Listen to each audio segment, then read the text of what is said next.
Hello, everyone, and welcome to the European Pairs Blitz Chess Championship. My name is Fiona Stoilantini, and I'm delighted to be here alongside women Grandmaster Keti Tsatsalashvili. Keti, how are you doing? Welcome. Hello, Fiona. I'm doing great. I'm so excited for this event, Fiona, because this is the first time ever that chess is joined to European Games, and this is such a great opportunity for us, for chess players, and for everyone else to be introduced to the game. So, how are you, Fiona? I am good. I am, as you know well, we're sort of handling the production here today. So let me know in the chat actually if everything is working fine, if we are live, if you can see us, if you can hear us. If that is the case, I will be feeling a lot better. Already, but like you, I'm really excited, to see chess be a part of such a big event. And I also think the format in which the chess will be played will be super fun. On the screen, we can see the first round pairings, and we see that there is a women's section and an open section, but there is more to it. And Katya, maybe you can tell us a bit about the format. Yeah, it's a very exciting format for the first time. Usually we have the individual tournaments, but now we have pairs, as you mentioned. So it will be open section and the girls section. We have 8 countries in total, and the time format is 3+2. I think that's the most exciting time format.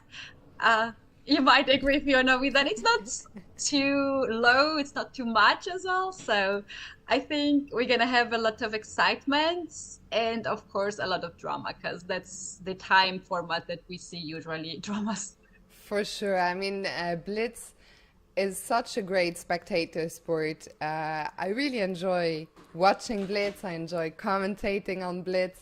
And I'm super curious to see how this event goes. It's going to be quite a long event. So if you're just tuning in now, the games will start quite shortly. But Katie and I will be here all day. And maybe we can talk a little bit about the format. As you mentioned, there are 8 teams from 8 countries. So first they will meet in a round robin format, and then what happens next? Yeah, they will play round robin format. Women will play against all the women, and men will play against all the men. But their points are accumulated; they are counting together. And we have 8 countries. We have Poland, we have Romania, Azerbaijan, Spain, Armenia, Netherlands, Israel, and Ukraine. The games will start in about 2 minutes, Fiona, and then we can see also the players who are gathered in Krakow, one of the oldest Polish city, and I think the most attractive location for the foreigners to go in Poland. That's the place you want to go. Have you ever been in Krakow Just yourself, Fiona? just for one day, I believe the first time I came to Katowice, I got to spend one day there. I really enjoyed it, but it was too short a visit. So I hope to be able to come back. It was also December, so it was quite cold. So I hope to Yeah. visit it, but the players are very lucky. Temperatures now are very nice. Summer is finally here in Europe, so surely they will have a nice time. In terms of the games, as Katy mentioned, they will start very soon. By the way, I get one feedback that my audio is only on the left channel. Can someone else confirm? Because I'm actually the one who's in my home setting. So there should be nothing wrong. But the games have taken off. We will see, we should be getting video feed, but since Katy and I are the ones producing it, I'm not sure if the videos will be working immediately or if they will be working later on. So I think for now we're probably gonna go to the scene with the boards only until we receive news Yeah. about the video. What do you think? Yeah. Very likely. It's good that we have the video feed so we can see the players and observe the whole situation. That's something additional that nowadays we have. We can see the players, how they're reacting with the moves, how they're celebrating the victories, and how they're dealing with the blunders during the game. I see the first move. I think that's the ceremonial first move. It Mm-hmm. happened on the first board. Duda, Jan Christoph Duda, local chess star. I don't know if he made this move, but there's one d4. Very likely a special guest made that move, and now I see that it was already taken it back. We're gonna get some more updates about all these details, who are attending the tournament, and who are those people who will make the first moves. But Fiona, that's the sign that we're gonna see the games starting in several seconds. And off they go. Maybe we can start. We will follow a lot of different games throughout the day, but we can start with Jan Krzysztof Duda, maybe the Polish #1 player, the top player, I believe, in the whole field. And he's going for an interesting approach here with the white pieces. Yes, I think this is his Blitz repertoire. He's not going to the main lines, but he's going to the line where he has very nice center, and he just plays very easy game, developing the pieces, and he will just wait for a bit. His opponent is Andrei Volokitin from Ukraine, one of the very strong grandmasters. And as I know, the author of several chess books, Fiona. So tough opponent for Duda. Yeah, tough opponent. The nice news for Jan Krzysztof, well, there's good news for him and bad news. The good news is that he should really be warmed up now in the Blitz format, because he was actually just last week playing in the Armageddon tournament in Berlin, which is played in the same time control 3+2. So he had a lot of time to warm up. The downside is he was still playing last night, so he didn't have much time to travel back to Krakow and get to the board here. So we will see what's more important. Is he warmed up or is he tired? But for now, he's playing really fast. He has a really nice grip in the center. Yeah, now I can tell you one very interesting thing about Duda playing in German yesterday and today in Poland. I know from inside information that he couldn't make on time to go in Poland now, and there was a suggestion to take a helicopter. Seriously? I don't know if he used that because I left Poland myself. It's always good to be at the location when the tournament is happening. You know all these details, but I know that there was some negotiations about Duda to take the helicopter for Duda. That is so funny. I really hope that we get some insight later on. Did he really take the helicopter? He would probably be the first player in history to arrive to a tournament by helicopter. So maybe we'll get some insights of that. I would be very curious. By the way, I see there's more and more people joining us in the chat. So if you're just arriving now, you're just in time. This is the first round of the European Pairs Blitz. And yeah, what do you make of Jan Krzysztof's position here? Very interesting setup indeed here, Fiona. And knowing how he's usually dealing in the Blitz, he likes to speed up a little bit and get some time on the clock. And sometimes he's not getting so big advantage, but then later on he likes to push it and get something. And now I think he just wants to close the center and starts to attack on the king side. I see that there is no castle yet for black. Is that the position you also see? Yes, absolutely. The black king. Actually, because you know what? Lately I've been working with chess-base. Now I don't know how to make colors anymore. But there we go. The king is still on e8 in the center. Yes. And yeah, I wonder actually if the black king, is it going to go kingside, or can it maybe try to go queenside, which seems safer with with white now pushing those pawns on the king side? Yeah, I was like surprised why after a5 the engine went all the way down and gave black the advantage. And you're right, actually. Black just played bishop to d7. That's engine's idea here too. And black just wants to castle on the long side. And there's no king on the short side, on the king side. So this attack with f4, f5 might be just a waste of the time, and then Duda has to take all his pieces on the queen side to start the attack, because that, I think, where Volokitin is heading his king. Yeah, I think so too. The nice news for Volokitin is once he castles queenside, his rook will be really well placed on the 8 actually, from where it will, look down at all these white pieces on the d file. So we see Jan Christoph just made a final developing move, bringing the queen out. So all the pieces are now in the game, but as we expected, Volokitin decides to go queen side, and suddenly it's not so clear, what were these pawn pushes on the king side about. The players also dropping very, very low on time, under a minute now for Jan Christoph. Oof, now it's gonna get bullets kind of game. And also, Fiona, there is a women section here, and Olivia Kilbasa, who is in Team Poland, is playing against Evgenia Doluhanova, and their game is more peaceful than this one what we have right now on the board.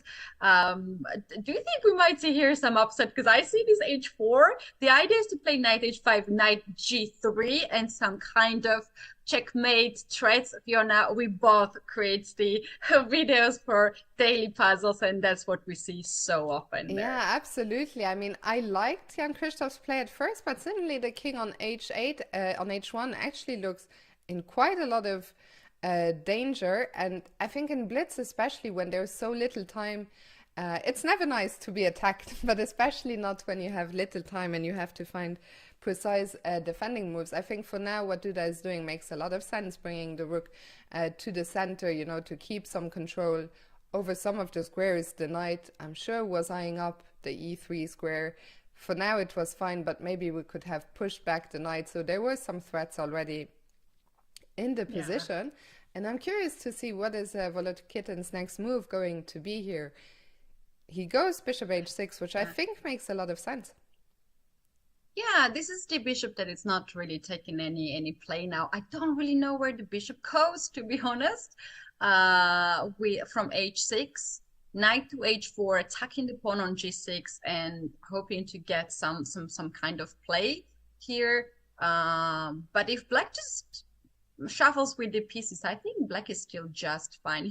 I like this idea to trade the rooks, like rook f1, or just to take with the bishop f8 and bishop c5 to get this bishop on this diagonal. Yeah, on c5 the bishop would be an absolute beast here. I think the position is really difficult. It's not lost yet or anything like this, but I think in practice to play this in a blitz game with the king so vulnerable on h1 is going to be a very tough task. For Duda. Knight g5. Yeah. And now the move that wins the game is queen to f5, Fiona. This is incredible. So the pawn is pinned. You cannot really take this queen. Something else happened. Yeah, this was a really nice opportunity here you highlighted. I mean, queen f5 was a beautiful shot for black, and suddenly, what? What happened? Did you lose on time? Won on time? I'm not sure. But Volokitin made the move, knight f6. Very strange. I mean, that's where we need cameras to see what's going on. Yeah, after this game, I don't want to change the scene now. After this game, we'll go and make sure, check if we have the cameras. For now, let's go to the women's section, because it looks like Poland is going to start this event. And just as I say it, there you go. Do you see the board as well? Yes, I do. So Olivia Cholbasa, she actually just won her game with what it looked like very nice technique against Doluhanova. So 2-0 in this first round to Poland. Let's go back and see if any other games are still going. There is a bunch. Maybe I will open a game from the women's section. Gunay Mamadzada against Eline Röbers. Two young players, fantastically strong players. And they are playing an interesting endgame here where black has an extra pawn, but it's not so easy to use it. Yeah, they have seconds on the clock. I'm just holding my breath. Because it's so stressful to play on increment, and it's only 2 seconds increment, Fiona, not much. So basically you just have to make a move. You can't even think of any and plans. In this position, black is doing very well, but this pawn could run up the board quite fast, and we see that's exactly what Gunay is doing.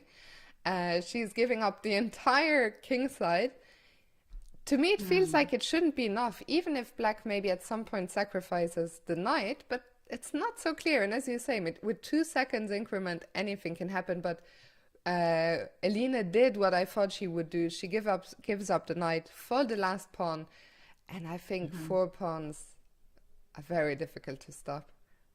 That's right. Four pawns are superior than a bishop.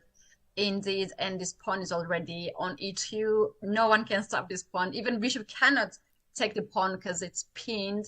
And in case if rook tries to stop, then black will anyway promote the pawn and will have extra exchange and three pawns. So that's the quick math. That's extra rook for black.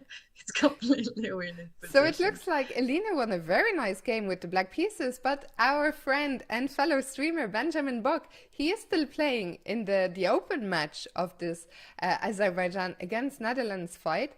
Here we have another endgame. This time it is White who has the extra pawn, and Shahriar Mamedyarov is pressing in order to equalize this match. And what do you think? He probably has good chances to do so. Oh, he has very good chances, and if the time is correct, Benjamin already lost on time. But maybe we just But not get the you know, correct you know time. what's interesting? According to our game relay, they repeated the moves 3 times, the position 3 times, which in Blitz can easily happen by accident if you're not careful. Um, and so I'm And not I sure. just, Uh-huh. yeah, sorry, I just follow the games on chess.com, and it's three times repetition. It automatically gives a draw, and Yeah, we it have automatic. results So there. it's funny, right? How sometimes when we commentate, it automatically gives a draw, but suddenly the game goes on. So I'm not sure. It could also be that Benjamin claimed the draw and that they are checking right now. So we'll have to wait to see what's going on. I'm getting another comment that my mic is only coming through on the left speaker, but I have absolutely no idea how to fix this. I never had this issue before. I don't Uh, even know what is that. yeah, it's very strange. So I guess it's for the headphone users. They can only hear me on one side. I'm sorry about that. Uh-huh. Maybe during a Okay. break we can look into it. But for now, hopefully you can still hear us both fine. Let's very quickly, maybe I think the round is You know what? over. We can just see this. Hmm. Oh, it's over already. Okay, Fiona, if we can just take a short break Sure. right now, and we can just fix the voice, and we can just get back and just see also the second round pairings, because the second round will come right away, and we will be focused on that. It's a good time to take a break because somehow I've just shrunk you. Okay, we'll put up the round two pairings and we will be back in just a minute. Bear with me as I bring up the round two pairings. There you go. We'll have some exciting matchups and we'll see you in a second.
Welcome back to this Europeans pairs Blitz. And round two is about to begin here. And in this round, we've decided to start by putting our focus on the match between the Netherlands and Spain. And Katie, we're going to look at the game between Benjamin Bock and Santos Latasa. Yeah, I think a lot of our viewers would be happy to see this match because Benjamin is the person that they have seen a lot playing and also doing commentary. And then on the other side of the board, we have Jaime, who is so well known in Spain and who is like extremely strong chess player. And Fiona, he plays so fast, you cannot imagine. He used to be my teammate in Belgium League, and he was playing on the first board, and he was literally never on the board. He was always walking, never thinking. And his time usually was 1 hour, 40 minutes, 1 hour, 35 minutes in the end of the game. And he was just walking all the time. And I remember that all of our members were just so curious when he was thinking about chess.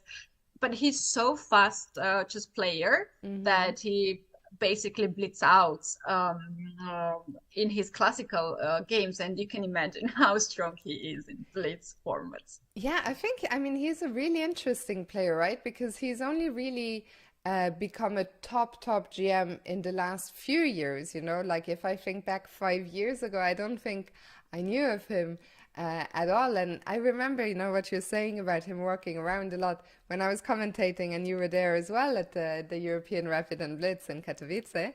I think even there during the Rapid games, he was sometimes, you know, walking around the stage. So definitely a tough pairing for Benjamin. But Benjamin is also a fantastic blitz player, of course. As you mentioned, he's a fellow streamer. He has so much experience in this time control. So I think this is going to be a very interesting battle here. Indeed, James Alban in our chat is a well-known grandmaster from Poland, and he says Santos. Oh my God, he is so fast and plays everything. He knows very well Jaime, and he shares this opinion. And we might see here actually him blitzing out all the moves. But yeah, on the other side of the board, we have Benjamin, who is himself winning a lot of online events, and he's very comfortable with his time format. For sure. Do you know what to expect from the opening? What is your guess?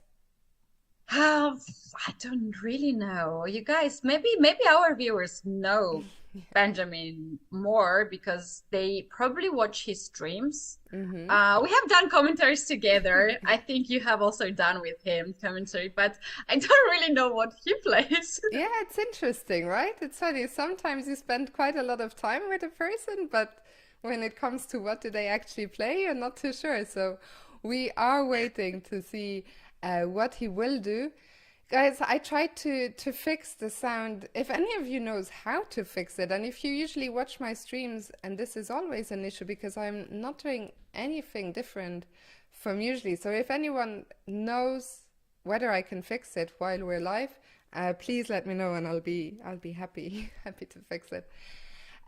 So let me quickly see. So in the same match, in the women's section, the same Netherlands against Spain, we will see Eline Reubers, who we just saw win a nice game against Gunay Mamadzada. She will take on the very experienced Anna Matnadze, who I think you know quite well, Kitty. Yeah, I know her quite well, as she's also from Georgia, but now she is representing Spain and has been lived in Spain for 10 years already. But yeah, I know her. I can predict what she's gonna play more than any other player in this tournament. And what can we say about this match in the women section? Here we have the clash of the players. One from the one side who is very young, talented player who is very dangerous, and we have seen her playing amazing tournaments. And on the other side of the board, we have Anna, who is so well experienced. She has played so many World Cup or Mm. Olympiad or the team competitions, as well as a World Rapids and European Rapids and Blitz tournaments. So I really cannot guess what can happen here in this game, especially in the women's section.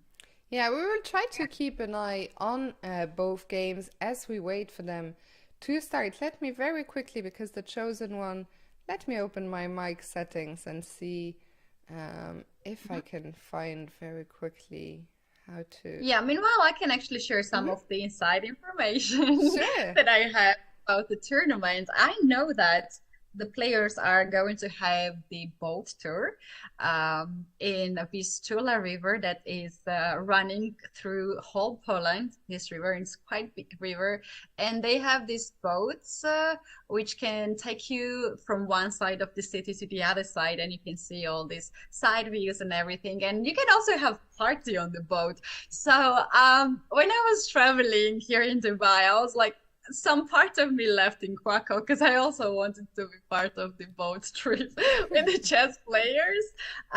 Don't really know when is that. Perhaps it's after maybe even tomorrow, or it was before the tournament. But the players are having this chance to also discover a little bit of the country and also the city.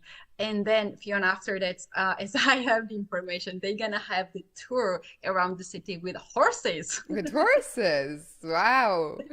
I'm very jealous of that. I love horses, but I think it's so nice, that a chess event is not only just chess all the time. I think so often, as chess players, as people like you and me who work on events, so often we don't really get the time to explore the places where I think especially for the players, because when we're working anyway, the days off, very often we just don't have that much time to explore. So it's nice that the players get this opportunity. Mr. Benjamin Bock, he has opened with the Queen's Pawn d4.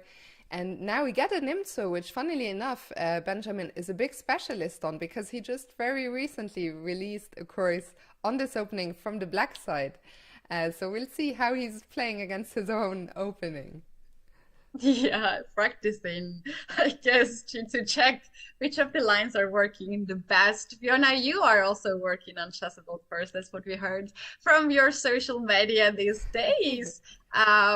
When is going to be released? I think in just under a month, sometime in July, I will hopefully finish the recording very soon.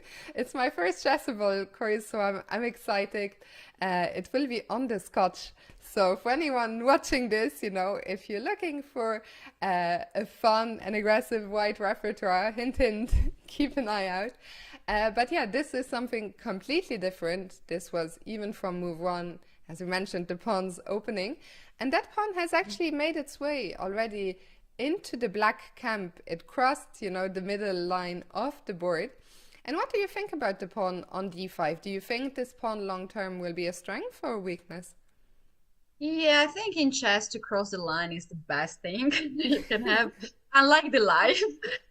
But in here, this pawn is having a lot of control over the center and controlling very important squares. And for now, like for instance, how black gonna react with all these things? If you push c6, you might have the problem to create the isolated pawn, or even white can just push this pawn forward and go to d6. Yeah. However, we have to trade off the pieces, and white has this knight here against the bishop. And there's always a question, which one is better? Is knight better in this position, or is bishop better? Yeah, I think it's a very interesting question here, especially. I like what Benjamin has done. I think the trade of queens makes a lot of sense here in order to damage the black pawn structure, but the white bishop also finds a great outpost here in the heart of the white position, and it's not so easy for white to kick out this bishop. The knight will have to do a lot of maneuvering in order to attack this square on d3. So we see some exchanges. The d pawn we were talking about is now gone. I would guess this position is roughly even. I would probably prefer to play with the knight just because I think knights are so tricky and especially so in Blitz. But I think most likely this game should end in a draw.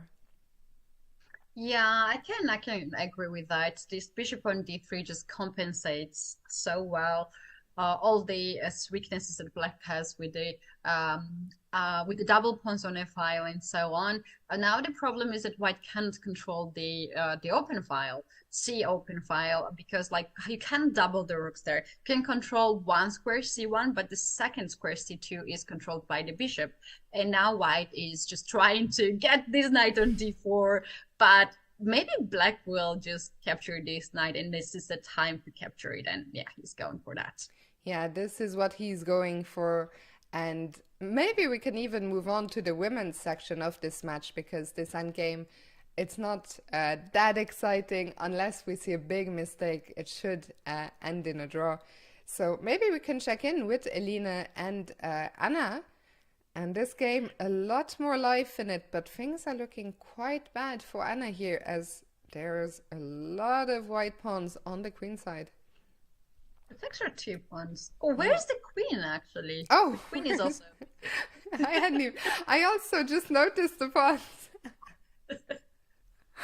Where are the queen? Where is the black queen? So that means that black is not only down 2 pawns, but also only has one rook for the queen. Queen. Yeah, I saw earlier in our viewers we had some supporters to Aline, so you guys make some noises in the chat if you are supporting this very talented player from Netherlands. Indeed, we need to see her more on the tournaments, more top tournaments, and hopefully we can see her often. And this tournament is going on her way, as if she converts this huge advantage, she's gonna be 2 out of 2. Absolutely, and the Netherlands right now, huge favorites to win this match against Spain. We're still not too sure what happened in Box first game. We will try to get some info on that. But either way, this is looking fantastic. I think she shouldn't have any problems to convert. An extra queen is a lot of material to be up. She also still has over a minute on the clock. And I agree with you. I think Elina, she made her debut this year at the Tata Steel Challengers. She had some fantastic victories in that event. So I'm with you. I hope we will see her in a lot more events. Now we can see that the Black King here is getting under some attack. And I think we can stay here because I think the game will be over quite soon. And I see Alina, a lot of fans in the chat for her. Yes, yeah. We have a lot of viewers on Twitch from Dutch chess community. I think that's why we have here so many supporters of her.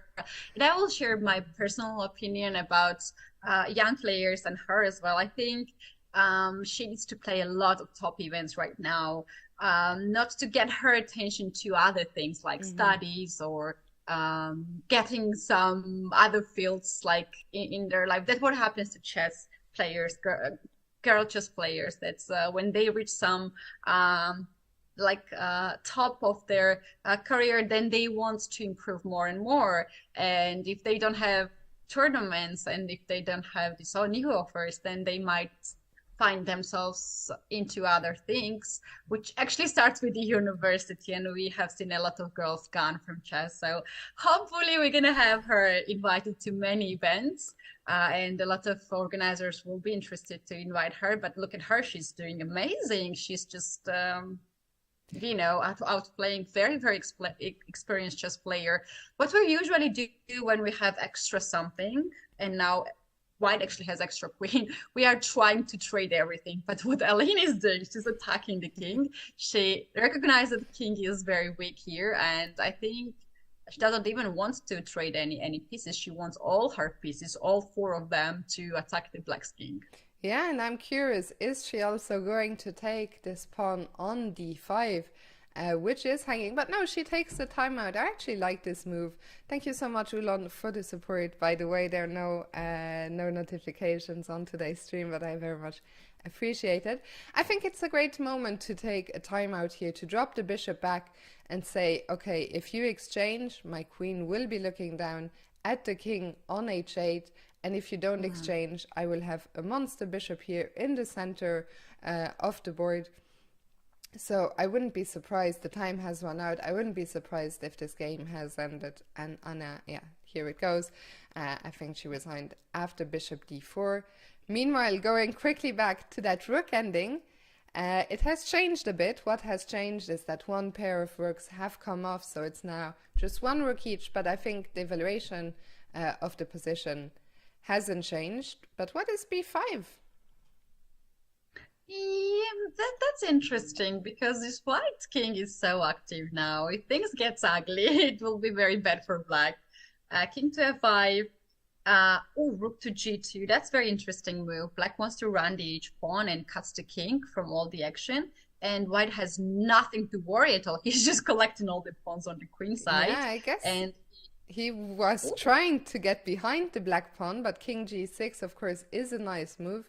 We could see this and possibly in a repetition, but Benjamin says no. I now have two extra pawns, so I'm gonna put my rook in front of your pawn here. And very now I'm confident. curious. Oh, of course, only one white can win this game, but is it enough? Let's see. Uh, well, in this situation, b6 was a Mm-hmm. possibility there to Yeah. push because you can take because then rook h6. But what Mm-hmm. he's doing, he's getting this rook in front of the pawn, and we might have this very classical position when the pawn is on the seventh rank and the rook on b8, and it's winning position in this case. Yeah, I think if Benjamin can keep control of the clock, if he doesn't lose his calm, he should win this game, and that would be massive for the Netherlands, who would get a huge 2-0 perfect victory over Spain. That makes them the favorites, one of the favorites of this tournament. And after this round, you can already check out who Hmm. has the most of the scores. And what we are seeing right now, white is just slowly outplaying black. The king is already on the back rank, and now most like king f6 will create also additionally the checkmate threats, and the game is over. And the game is over. I think, as you mentioned, the king coming to f6 was too big a threat, and if black played king g7, we could simply push the e pawn when the f pawn would fall. So very nice technique actually by Benjamin. I did not think we would see a winner from this game. Let's very quickly see what happened in the other games. Jan Krzysztof Duda won what looks like a crushing attacking game against Shevchenko, which is a huge result. Then elsewhere, oops, sorry. Elsewhere, Maxim Rothstein lost to Shahriar Mamedjarov with the white pieces, and finally the only draw of the round between Volokitin and Shan Sargsyan. And shall we quickly see what happened in the women's section? So, Yeah, uh, let's go. It's actually not very often happening that we have the repetition or draw in the Blitz games. Usually it's theoretical draws, but players are not really agreeing in the middle game. But yeah, it that's happens, right? very true. So in this game, actually, so Olivia lost to Irina, which means the match between Poland and Romania ended 1-1. Hmm. We already saw that the Netherlands won 2-0. Marcela Frimsky beat Gunay Mamadzada, so this match also ending 1-1. And finally, Yevgenia Yeah. Doloranova lost to Elina Danielyan, who does gets the win for Armenia 1.5 over Ukraine. So I think after all this uh, two rounds, we have the sole leader team, and this is the Netherlands, 2 out of 2. Other teams, all of them has lost some points or shared the points, so that actually makes them the sole favorite in 2 rounds. And Fiona, we usually don't really point it out at the beginning of the tournament, like in the second round or so, but this is going to be only 7 rounds round robin, right? So it's not like 9 rounds or 11 or 13 sometimes what we have. That just the beginning is a warm up for the players, but this is not a warm up actually. In like 2, 3 rounds, we can already have the leaders, and it can be decisive for the teams. Absolutely. 7 rounds of Blitz especially goes by so fast. So there's no times, for the player to relax or to rest on their laurels, even if you're off to a great start. A couple of losses things basically change so quickly in this format. So we will see what happens. But yeah, the first 7 rounds will be played without a break. And then can you quickly, maybe, I think a lot of people joined the stream when it had already started. So can you explain one more time what happens after the first 7 rounds of the round robin? So right now, you guys, we have 2 segments, open segment and the women's segment, and we have 8 teams from 8 countries, and they are trying to collect the points together separately, and then it will be counted together. We're gonna have 7 rounds, so it's gonna be round robin tournament, and then we're gonna have the playoffs, and also Armageddon is my favorite part of the chess tournament. So hopefully to see that, Fiona, as well, to have playoffs. Yeah, actually, let me ask you, how is Armageddon going to work since it's a pairs event? It will be separately, or they will choose one player only. Okay. So sometimes it happens that when it's a team competition, you just choose a player, and it's kind of like a bidding. Which board do you want to choose? The teams are, like the captains are choosing that. So let's see how this is gonna go. Actually, it's very interesting. Hopefully, we're gonna see that. So after round 7, we're gonna have a coffee break for the players, and then we're gonna get ready for the playoffs. We're gonna have 2 games of the playoffs, and then the Armageddon. So first 4 teams who qualifies for the playoffs will play together, and then 5th to 8th teams gonna play together as well. So no one goes home. Everyone still plays until the end. And we basically gonna have just tournaments divided into 2 categories. Which means Quite complicated event, right? Like we usually have a normal tournaments, always the standard ones, and now it took but me basically, forever. yeah, what is easy for the teams to understand is that if they want to fight for tournament victory, they have to finish in the top 4 after the round robin. Yeah, that's true. That's true. I hope that all the players know quite well this format. It's just sometimes we as players are known the people who are not very much welcome new things. But I'm sure they knew it in advance what they were actually agreeing to play, and also we have the arbiters on the locally there, and they're explaining. Fiona, as I learned that we do have a new link of the videos, so we're gonna have also the footage of the playing venue. If we want to take a break, I think that's fine to adjust everything, or to take a break now. To adjust the cameras, because as I learned, we have new links of the cameras. Okay, sure, we can take round pairings. So we'll be back in just a second.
We are back. Round three has just started, and this time we're going to start following one of the women's section games. Irina Bulmaga with the white pieces. And look at actually, I didn't see before we started, but Irina playing the Scotch. I can already reveal this is not the line I recommend in my course, but a very funny coincidence that this is played right after we talked about it. And this is some mainline stuff, basically, here in the Scotch. All Do- right, that's actually cool. I don't know much of the theory here, so I think the floor is yours, Fiona, in I this think opening. after bishop c4, knight e5 is quite a rare move here. So we're entering somewhat new territory that I'm also not too familiar with. But I think dropping the bishop back to e2 makes a lot of sense to just keep control, across both diagonals here. So that full board vision, and black just trying to get out the final piece. Irina castles here. And I guess that she will go for quite an aggressive continuation, playing f4 at some point and just trying to grab some space in the center. So, and you said it's going to be sharp as white's going to start the attack on the king side with f4 and probably see like next how the black is going to answer back, right? Yeah, I mean I've played these kind of positions actually from both sides, and I have to say here as black I always found it a bit uncomfortable, especially with the queen on f6. The queen doesn't have so many squares, and I think especially in Blitz, this is such a nice way to play as white because it's not so easy for black to react. But Irina is taking quite a bit of time here. I wonder what else she is considering. Maybe she will simply bring the last piece into the game. This also makes sense. Um, Mhm. or go a different direction completely. Knight b5, eyeing up the pawn on c7. But of That's course, interesting. yeah, it's a very interesting because she allows black to take on e3 if Evgenia wants to take that bishop. And then the black pawn structure will be a little bit weak, but Irina will say, okay, at least I open the f-file. So I think it's a big decision here, actually, for Evgenia, whether she wants to take on e3 or not. Yeah, but also on the other hand, there's no any way to guard this pawn on c7, and you if you push, then you might have the weaknesses on d6, or you might just double the pawns. But here's the thing: when black captures the bishop on e3, pawn captures his back, the queen is hanging and the pawn is hanging, and there is this move queen to g5 or queen to h6, and also attacking the pawn on e3. Hmm. And black can be very comfortable in this position, maybe lately even just to ignore this pawn on c7 and starts to attack with the f5 and open up the king's position because while they're somewhere too far from the king side. However, c6 just happened, as we can see. Yeah, I agree with you. I also thought it was an interesting try for black, but it looks like maybe Irina didn't react in the best way here. Because after capturing, suddenly this knight is really out of play. Of course, the knight will try to come back to c4, but now I feel that black will probably put the knight to g7 to g6, and my idea was to get control over f4 so that white could not push this pawn any longer. Now I'm back to liking Irina's position again because black was targeting the pawn on e4, but there is simply no time to take it because now the knight is under attack too. But things are about to get wild here.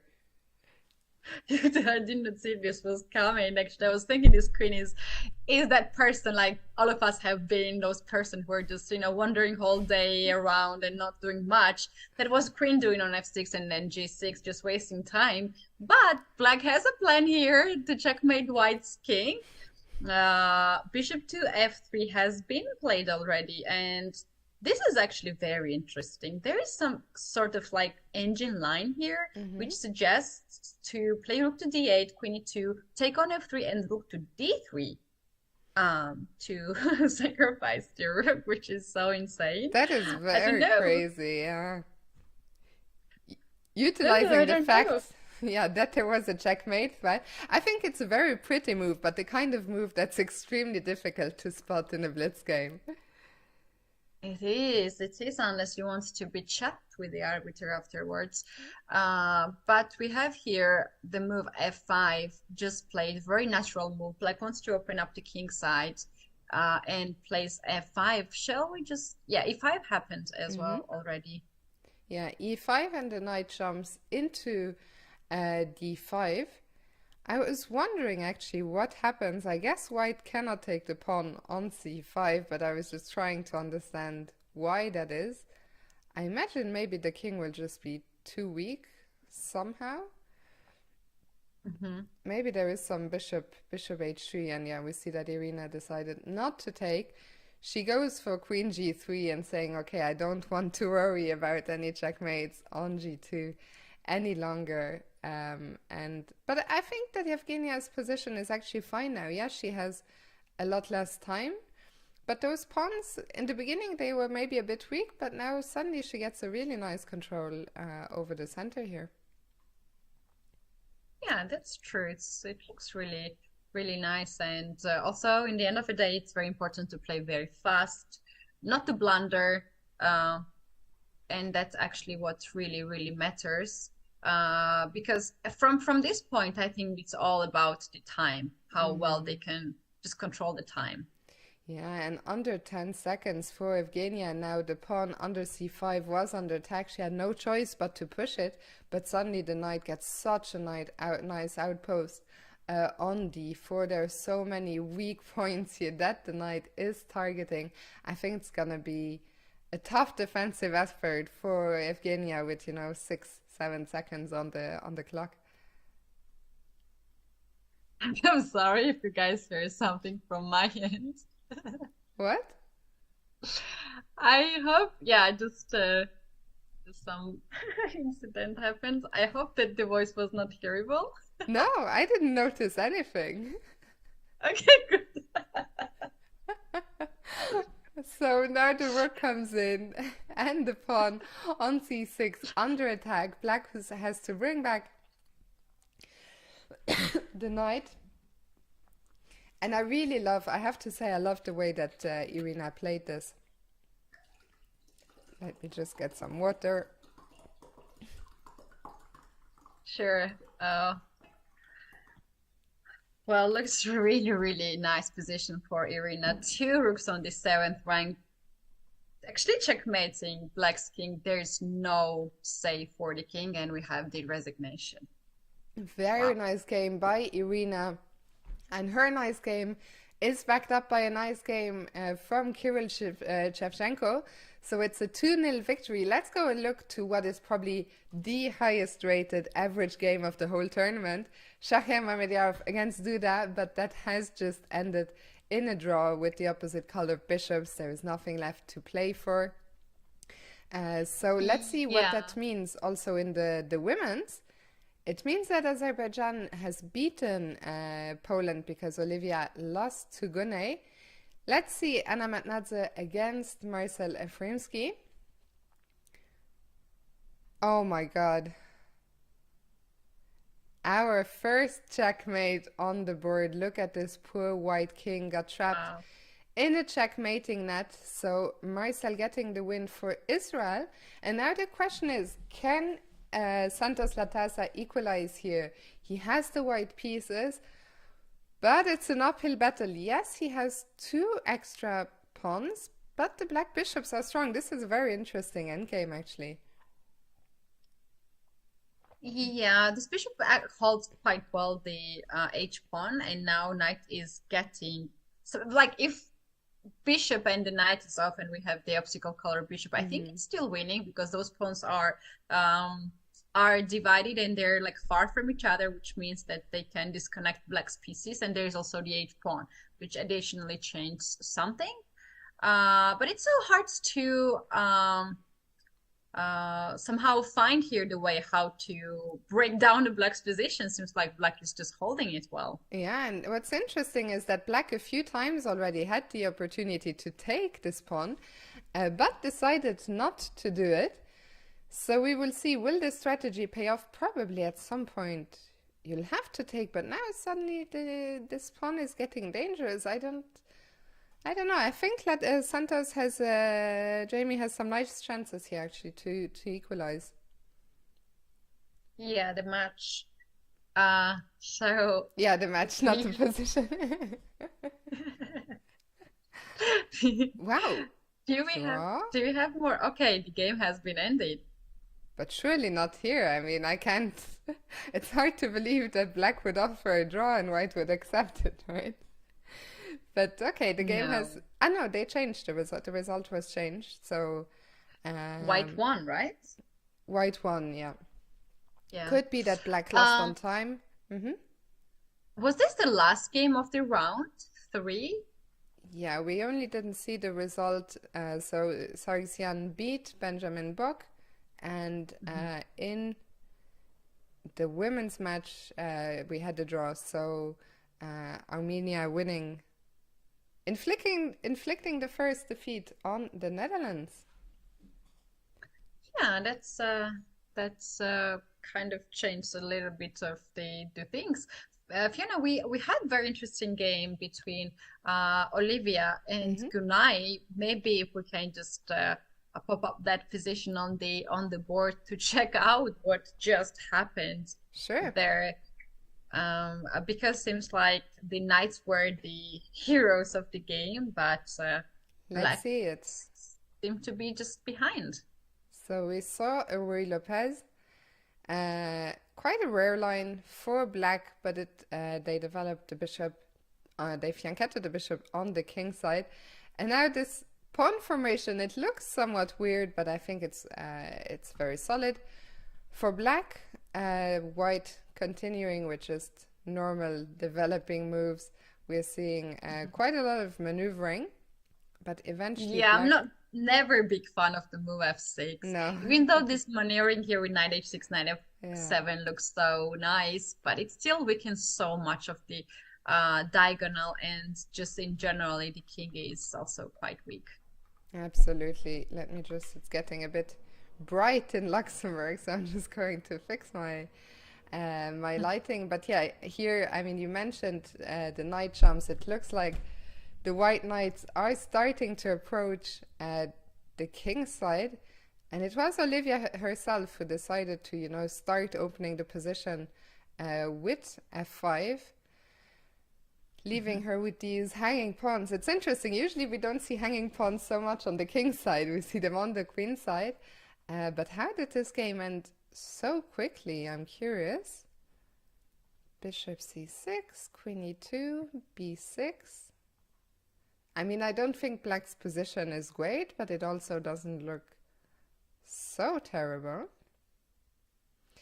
Oh, I think here the problem started. Some tactics. Maybe, Katy, we can get some inspiration for our daily puzzles.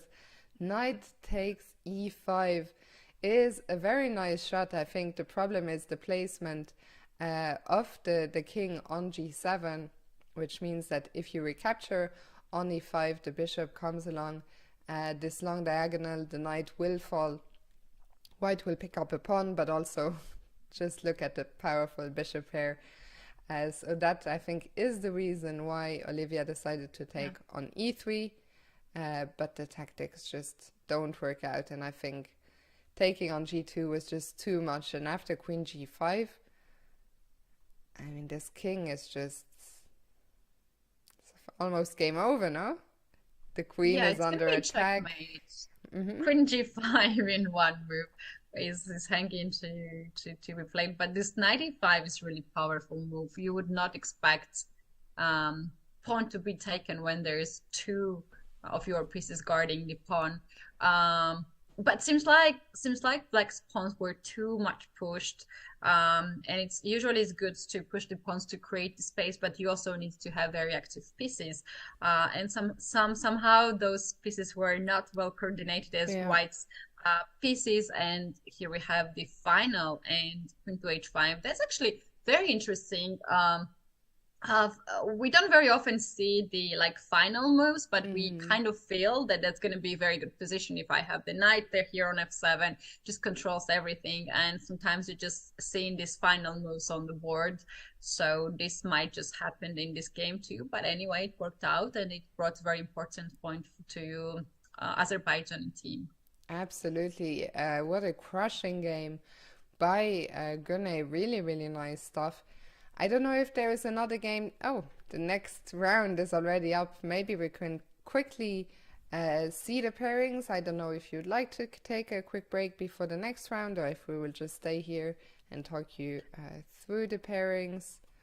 Let's, You can talk a little bit, maybe yeah, pairings if that's comfortable for you. yeah, let me So the quickly just bring them up on the screen for 1 second. So the pairings are up now, yeah, and I'll let you tell us a bit about, which matches you're excited for. Yeah, so here we have the round four. We're halfway to the end of the uh, not knockouts, just 7 rounds tournament, the round robin tournament. Including this one, we have 4 more rounds to go. So each round is very important for the teams and for the players as well. And here we have in the women's section Dolu Haneva against Roberts. We have Efromsky against Danalian. Kilbasa will play against Matnadze. Bulmaga will play against Mamadzada. And on the other side, we have in the open section, Volokitin against Bok, Rostein against Sarkisian. And we have Duda against Santosh and Shevchenko Kirill against Mamadiro Shahir. I would suggest to see the game of Duda against Santosh because these two Sure. players are extremely fast players. They both are, I think, top level Blitz players, and it can be very interesting. It can be very interesting, Fiona, or it can be very boring. This is what happens at the top games. Time will tell the players, I'm sure. Unfortunately, we still don't have the cameras. We are working on that. It would be interesting to follow, but even so, I think even with only seeing the games, we can understand the tension that the players are feeling in Krakow. This blitz is always so intense, and it becomes even more intense when you are a part of a team. You always, you don't want to let the team down. Um, so yeah, Yeah, and yeah, yeah, that's as very you say, this important. game, it could go either way. It could be a crazy game, or it could be, a solid top GM uh, Playing very positional. careful. Yeah. Yeah. So we will see. By the way, it's really nice to see everyone in the chat. We're maybe not interacting as much as we usually would on our own streams. I'm also really sorry about the audio issues. I think this only affects the people who are listening with headphones. So sorry about that. But I think it's probably, what happens is that it's an issue that probably has been here for a while, but people don't notice most of the time. But anyway, we are off. My apologies again. Maybe during the coffee break, I can look into it one more time. But we get a Catalan, the Catalan, which has been sort of all the rage for a while already now. Yes, and you know, one another information that we can tell to our viewers is that there is a Polish stream of this tournament as well. David Sherv is doing the commentary on chess.com PL, and I was just checking because I've just heard that he's using the videos, and it's true that he's using the videos, and that's the voice that I created. I went to his channel and then I couldn't find my way out. So at some point we're gonna fix that too. Yeah, I if hope, and for sure, I think I during just glanced very quickly the video. It looks really, really nice as the players are having this tournament in the Opera House in Krakow, and the building is amazing. They are playing on the stage, and I can see right now the audience is so crowded. It's so many people there. We need to get this video on the stream to for show our sure. viewers I how think many as people soon are as watching. this round is over, we will go on a break and we will try to get it set up, as I would also love to see this. Meanwhile, this game is actually, I think, I would say very interesting. Okay, don't tell me, I don't think Duda will go to f4 when we might see a repetition of moves. Instead, he brings the knight into the game. What do you make of this h4 push, Katy? Mm, that's interesting. He just wanted to have something new, something out of the book. He doesn't like, I think, like all the other grandmasters, like for instance Carlsen, to follow the main lines, and they want to bring something new. And in this case, particularly, it brings knight g5 ideas. Like for instance, if he plays now knight g5, then h takes g, and there will be open h file. However, it Mm-hmm. might not work because knight was jumping on e4. And what he is doing now, he's opening the center where the king is actually now in the center. He's king, but he's not afraid because he has the plan now to maybe even sacrifice somewhere the bishop on h6, Mm-hmm. and keep this king perhaps on f1. I would not be surprised if he goes king to f1 to keep the rook on h1 for the future attack. Wow, even And e2, this I did not expect. ooh, king e2 is even more fancy. So dangerous though to keep the king on e2. I'm so surprised. I'm very curious what could be the benefit of going to e2 rather than f1. But He's maybe. keeping the idea of Mm-hmm. rook d1 to keep the rook on d file, and then king to Mm. f1 to somehow castle the king and to keep this king in the on f1 square in case if they trade the pieces for the end game. So that's too deep. I think that's a very nice idea, actually. And, we were wondering, is it going to be a sharp battle? Is it going to be some? I think this is very sharp. And Jan Christoph, following the plan that you just shown us, the king is going to go back into safety, probably even right now. I don't think there's any threats for black here. And then he will try. I think the king is looking quite lonely on g8 right now. Of course, the knight can It always does, jump, really. but I think we might see some action here very soon. That's true.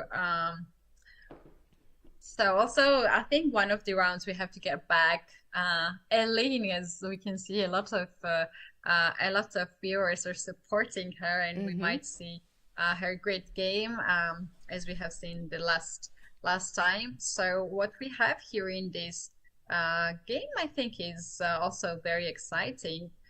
What Duda is doing, he just created the outpost on d6, and maybe he will play knight d2, knight c4 to get this knight on d6 at some point. But first, he takes care of the king. King safety is very important because still a lot of pieces on the board. The players are playing too fast. My mouse was bugging for a second. I was trying to draw the arrows. I hope you all understood the way that the knight wanted to go. But black is also doing something which makes a lot of sense. He's saying this outpost that you were talking about is supported by the pawn on c5, so let me try and attack that pawn center. A lot of jumping the king, I think this is more of a prophylactic move, stepping out of any tactics along this a6 f1 diagonal. And I'm not sure what to make of this position. What is Duda going to do? I was wondering, could he also push some pawns? But he's playing in the center, which makes a lot of sense. And what do you think black is going to do next? I think black is having this kind of unpleasant situation with the Mm-hmm. bishop on b7 because all the players who plays against Catalan, we know that we should not allow c5 to happen because then it just locks down the bishop on b7, and if you think that the bishop can go on a6 and that's not so bad for this bishop, then the pawn on c6 is hanging. So c takes b6 can happen and white can just capture the pawn right away. So if you push b5, then the bishop on b7 is locked forever. So that's a slightly unpleasant position. It's not so big actually for black, but he might be struggling a little bit to find her plan. And white's plan here, I think, is just to shuffle with the pieces around. It goes Mm-hmm. b5 right now. Wait, is he going to play b5 before b5? That's Yeah. interesting as well. b5, I think, a very interesting idea for white. And black decides to take, which is also a very committal decision because now white sort of gets this outpost, on d6 is completely under control, but at least he has activated this bishop on a6. It's not looking anywhere, it's not doing anything specific, but at least it has an open range to work with. Yeah, so maybe black is preparing bishop e5 next move to give up this bishop for the knight. So um, then to play that position, rook to e8 is a bit of a mysterious move. I think he just avoids queen a4, bishop a5 ideas, and he just I know he actually avoided knight f7. It wasn't try to be honest there. Knight f7 Oh, and then bishop e6. yeah, very nice. Some Very nice. hidden threat, here. Yeah, for sure. And now he decides to capture on e5. So we're going to get a position where white has the bishop pair, but I'm not sure that the bishop pair is so powerful here because remember the bishop pair is very strong in open positions. And here black actually has this monster blockading knight on d5. So what is Jan Christoph trying to do? g4 indicates that he's trying to open the position so that the bishops can work better. He probably wants to go g5 as well, but now the time, under 10 seconds, he goes g5. But things are getting very messy now. He heard you and he's trying to open up the whole king side, and these bishops will be just unstoppable. And he's playing this moves like rook e4 now, keeping this rook in the center, guarding the pawn on h4, which is actually hanging with a check.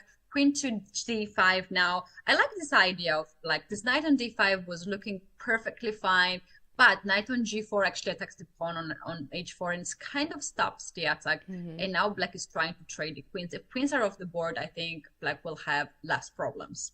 Yeah, and probably the knight at some point, there is a good chance, I think, that it will return to its outpost on d5.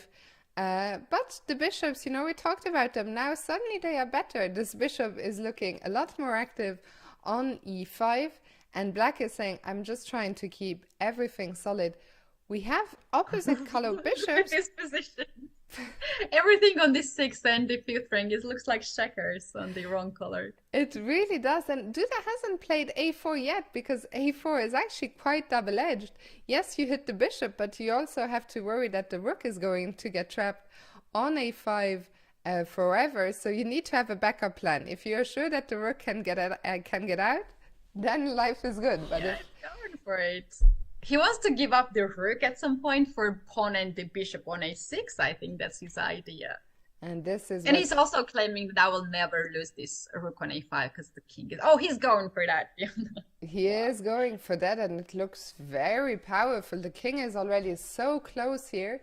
It is going to come in even further, although now actually there might even be rook b7 as well. Both moves look very tempting. Only 4 seconds to decide, but he goes for rook b7. And Yeah. this looks like it's very close to being over, as now the king is infiltrating and this pawn is going to decide the game. Yeah, king a5, king b6, that's unstoppable because bishop on a5 also controls very important c7 and b8 square. And the king already jumped on b7. I have not even seen how this king got on b6. They're playing so fast. It ran up the board so fast. Wow, what a nice technique from Jan Christoph. In the position where we all thought that it's not much, he actually created something out of it. And it's doubly important that he won the game because Olivia actually lost another game. She went down to Anna Matnadze, which means that the match between Poland and Spain ends 1-1. There was one game still going on here, Shevchenko against Mamedyarov. Yeah, What's going on? Black, complicated. yeah, black has an extra exchange, has a pawn that's running. Maybe the game did, in fact, just end. And yeah, Mamedyarov won this one. So let's see what are the other results. Mamedyarov won his game. Rothstein Yeah, won. the problem here for white is that white is losing here more material as the rook on c6 was just hanging. Also under attack, yes. I mean, everything was almost.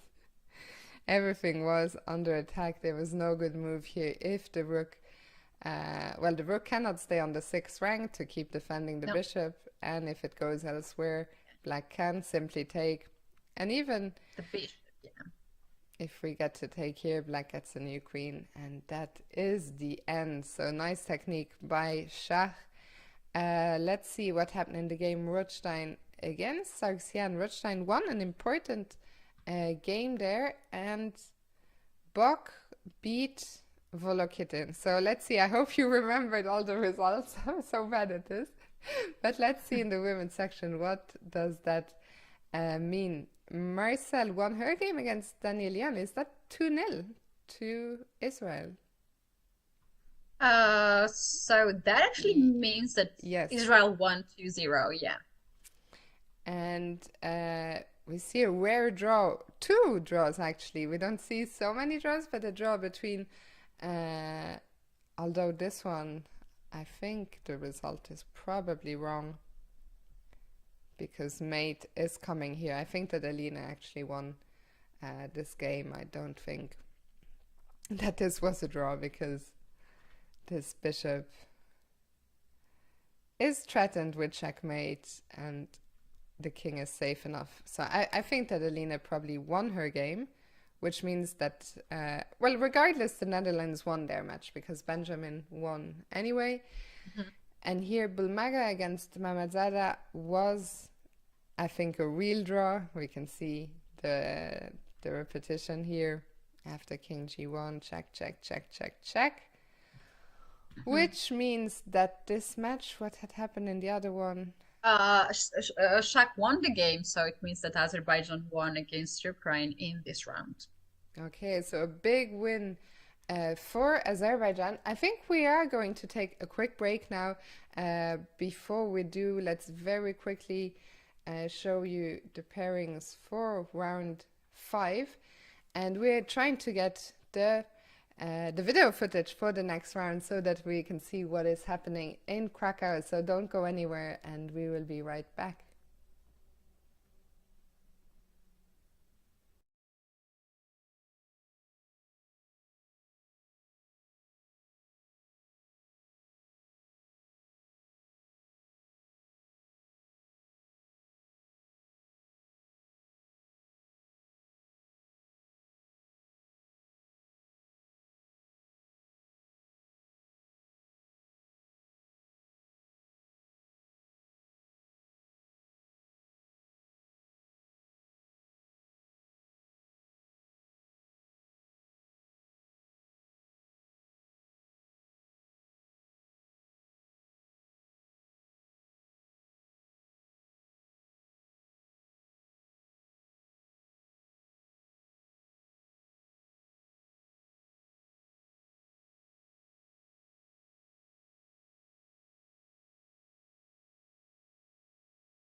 So we are back.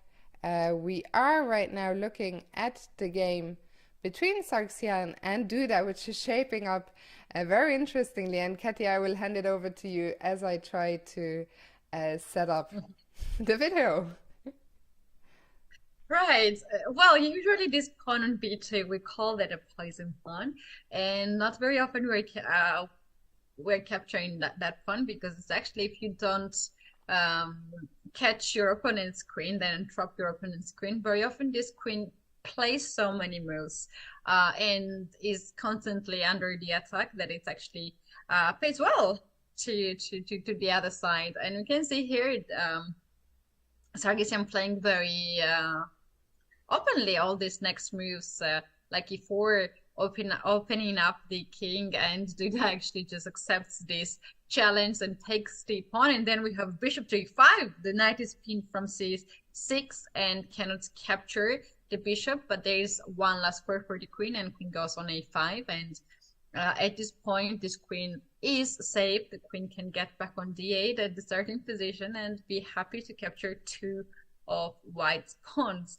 There is an interesting sacrifice of the piece. If we just oh, we have actually the counter. Yeah, we briefly had it.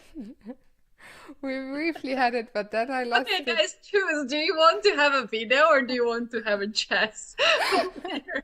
That is your choice right now. You will not have to. Okay, let's Two is see. too much. If I did, no, I can't. Oh my goodness, Katy. Oh, but wait, maybe it's working now.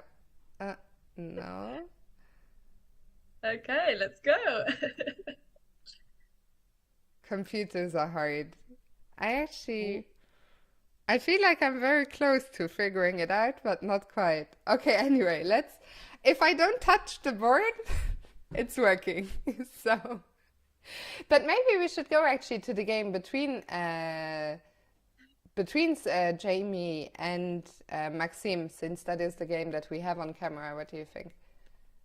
Yes, let's go. But also in this game, I think we are just witnessing, I would say Duda's loss, but the engine just said that he has better position without the queen. Chess is so weird game. You don't understand. You win the queen and you are not winning the position. So that's weird. How many of these pieces they have on the board? I think they have just traded one One minor piece, yeah? yeah. Minor piece as well. They are four.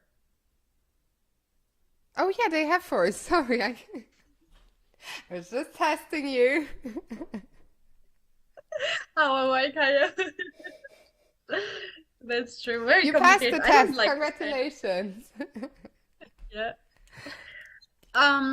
Okay. Just learned the moment I said I don't like this kind of positions, I just understood that it's actually what I play myself. And I very much recommend everyone to play with black pieces because they have very comfortable attack on the king side. So we have here King's Indian opening where black started to attack on the king side, white is attacking on the queen side, the center is closed, and the one who opens up the position on the flank first wins the game. But Fiona is very dangerous for white player because white's king is under danger. For sure. I mean, such a double-edged opening again. And also, I think this is reflected, you talked about the white king safety. I think it's reflected in the clock times. Look at this, only 40 seconds for Jamie, who you told us, is such a fast player. So I think he's definitely worried.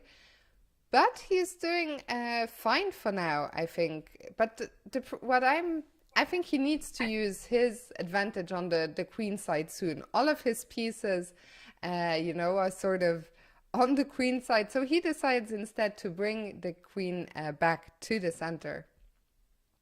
Yeah, as long as black's bishop is on h5 and it's not targeting h3 pawn, I think white can be safe because that's the pattern here, how black opens up the position with bishop h3 sacrifice. And the bishop h5 is a little bit away from that diagonal. And in case if you get this bishop on e8 and d7, White can even think of move like c6 to stop that happening, because White still have this additional plan to play on the open, semi-open a file. The pawn on a7 will be hanging. And Black's plan here is a bit mysterious to me, how actually Black is going to launch the attack on the king side. The bishop on h5 should not be there. It stops actually h-pawn to go forward. h5, g4 is another idea, and bishop h3 sacrifice is also the start of very strong attack on the king side. And this bishop on h5 is just avoiding all those plans, just stopping Katie, I'm so sorry. I'm leaving you alone for a second because I'm trying to fix the camera for good so that we don't have to jump back and forth. So just bear with me 1 second as I try to get Sure. the camera back, and I'll leave you. Just take us through the game. Sure, sure, sure, sure. Um, can I Yeah, talk? go ahead. Yeah. So what we see here is Black understood that the bishop on h5 was misplaced and finally pushed h4 and g4. And now we can see how fast Black's attack is on the king side. And somehow this king on e4 seems like it never has castled, and king is on run, and Black just played b5 right now. It is right time to do anything on the queen side, even to sacrifice. But I think what White wants to do now is to push b6 at some point and use the a file. That's a bit slow though. It looks very spicy indeed. All the kings in the position is so sharp actually. Just you you you you can never have, like, I never have a draw in this kind of positions, never have a draw. And on the screen we see Bach Benjamin, who is playing against Max team Rothstein. Benjamin shared on his social media yesterday this orange shirt that he received Yeah, from I the was gonna organizer. talk about that earlier. I think the team outfits are so nice, and it is something that I wish we saw more of in chess, you know. I feel in general, unfortunately, we don't often wear team uniforms or team outfits. So really nice to see the players, you know, all in tune, especially here as a team. And as we speak, look at this, Jamie is trying to break on the queen side. He played in b6, a clever move to distract the pawn from c7. Then he took on d6, and suddenly things might be turning around here, Katie. Yeah, the position can change so fast here, as now White's king is safer. And whoa, what's happening? So fast, It really so is too fast. fast. I'm not too sure. 5 seconds for Jamie. This position is so crazy. According to the engine, White is completely winning, but I have no idea what's going on here. Seriously, what is happening? Look at this position, and now the engine screams that White is completely winning. No idea why it's winning so much. Queen to c8, just a queen offer trade. Rook to c8. Jesus, what's happening? King to c1 is the correct move here. I have absolutely no idea what's going on, but the players, we can see on the camera the game is over, and I think White has won the game.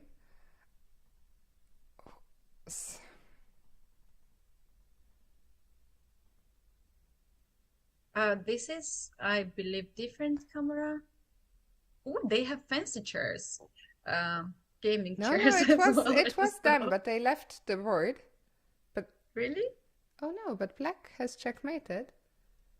Oh, Oh, maybe the camera was. I'm so confused, Cassie. I am so confused. I mean, unless I'm going insane, the players were just there. I know, but they are in the background now. We were watching. Oh my God! We were watching Rothstein. Yeah? No, I don't know. I'm losing my mind. I'm so sorry. I'm gonna open the only game that is still ongoing. I am. I don't know.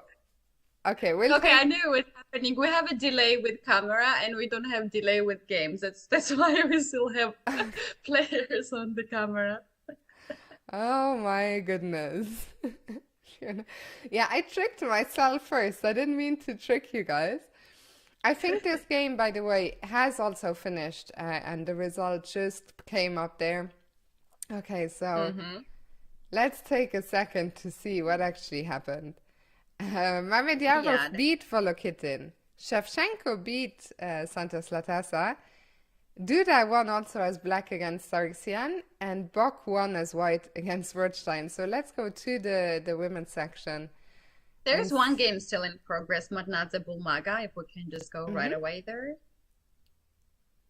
But this will not last for long as that we do have here the opponent game and it's completely winning for white. yeah, the pawn is just way too far away from its queening square, which means that with Yeah, Anna winning, she's going to tie this match, right? yeah, that's right. And also, even if this pawn is only two, it's a theoretical endgame, which like I'm sure she knows it by heart how to win. And in case if Anna converts this one, it will be yeah, it will be the tie against Ukraine. And she has won the match, so that match is tied. Um, Daniel Yan beat Olivia, having a tough event so far. So Poland making a draw against Armenia. Gunay beat Yevgenia. So what does that mean again? In case of Azerbaijan and Ukraine, Yeah, um, Azerbaijan won 2-0, right? Azerbaijan Azerbaijan actually won two Yeah. zero. And Okay, we fun. have the result Mm-hmm. here. Okay.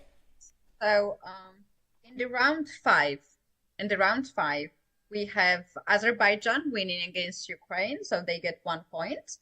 Spain lost against Romania. Armenia lost against Poland, and we have Netherlands winning against Israel. Mm-hmm. And we are getting ready for the round six. This is the one of the final rounds and very important rounds, individual portion here we have, but the points will count then together. And for those viewers who just joined us, you guys, this is European Games 2023. Chess just became part of that. This year, the tournament is happening in Krakow, and right now you guys can see the video footage from Krakow Opera. It is actually huge, playing not playing venue. It's actually a big venue with they have a lot of concerts there, and as we can see on the camera, there are a lot of viewers, and the tickets were under the sale, as I remember, and the chess fans can actually get the tickets to go to this venue, just like old times. To be honest, we don't remember obviously, but we have heard Yes. from our coaches or other generation or even from movies. And this is actually not happening in many places, but in Poland you can see this a lot, where the players are playing on the stage and there are like hundreds of viewers, spectators in the audience. Absolutely. Just as you said, you can see I tried to fix something. Katy, today is not my day. Let me bring the camera back, and hopefully from here on out there won't be any more problems. But as you say, I think it's so nice for the viewers to be able to go on site and just feel the atmosphere. I think it's so different.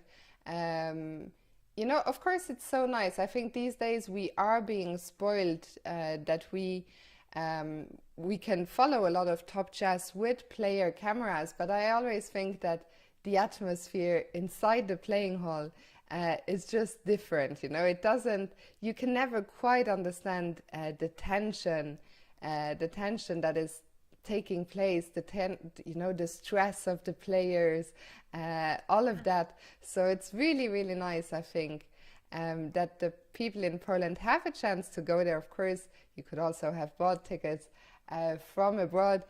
But yeah, now 2 rounds to go. Do you know what the standings are? Bowties in our chat says, breaks it down for us and says that it should be, but it's not official information. Netherlands Okay. with 8 points, Azerbaijan with 7 points, Armenia and Romania with 6 points, Poland with 5 points, Spain and Israel with 4 points, and Ukraine has not scored yet. So guys, we are very much rely on you in the chat. So please give us correct information The because we chat, trust. the chat, to be fair, has been so lovely today. So thanks to all of you guys for being here. I know it hasn't been, a perfect show. There's been some tech issues for sure. But look at that, even the camera is back now. So hopefully we can get through the rest of the stream with the camera feed, and it really gives you an idea of just how beautiful the venue is. And we already talked about the uniforms. It's also really nice to see that the players have lovely gaming chairs. So yeah, very, very nice. And thanks again to both sides. Maybe before the next round starts, we can quickly see, because Elina Röbers has so many fans in the chat. Somebody mentioned, how did she win this game against Marcel? Because she was doing so, so badly out of the opening. So maybe we can take a quick look here and see what had actually happened. So Elina with Yes. the white. Mm-hmm. As a French defense, um, not not very exciting position there for Black's bishop on c8, which is struggling big time, and especially now with the knights heading to e5 square, both of the white's knights controlling that, must be quite tough for light square bishop on c8. Yeah, on the other hand, the king on f1, suddenly, while you were talking, I was pressing the forward button, and suddenly the white king has landed on f1. It's not completely clear. I mean, what is completely clear is that's not where you want your king to be. There is big pressure against f2. So let's see how Elina handled this, because this position looks really, really difficult for white. So she played knight g4, hitting the queen. And she took on b4. We saw a bunch of trades. It's super tactical. I mean, there's so many pieces hanging. This is the kind of position where you want to have more time to do the deep dive. What is important is that you cannot take because of the pin on the king. So the queen can drop back. And I'm really curious to see how did Elina solve her problems. So now she was threatening to take the knight, so the knight jumped back, the white knight also jumped back. Marcel still doing great so far. I'll play a bit faster through these moves here, but that's one thing I also really like about Elina, she got a tough position here out of the opening, but she's just playing so resiliently. Do you think Marcel forgot that this pawn was hanging on a5? Yeah. Just, yeah, sometimes we're not well looking at Yeah. the pawns on the edge, because Black has such a nice position. Even after giving up this pawn, I think Black is still the one who is trying to convert this position. I think this d4 pawn is way stronger than any of White's pawns. Seems like something went wrong later on. Yeah, so let's see, h6. It makes sense to, try and gain some space because white was so crammed in the whole game. Um, but remember, after the a5 pawn fell, material was suddenly even. And now what? The knight is jumping in. Maybe an opportunity was missed here to play a bit more energetically, but of course that's always easier to say after. And I still like the way that Marcel played this, but suddenly there is a big family fork, and it looks like queen d7, but how could she save the position? If queen g5 hitting the rook, I don't understand for now how. Yeah, there are a lot of mystery in this position in this game, actually. And it turns out that here you can give the exchange because you have enough counterplay, I guess, somehow. Okay, this was really difficult. I mean, I don't think we can judge Marcel too harshly, but now Elena picked up an exchange, gave it back on e3 immediately to just get a more pleasant ending. Not just more pleasant, but also an extra pawn. And looks like she converted. Even this, to convert this is very difficult with the opposite color bishops. Let's see, how did she do it?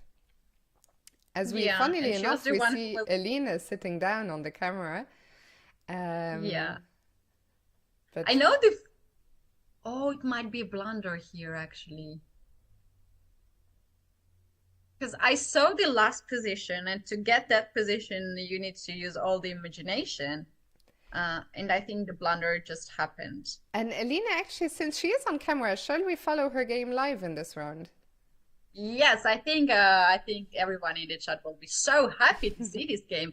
Olivia Kobasa, who is one of the rising stars and rising in Poland these days, and a lot of eyes are on her. And I can say, Fiona, that she has improved so much Mm-hmm. for last 2 years that this is incredible. The person who used the COVID period so much Mm-hmm. is actually Olivia, because her rating before COVID and her way, her play before the COVID way was way different. And then now she has actually won a lot of titles. She gained her international master norms and the titles. Her rating from 22 went to 24, and she also has 2 years very successful European individual women tournament. So she's on fire. And on the other side of the board, we have another young talent from Netherlands. And this match will be very interesting. For sure. I think in this tournament, actually, once again, thanks to both eyes, we know that Elena is actually on an incredible 4.5 out of 5, as is Jan Krzysztof Duda. I don't know about Olivia. I think Olivia is having a difficult start to the tournament today because I believe she's lost quite a few games. I don't know what her score is. But let's see, Elena for sure with the white pieces will be going for the win here, especially as her partner Benjamin Bock has a difficult matchup against Jan Krzysztof Duda.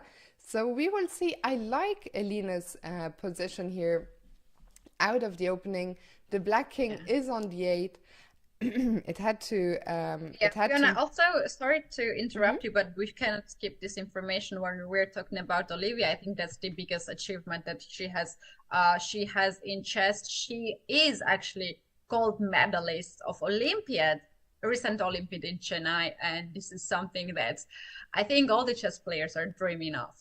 For sure. I actually, when you talked about her, I wanted to bring this up, and then but yeah, she had an outstanding, one of the most remarkable performances at the Olympiad, and there you can see what happens when you mix up, talent with hard work, as Katie mentioned, this COVID period where we were all stuck at home for so long. This is what can happen when you invest that time into your chess study. And funnily enough, I think both Olivia and Elena, as we're being reminded in the chat, both had fantastic performances at the Olympiad.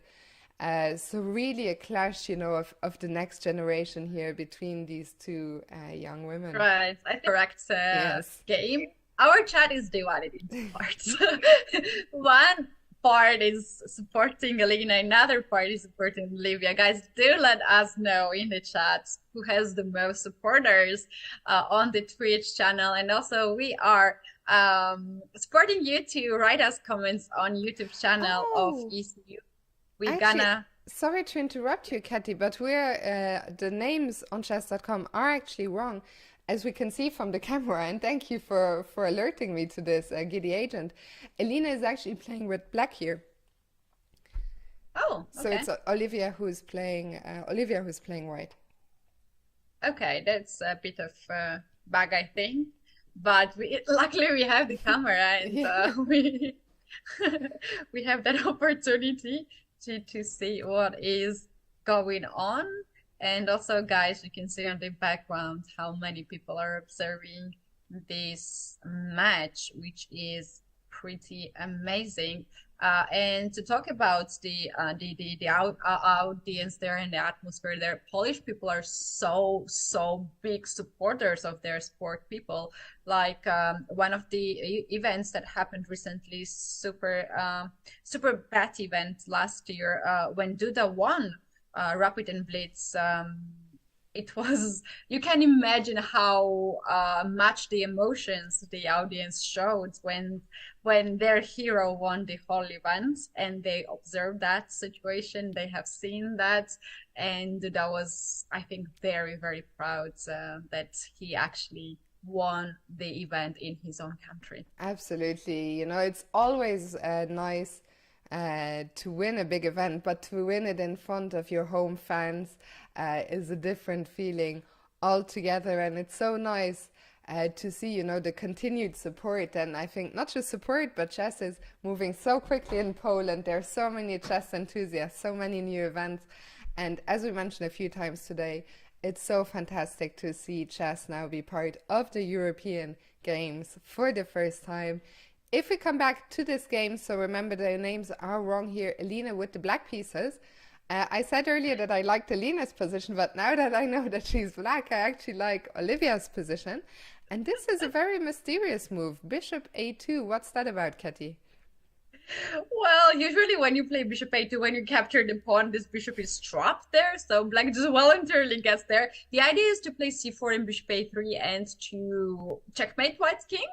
As freaking as it sounds, but it takes a little bit more time, and white has some time to play on the king, I guess.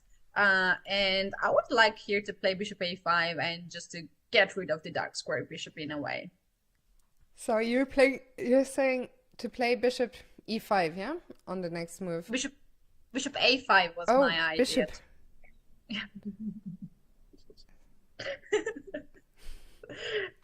There we go. The idea of this is to trade dark square bishops, and just to point out that the black king is in the center. You see c4, he's aiming to go on a3, but that's too slow in my opinion. Yeah, and the chat, Vlad was also saying that he thinks queen d2 might be a threat here. But what did we see instead? We saw bishop f3 for we saw Oh, wow. that's so beautiful. The queen d2 was so beautiful, actually. Bishop a3, bishop a5, and bishop b2 checkmate. Very nicely spotted in the chat by Vlad. Instead, in the game, we saw white give up an exchange, but it wasn't so much a sacrifice. She saw she would get the exchange back immediately. So she just decided to simplify into an endgame. Material is even, but look at that white queen coming in. The black king is in a lot of trouble, but we've seen how resilient Elina is. So let's see if she can do it one more time. 10 seconds on the clock roughly for both players. This is really intense. Bishop h5 attacking the rook goes on g7, but black's king is now on run. Let's see how far this king can go. Queen to e5. It creates no threat, but it's a good move just to pass the clock.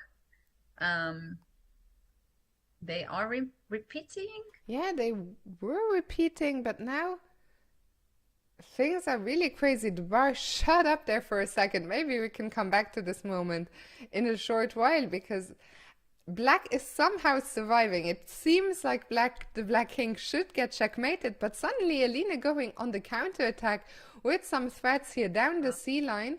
But the black king is all alone. What's going on? Is it going to be a perpetual? Is it going to be a mate? But now...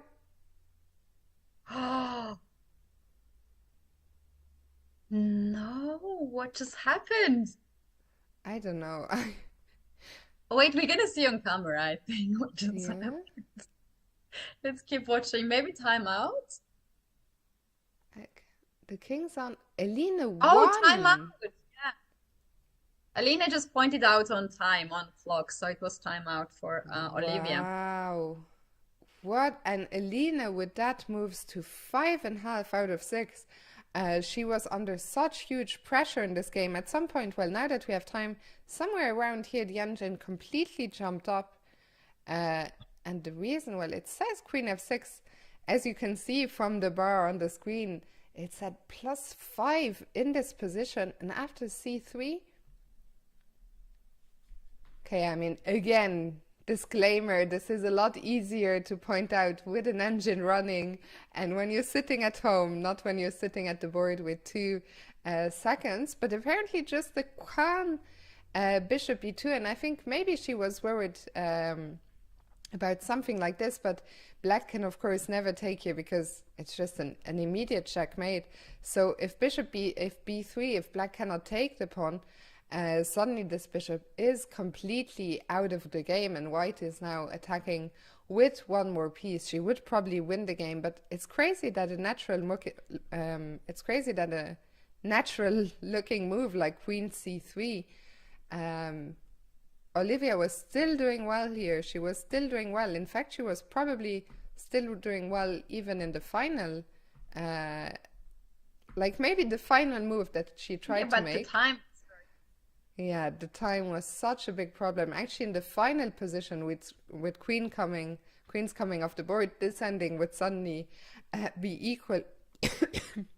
But what a I think Fiona, when she captured the pawn, it was such a long way to capture this pawn. She lost on time in that position, and they played few more moves, but the time will not be added on clock. Once you flagged, like if you even want to trick your opponent, you cannot trick with that. Once you flagged your time, it will not give you any extra seconds anymore. It will be just flagged. absolutely. So yeah. And apparently, in the Open, Duda also continued his run and equalized the match for Poland against the Netherlands. So both Duda and Elina Rubers on 5.5 out of 6. It's such a massive, massive score. Let's see what happened in the other matches. So Volokitin lost to Rothstein. It's been a tough event for Ukraine so far. Shevchenko also, this has been a And great... in the women's section, it was a draw. It was a draw in the women's. Okay, so Ukraine lost the match to Israel. Shevchenko for Romania lost to Sargsyan. And finally, Shahma Mediarov. So that actually makes this match even because Elena Danilian won her game, so it's 1-1. Okay. And finally, Shahma Mediarov beat Santos Latasa and Gunay against Anna. Gunay also won, yes. Okay. So if I'm not mistaken, Azerbaijan, one of the teams that is doing well. I'm looking at the chat to see if someone has already done the updated maps because this is it. This is crunch time. Only one round remains in the qualifier round robin. So very soon we will know who is going to battle it out for the top 4 spots and who is going to be battling it out for the bottom 4 spots. Okay, bow ties comes to the rescue. Katy, I will let you tell us the standings.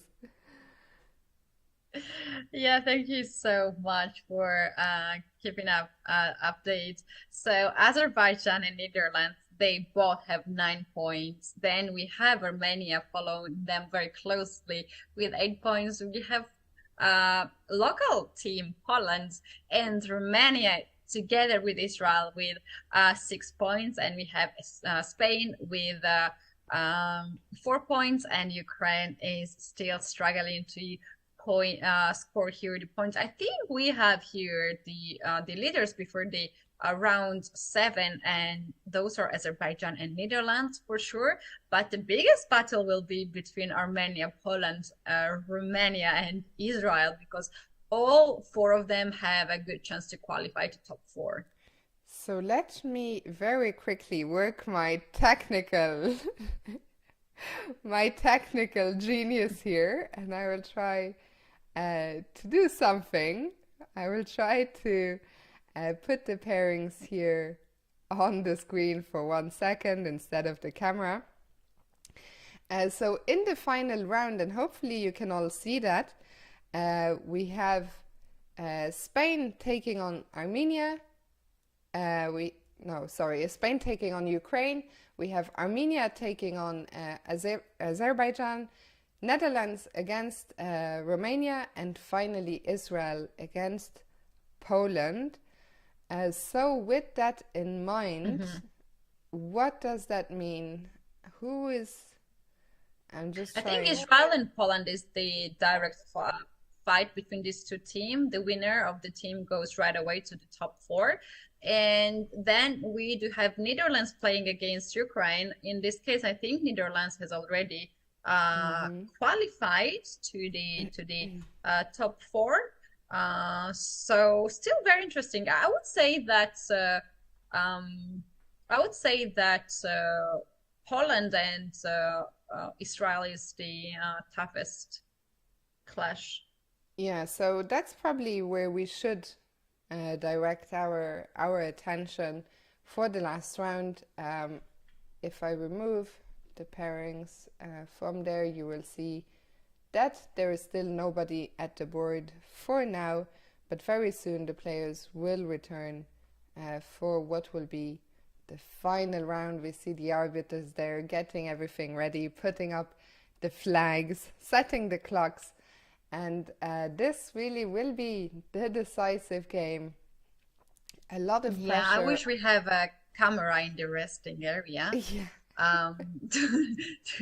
To see like if the team members are like sharing some of their opinion, maybe to coming up with some kind of strategy how to play, because team competition is something that players are getting very close to each other and like planning next match. Maybe sometimes draw is enough, so they are not really risking too much. Some of the players like to hold on a draw and the other boards can win. So it's a lot of things going on right now in the beside this, like behind the scenes, which we cannot really see because we don't have the cameras over there, but could be such a nice option to have, or a reporter to give us some information. Absolutely, I'm completely with you. I think that even if in a sense the event was played individually, still, you know, you cannot go too far without your partner. If you want to win this event, you also need them to do well. You need to encourage them. You need to, and I really do think that team spirit in such a situation makes a big difference to encourage each other, to support each other. So it is a shame. Hopefully we will see some pictures tonight about what was going on behind the scenes. And in this match, well, I guess Israel... Yeah, we have seen photos. We have seen photos already. Yeah, go ahead. We have seen photos before the tournament. They have shared the photos of the city tour where almost all the players were attending. And yeah, we have seen that in the social media, but I think in the end of the day, we're gonna have more photos so we can see what is really happening right now. And I'm sure we're gonna have one of those photos with players giving the autographs to the spectators and to the chess fans. For sure, because as we have seen, there are a lot of spectators on site in Krakow. I was talking about the match, so I guess Israel is in a must-win situation. Yeah, seems like because we already know two teams which are Azerbaijan and the which Netherlands. have already qualified, Azerbaijan and Netherlands. So only Armenia can catch up with them in the worst scenario. And yeah, then we have actually 4 teams fighting for the top 4. So yeah, it's actually true. And Bowties is also sharing some individual results with us. Thank you so much for that. So in the Open, Duda is leading with 5.5, ahead of Mamedyarov with 5. Bok has 3.5. Shevchenko and Sargsyan have 3 points. Rothstein has 2. Santos has 1.5, and Volokitin half a point. So very, very impressive. You know, at the start of the show, we talked about how Jan Krzysztof was only in Berlin playing last night. He only finished playing around 9 p.m. But clearly, the fact that he got a nice warm-up was a bigger factor here today, and he's been absolutely cruising. Very, very impressive result. Yeah, and we're still looking for the information if he used helicopter to get. Yeah, absolutely. We have to get to, Katie, I One of trust you to get to the bottom of that. yes, I will know about that. One of the like craziest thing about this helicopter in the chest was I think 2 years ago when in Poland we have these big events like festivals, and people are just so crazy actually. The things they are doing. So one of the craziest thing was that I was driving from Warsaw to Ustron where the tournament was happening, and there was a live video. There was a live stream of how Kasparov was flying over from Warsaw to Ustron with a helicopter, and that was live streamed. You That could is see that. so funny.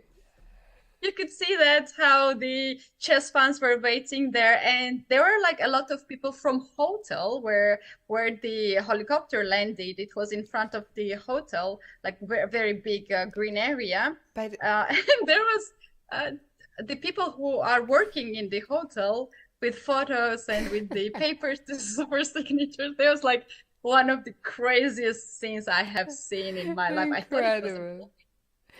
Katie, by the way, the last round has started. Round 7 is underway. We are following the game between Rothstein and Duda. We also have the camera on that. We'll go in a second, just since we talked about the standings in the Open very quickly. In the women's, Elina is leading with 5.5.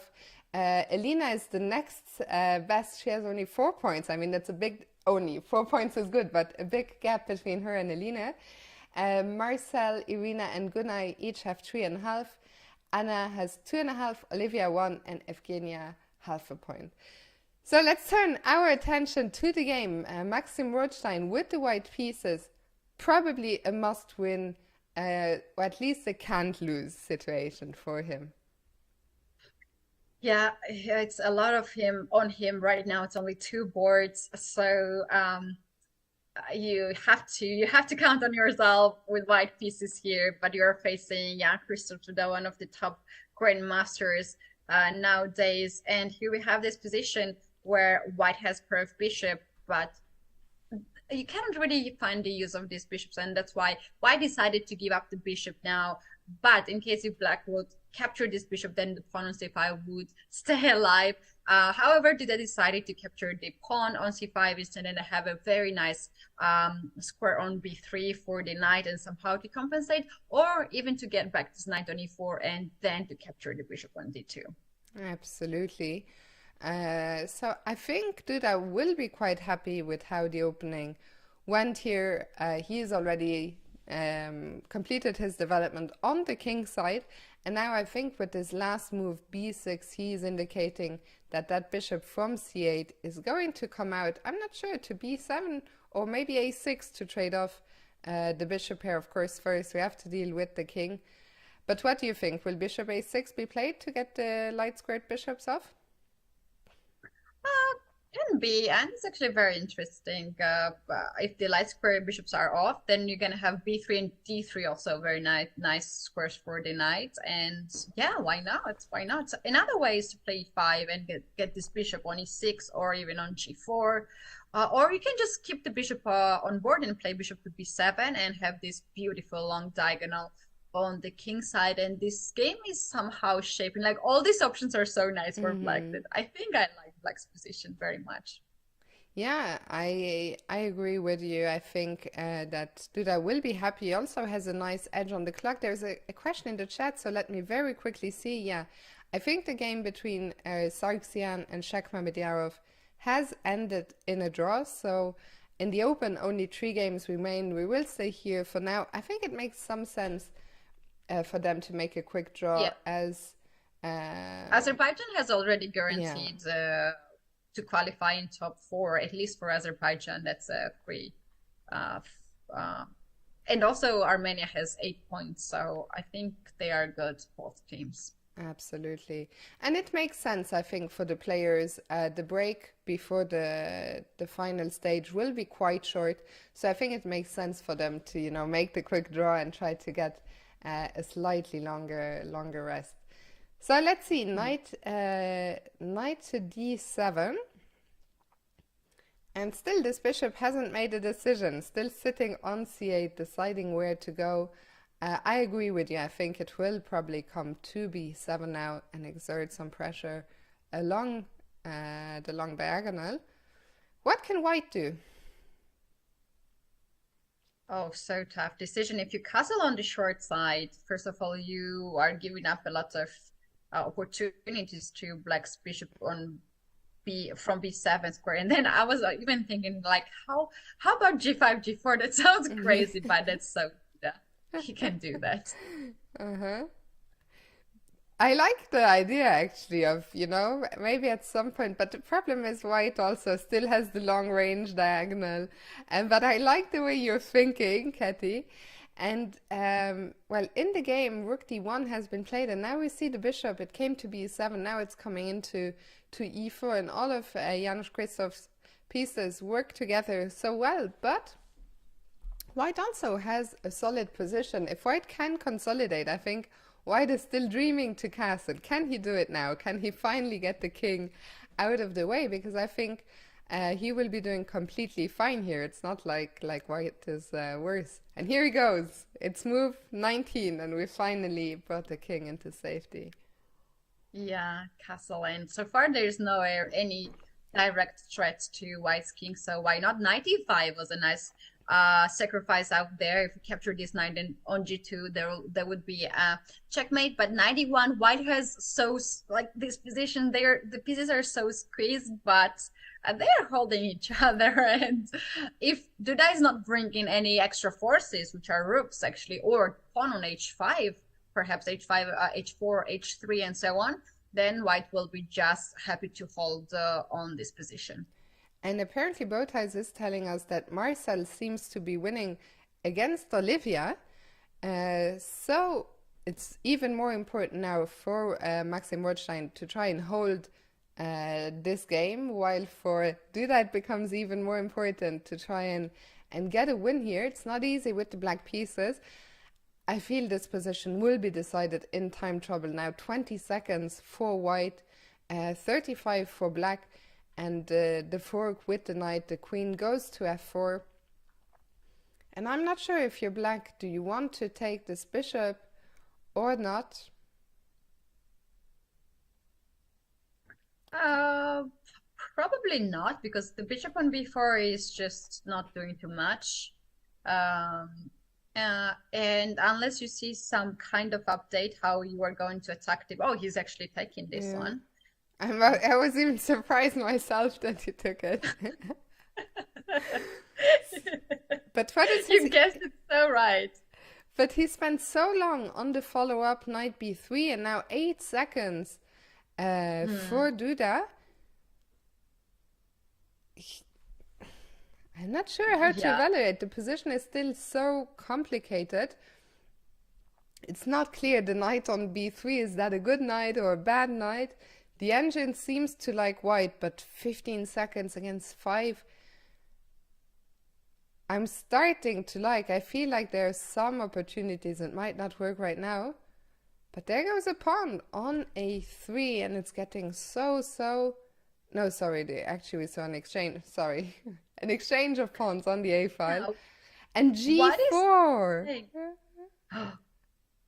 Oh, that's too much.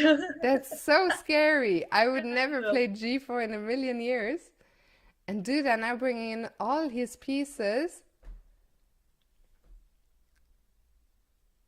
Of course, the It's computer so says pity we this is cannot see the fine. video right now of these two players because I think Duda might just He lost a piece somehow. He lost the knight. And now it should be. I mean, he's gonna try, of course. He has a sneaky. This was a sneaky trick. We will show it later. Taking on f3. You couldn't recapture with the queen because of rook f1 check. But now suddenly look at Duda's king. Is that king going to survive? Looks very doubtful. He had to give up another piece. And I think Rothstein is going to take this one. Yeah, Duda's only hope is the white's king, which is pretty open, but white has so many pieces around. And bishop b4, knight now comes on f4. No, I can't believe that black can survive here. Queen g6 or queen f5 next move. That can be pretty much all game over because now the rook on h1 is hanging. Absolutely. I guess that Duda actually resigned here. We'll wait for a second for confirmation, but it's hard to see any move at all. And that might be bad news for Poland because Marcel... Efromsky also won the game against Kielbasa. Exactly. So let's go back and let's see what happened in the other matches. Benjamin Bock won his game against Shevchenko, while in the women's, did we not? Maybe we never got a game here. Looks like maybe. Also, Aline won the game, so it's 2-0. So Eline won. Oh, there it is. Okay. So 2-0, and Elina against Mamadzada was also a draw, so that match ended 1-1. Anna Matnadze beat Yevgenia Dolovanova, and Jamie Santos Latasa made a draw against Volokitin, which means that Spain wins that match. It's been a tough event for Ukraine, who really didn't have their best showing so far. But it's not over yet. They will still be playing, for these placing matches. Nobody is going home. I think what we will do, we will probably wait. Or we will tell you after the break. I will leave it to you, Ketty, to decide, because the players are having a coffee break now. So either we will go on a break as well right now, or we will wait to see who qualified. But maybe it makes more sense to go for a quick break. It will take, I think, some time to go through all these processes for the arbiters, and I think it will make a sense if we take a break now and we come back a little bit early, and also to take a look the pairings, which pools the teams has qualified. But we already know because we have Bogdais here in the chat, and he tells us top 4 teams are Netherlands, Azerbaijan, Armenia, and Israel. And Santa says that Ketty wants coffee. And you guys on a break too soon. Yeah, I would not say no to that, but no, it's not true, guys. We're just waiting for the confirmed information.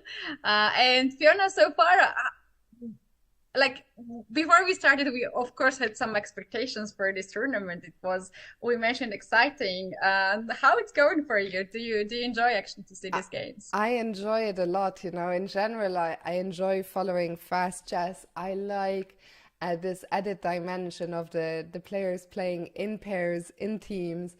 I love the setting. I love the fact that there's an audience on site. So yeah, a very exciting event, and I'm curious now to see how these final matches are going to go. So we will get immediately a semi-final, or how is it? Can you tell us about the schedule? So the time, according to the regulations, what we had before, but we had a bit of delay, right? For the first game. We might have a delay right now too, but usually when everything is working quite well, then they are starting on time.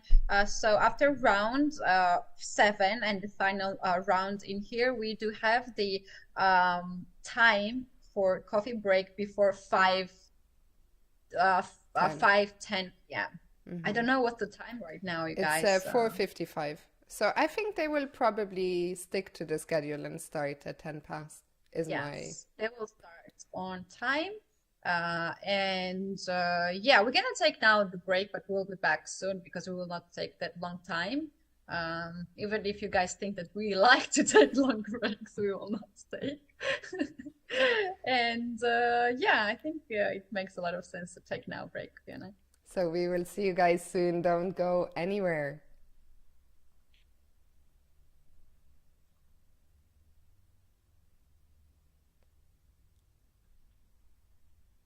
Oh.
Hello and welcome back. Thank you for your patience during this coffee break. And we are back for the final part of this event, the European Games. And Katy, well, first of all, since as we can see, the camera has gone off again for a second, so I think we have a little bit of time, maybe for all the viewers who just joined us now, who missed the whole round robin part. Can you maybe give a quick explanation of the event that we are following today? Right. So, guys, today we are covering the event which is happening in Poland, in Krakow, and this is European Games 2023. Chess became part of the event, and alongside with the other sports, chess is the exhibition. Chess has the exhibition tournament, and it is happening in the Opera House in Krakow. We do have here a lot of stars, starting from the local star Jan Krzysztof to the we do have here also Shafir Mamedov, a well-known chess figure from Azerbaijan, and we also have young talents in both sections. We do have two sections, open section and the women's section. And in round robin, we have seen 7 rounds, and all the games in the 7 rounds, the time control was 3+2. And now, after all, we know that top 4 teams has qualified, and that's Netherlands, Azerbaijan, Armenia, and Israel. We're gonna see now the playoffs.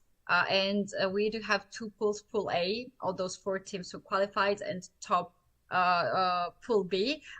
The rest of the teams, they're gonna play against each other, and then in the end, we're gonna count on the points, and we're gonna have the medals according to the team competition, team results in the end. So it is a bit complicated, to be honest, compared to the other chess events. So we're just catching up with you guys. See you, and let's see how the actions gonna go. I hope you guys enjoy the games as much as we do, and we also have the live view of the playing venue, and we have the chess boards, and we have this possibility to see the players how they are playing, and we can also just see a lot of spectators in the playing venue. So Fiona, we're waiting for the next games to start.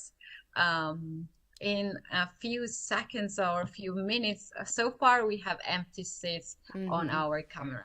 Yeah, we can see from, well, both the board on chess.com, and also I think the camera does confirm what we're seeing, because as far as I can tell, on the left hand, that is a Polish flag. On the right hand, that is an Armenian flag. So Duda will be taking on Sargsyan. I'm still, it's been a tremendously exciting day. The format is slightly confusing. I think once we get to the stages where it's really, the semi-final, the final, it will be a lot clearer. But yeah, Bowties is also informing us that in the women's, well, we will see Eline take on Gunay. I think we saw them face off in the very first match, if I'm not mistaken, of today. Elina, meanwhile, will play against in the women's semi-final.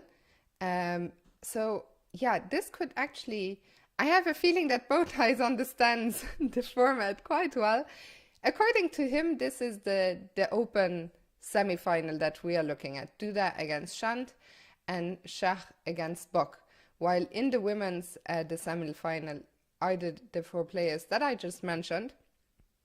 So it could be that the first playoff is for the individual standings, and later it's for the teams. We will find out as Yeah, we... so here's the thing, Fiona. They are competing individually in open section and in women's section. They are getting the points individually. So, for instance, we have Duda, who has the maximum points, and we have also Olivia, who has one of the last points in the women's section, right? So they have different points. And in the end, the whole points gonna go together, and that's how the teams will be awarded by the medals. Okay, I see. Okay, make Yeah, it's some. sort of mostly individual tournament, but then in the end, So when they it comes to continue the as medals, two. So it wasn't so much which teams finished top four and bottom four, but rather which players, because they will anyway. Some players like yes. Duda might play in the for the top. Okay, okay, this makes a lot more. This makes a lot more sense. I think now I am finally on board with what is going on. Meanwhile, we see that Sargsyan just sitting down at the board there, waiting for his opponent, Jan Krzysztof Duda. Mhm.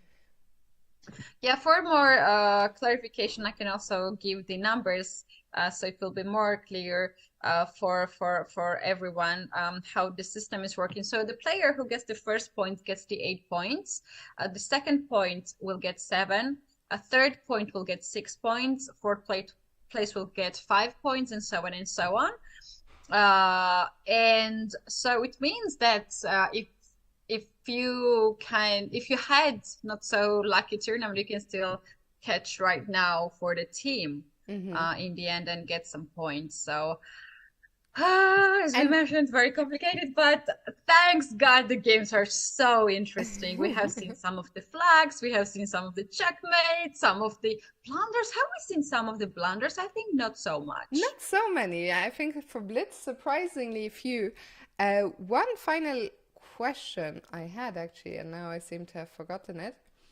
But yeah, so basically, this is the semi-final already for the top uh, for the top four spots, and they will play two games against each other. And if they are Mhm. tied, they will play Armageddon. Is that correct? Yes, that's correct. And we are all hoping for Armageddon. Everyone hopes for Armageddon, right, What guys? is the time control for Armageddon? Do you know? Um, uh, you ask if they go with the classical one with Yeah, 4 versus 5. yeah. I think that's the classical one, and they are not going to bid for it, like which lately becomes so popular to bid on time. I think they will go with the classical one. Okay. Okay, very Let's see. interesting. So it looks like the players are ready. Um, Double level Armageddon. Yeah, so Jaksha, I think my understanding is now that it's more like anyway the individual and then the points get added up.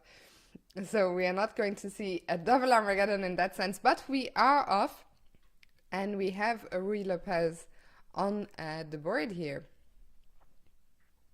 Yes, so interesting how this match gonna go.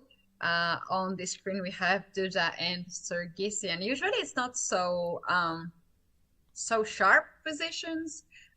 This one is a lot of maneuvering there and here. So let's see if this gonna bring any excitement or it will be just a slow game at the beginning, but then all the actions will start when the time gets low on the clock. Earlier, you mentioned you don't really like this move f6 in the opening. Of course, it was a very different position, but what do you make of f6 here?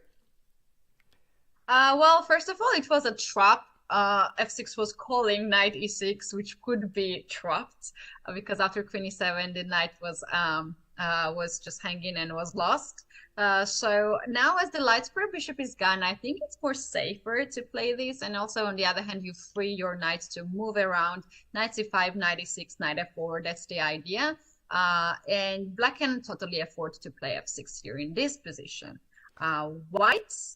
If white plays f3 or f4, that will be a different story because the bishop on b6 actually controls this long diagonal, and black might have some nasty attack on the king side. Absolutely, and wow, Duda comes in with the queen. I'm curious, how is this check going to be blocked? Well, Sargsyan plays g6. I'm always a little bit worried with the king still on e8. But Sargsyan is saying, no problem, I'm just gonna defend everything, queen d7. Probably black will try to exchange queens here at some point just to make the king a little bit less vulnerable.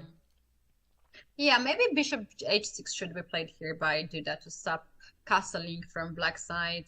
Instead, he goes before. He has another plan, and I have no idea what this move is about. What is his plan really here? b3, is he going to play b4, b3, bishop b2? I'm not so sure. Maybe he just frees this square for the knight on b3. Yeah. Also, not so sure. That's a mysterious move.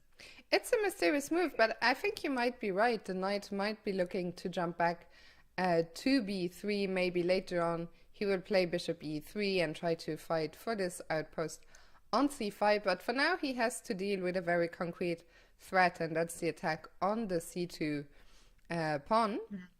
I guess as white Bishop you don't. e3. Mm-hmm. Hmm? I thought bishop e3 would be a Yeah. move there to pin the knight, but seems like Duda is just holding on position. Now he goes bishop e3, and the threat is c3 Fiona here, and the bishop on a7 would hang. So bishop goes on b6 in this position, and knight goes on c4. Still have no idea why b4 was played in that position. Yeah, b4 is slightly mysterious. Maybe it was also kind of prophylactic to stop black from grabbing any space on the queen side. But for now, a big decision for Sargsyan. What's he gonna do with that bishop? Is he going to put it back again to a7 where it came from? No, he goes for c5. Very interesting decision.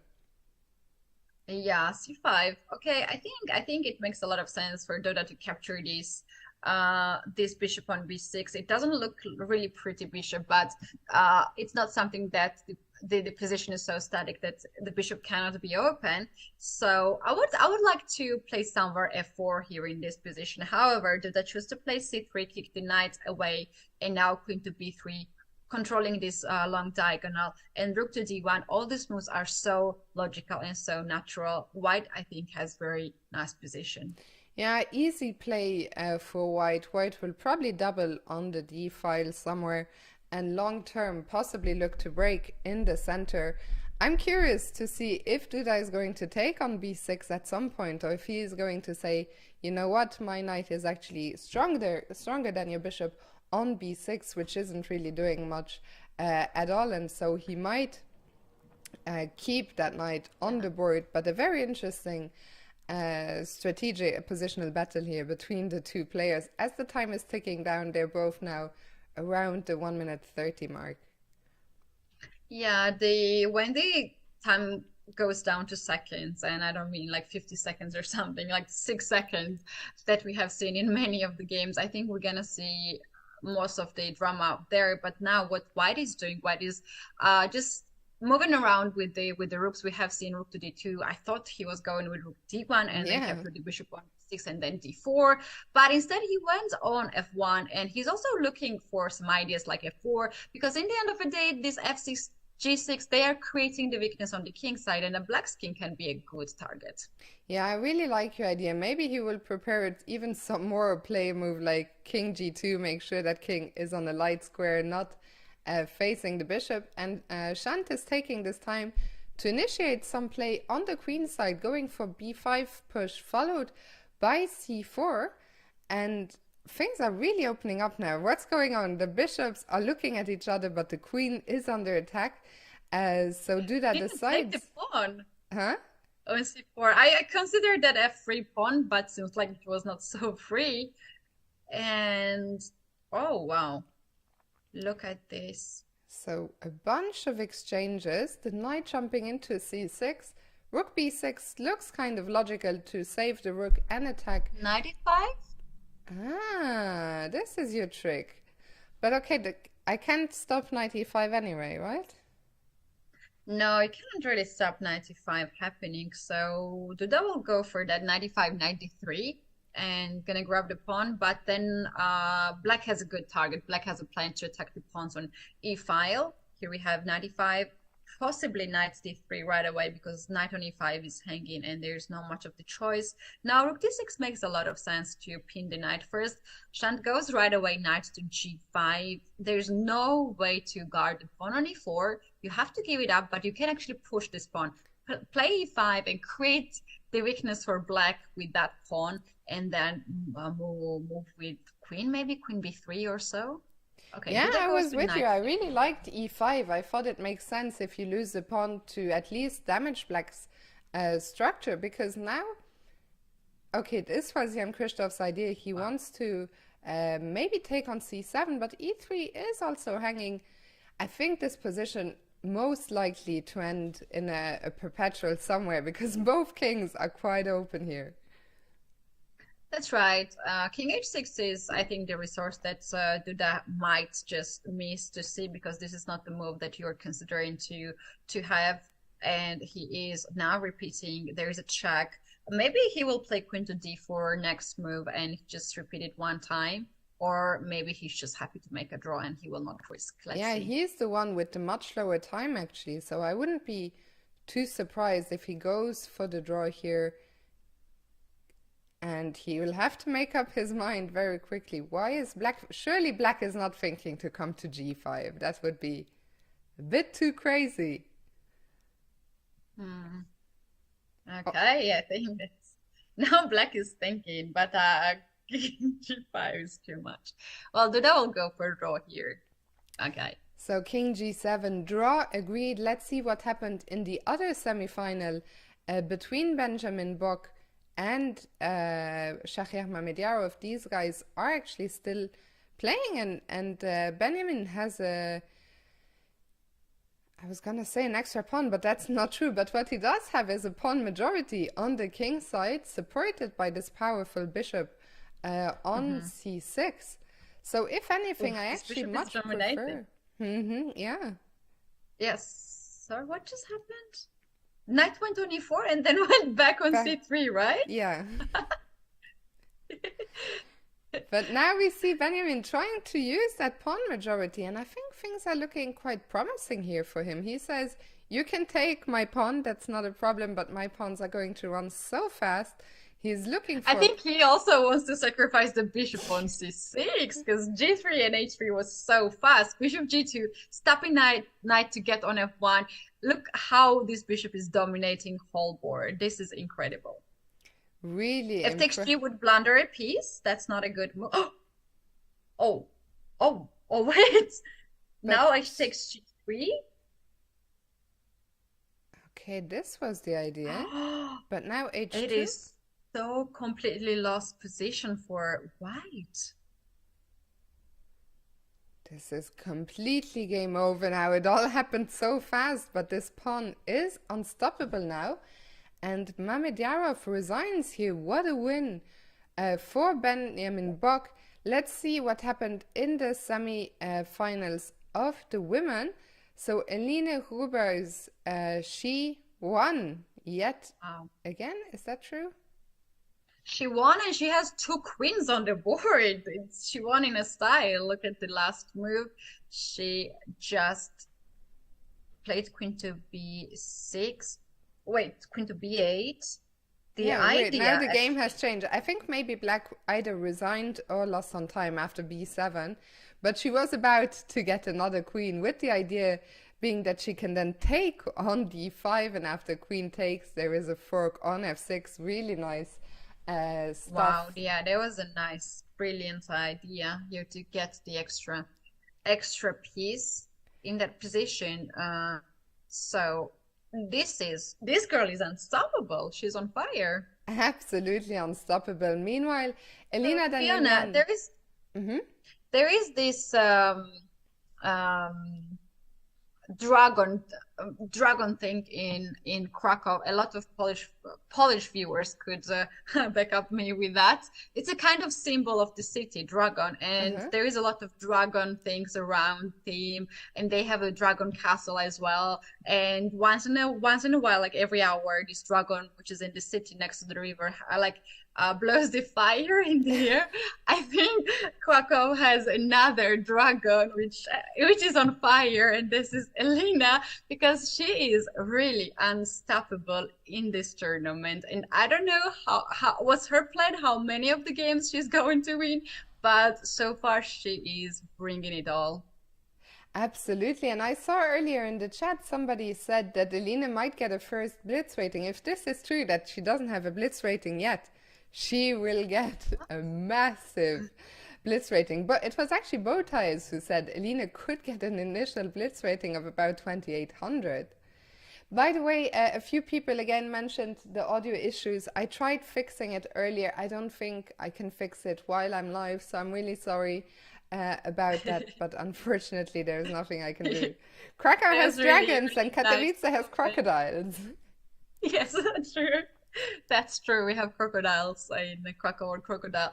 Mike Funny said this comment actually made me so smile when he asked you to put the microphone in the center. Yeah. We were just struggling with this, like, The oh, anyway. microphone is right here. It's not that the mic is not centralized, but it is an audio issue, so it's something I'll have to look into after the stream. So let's see, quick look at the results. We saw the draw between Duda and Sargsyan. We saw that Benjamin Bock won a nice game against Mamedyarov. Shevchenko won his game against Volokitin.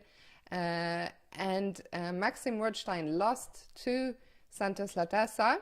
So that's in the open. In the women's, Daniel Yan won her game against Efrimsky. Oh, the second games are up. But wait, Elina just beat... Yeah, they're playing now color Reverse colors, yeah? reverse colors. Yeah. Yeah, okay. Actually, I would suggest to keep the eye on this round on the game of Mama Zara Günay and Elaine Roberts, because this can be a really interesting game in this match. And if she is pushing so much, and also Benjamin is doing great in the open section, I think they are good candidates to get the gold medal at the European Pairs Blitz Chess Championship 2023. Yeah, so if I understand correctly, and Katie, correct me if I'm wrong, the winners of the two matches, the two semi-final matches, they will then be in the final already. That's how I understood Okay. actually. I'm glad We'll we're see. on the same page. We're on the same page. And Double Dutch gold, yes. yeah, I was just going to mention that the Dutchies are having a fantastic tournament, and they are for sure right now making a strong bid for those team gold, maybe, you know, get all gold medals, individual, teams, everything. We'll see how it goes. There's a lot of Dutch fans. Good to see you, Dustin, as well here. So game 2, we will watch Günay Mamadzada against Elina Rubers. And Bowties is informing us that if both Dutch players hold, so if they don't lose, which would give us an Armageddon, then the Netherlands will have 14 points guaranteed already, which is a massive score. Okay, so the tough question to the Dutch viewers here: Armageddon or gold? Potential gold. I know what I would say. Let's see what their preference is.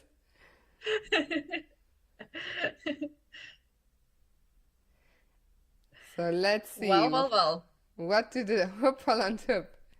Dustin actually votes for Armageddon. I did not expect that. And Yeah. GM Solver is saying he really underestimated Buck. Buck is really playing a fantastic tournament. So all that blitzing on stream and online definitely paying off. I don't think he plays so much over the board chess any longer. But as we see today, that's not a problem for him. And it could be, in Yeah. fact, yeah, that Yeah, Netherlands. it's very impressive how some of the players are actually using chess streams to get stronger. Yeah. And what happens to the rest of us, I don't know, Fiona. Yeah, I don't feel like, at least speaking for myself personally, I don't know what my streams do, but I'm not sure they help me to get stronger. It's something I've been thinking about, you know, to use my stream time more wisely, but we'll see. We'll see about that in the future. For now, we see the playing hall there. We see, if you focus really hard in the background, the spectators in the dark, waiting for the gladiators to return. Return Oh, to the that's stage. nice. That's nice movie scene. Actually, in what you mentioned that it's dark there, it's completely dark out there. I've been at the opening press conference, and all the lights are on the stage. and it's actually a lot of lights there. So once you enter in on the stage, you might just have this, effect at the Uh-huh. beginning, but then you're getting used to it, and they have really, really beautiful lights on the stage, blue lights. From this angle, we cannot really see, but I'm sure the spectators have really nice views. During the break, I scrolled down a little bit in social media. Will judge me, and I saw really nice photos from the spectators' perspective. Very nice. Yeah, the playing hall looks spectacular. I really think so much effort was put into this event. We talked about the chairs, the outfits, and also how rare it is. I mean, you often play as a team, but either in an open team or in a women's team, a team of four, like in the Olympiad.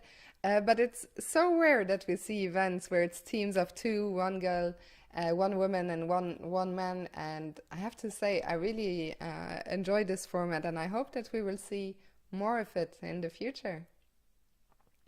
Yeah, the same. It's actually very, very interesting.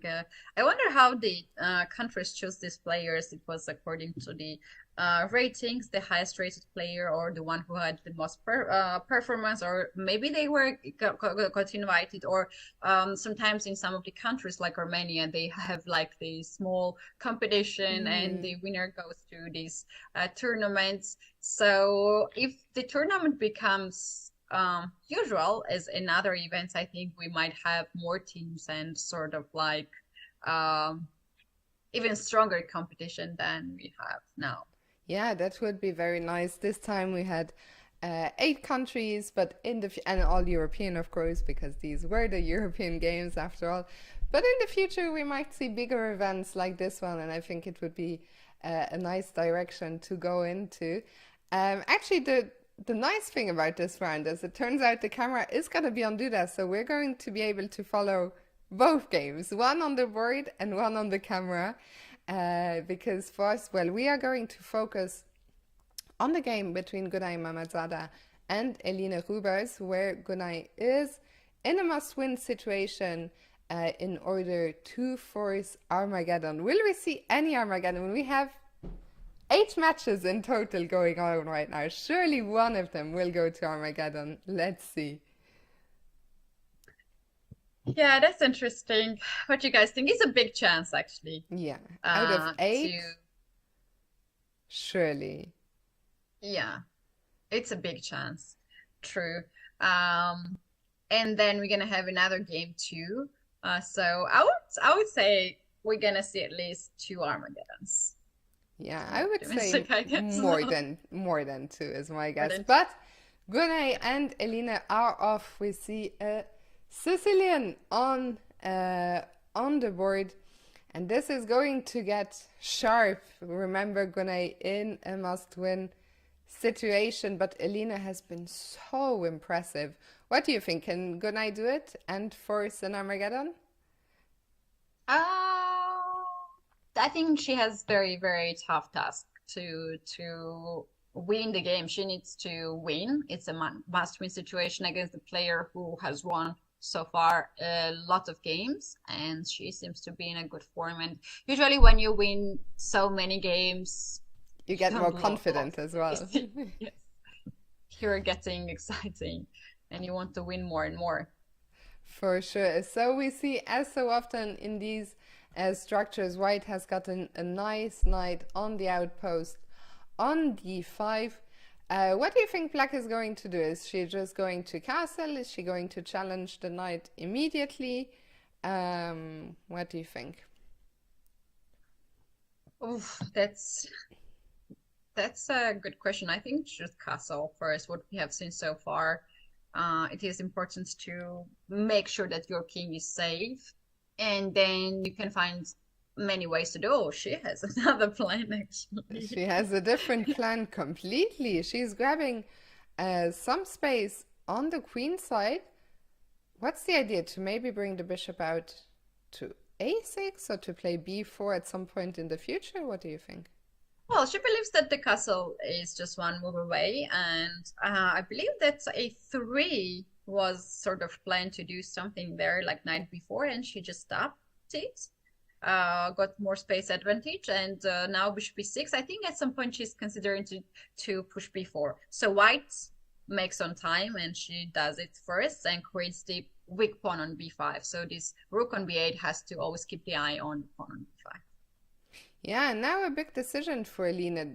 Does she want to take? Does she want to play a4? Does she want to ignore it? She decides to ignore it.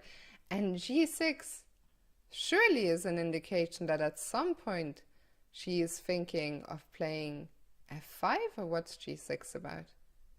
Yeah, I think she wants to play f5 and starts to open up the king side or the center, and Gunay just plays on time on the queen side a4. I think it's a very good move, and that's where she is strong. She's not strong on the king side. The center is blocked right now. So after b takes a4, now b5 attacks the knight, and perhaps knight a7 is the black's next move. Then white can push this pawn forward and play b6, and after knight to c8, then white has to somehow find a move to hold this pawn, because otherwise it's hanging. Really harassing this black knight. Yeah, it's quite a double-edged position, right? Because the pawn here could be a weakness, but it could be a strength, but it could also fall off the board at some point. But Elina decided to go in another direction. She went back to e7, and Gunay playing c4 to just support this beautiful central knight on d5. And I'm curious, f5, I think we were both expecting it, and Elina decides now is the time to also ask white some questions here in the center. Yeah, that's right. White will perhaps just grab the pawn on a4 now, and try to maybe double the pieces on a file to get the a5, and just wait a little bit. But here is the thing, that the pawn on e4 is hanging, and maybe white is willing to sacrifice this pawn here to stop some kind of king side attack like f4 and so on. Oh, wow. f4? Nice, I did not expect. She's in must-win situation. That's Yeah. why all her this before a4, now f4 tells it all, that she needs to win desperately. Yeah, and we see that Elina once again makes, according to the evaluation bar, which you can see on the left-hand side, the best decision. And let's take one moment, quick pawn count. Right now, Elina has an extra pawn. The question is, will she be able to hold on to this pawn on a5? But probably she will. I think Elina is doing very well here. Yeah, the thing is that white's pieces are a little bit loose there, and now knight d5 Tactics, yeah. wins the pawn on the central pawn. If we take it back, then knight on c2 is hanging, and even though that we have this obstacle color bishop, I think black's bishop is superior here and is way stronger. Control's very important. c1 squared, rook a5. Too many things are hanging right now. This queen on e1 has to keep the eye on the rook, so we have rook a6. Yeah, it's still very messy. I mean, I don't think the engine, the evaluation bar, helps us too much here, because the players are playing with 1 minute on the clock. This b pawn is actually dangerously close in the future, while black has this central pawn mass. So I think all three results possible here in this game. But maybe I would almost prefer white because of the time situation. Elina down to 40 seconds. Yeah, the time situation is tricky, but look at this now. Bishop to e3, this controls the diagonal. Knight e4 is the next move that black is planning. And black wants to start to give some unpleasant checks. And with a move like b6, the problem of this move is that the pawn is not going that much farther after that. So knight c6 now stops b6 happening, and white is looking for some kind of game on the other side of the board. Knight is hanging, and in case if you play knight e4, then knight e7 will win the exchange. Yeah, and I think we might even see this, and the line will not end there, because knight e4, knight e7, if you take, you have this check on f2 as well, and well, there's also queen e6, so it gets really, really messy, but probably Elina doesn't really have better options than to go for this. And yeah, she does. Knight e4 is on the board. That's right. And now white can go with knight to a7 to get this exchange. There's also rook to a7 move. I think that's even better because you're threatening checkmate in two moves. However, knight e7 has been played. And ooh, the engine goes all the way up. Yeah. Why is that? What's the Wait. winning move? I don't see it either at the moment. So Rook the engine. a7 maybe? Rook. Rook a7 check force blacks. Oh, that's not the move for But sure. rook a7 we could have taken. Oh, Okay. I just checked the way the engine. Queen d7 was the move, and then rook to a7 on the seventh rank. And that makes a lot of sense. Absolutely. Okay, so well, now it's game on. Suddenly the bar is saying it's anyone's game. It's somewhere in the middle. And I think time really will decide this game one way or another. Can hold their nerve better? I'm curious, will Elena swap queens? No, of course not. She is going into the white position. We have seen enough games by her today to know that she is a very attacking player. She wants to keep the pieces on the board. And the knight jumps into seconds on d2. the clock. Oh, this feels so bad for whatever reasons. I think Elena will Now, look to bring her rook by the game. By the way, I think Duda has lost his game. If someone can confirm in the chat, I believe that Sargsyan and Bok are actually through to the final in the Open. But here it's still a fight. Gunnar is still in with a chance. Yeah, if Gunnar is still in with a chance to qualify to qualify to the Armageddon. I mean, whoa, this is so confusing what we have seen. Duda has lost his game, and here Gunai just turned the tables and she has extra piece, and this is so wow. completely winning position. What? And the game And it's ending with checkmate. We haven't seen too many checkmates today. Big shout out to Gunai, who is taking this match into overtime, into Armageddon. Let's see if anything else is still going on. Let's see the other semi-final. So Elena had won the first game, or wow, that is truly um incredible. yeah, like I'm struggling to find the word. Like so much of the things happened that you could not really predict because Roberts were the player who was leading in the women's section, and Duda was the one who was leading the men's section for all the tournament, and suddenly they lost the important games. Yeah.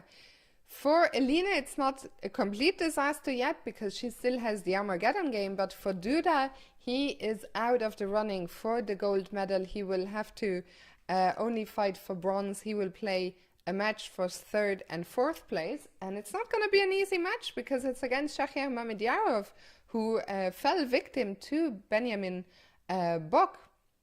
So, Yeah, knowing Duda, he's not a player who likes to fight for the silver medal. of You know, course. wants to win the gold, as most of the chess players are so ambitious. That's why they are so great. I see one game still in progress. Yeah, I think this one Eh, that I'm looking at right now, Daniel Jan against Efremsky, right? Do you remember the first game? Did Alina win? I'm gonna check it right away how the game ended. Alina in the first round won against Marcel, and this is also something that looks really good. King e6 now makes a lot of sense to get all the space advantage, followed by d7, knight d6, and rook to e8. And I think now, oof, king d7 is a brutal move. Yeah, but your plan also looked convincing. Maybe she has to go back and change to your plan. Take Uh, the rook d7, knight d6, it's game over pretty much. yeah, and Yeah, here she d7 and goes. knight. You can't really stop that happening. And you know what's incredible is that once Elena wins this game, we will know two finalists already, and they are both well, we will know three of the four finalists, and two of them come from Armenia, Shan Sargsyan in the open and Elina Danielian in the women's. Just as I say And that again, she has won the game, so she goes through with a 2-0 score. So in the open, we already know both finalists. It's Benjamin Bock from the Netherlands and Shant Sargsyan from Armenia. And in the women's, we know one of the finalists. That's Elina Danielian. And soon we will see an Armageddon game between Gunay and Elina Rubers to determine the final finalist. Let's quickly see what happened in the matches for 5th and 6th. So maybe you can tell me if you see the results. Who won the match between Dolwanova and Anna Matnadze? And Amatnadze won with black pieces the second game, and the first game she won with white pieces. So she is 2-0 in this match. And Olivia against Irina, we have Irina winning the second game. And in the first game, we have Olivia. So we have here the Armageddon. Okay. And let's take a quick look at the open section. So first, the match between Volokitin and Shevchenko. I think Shevchenko won 1.5-1/2. I'll just check. The second game was a draw, and the first game we have here Shevchenko. So he is going through without Armageddon. In the game Jaime against Maxim Rothstein, here we have Santos Jaime going 2-0 to the next round. And as we mentioned, that's the game between Shafir Mamedirov and Benjamin Bog ended in favor of Benjamin 2-0. Very impressive scoreline to beat Mamedyarov 2-0. And wow, the second game, maybe we can take a quick look here while we wait for the Armageddon. So just to double check, we have two Armageddons incoming, both in the women's section, right? Between Rubers and Mamadzada, and between Bulmaga and Sholbaza. Is that correct? Yeah, that is correct according of the pairings, the results what we have. Sometimes it happens that the kings are replaced the wrong places, or the players are starting to talk right away, and the arbiters have no time to put them at the right square, and we are having a different result than it actually is. So we are just waiting for the games to start. So we're gonna have the final and the most correct results after that. And very likely, according to our calculation, we have two games for Armageddon, and we have to choose one to focus, Fiona. That's the hardest task. Yeah, well, I think it's going to have to be Elina against Gunay to determine the finalist.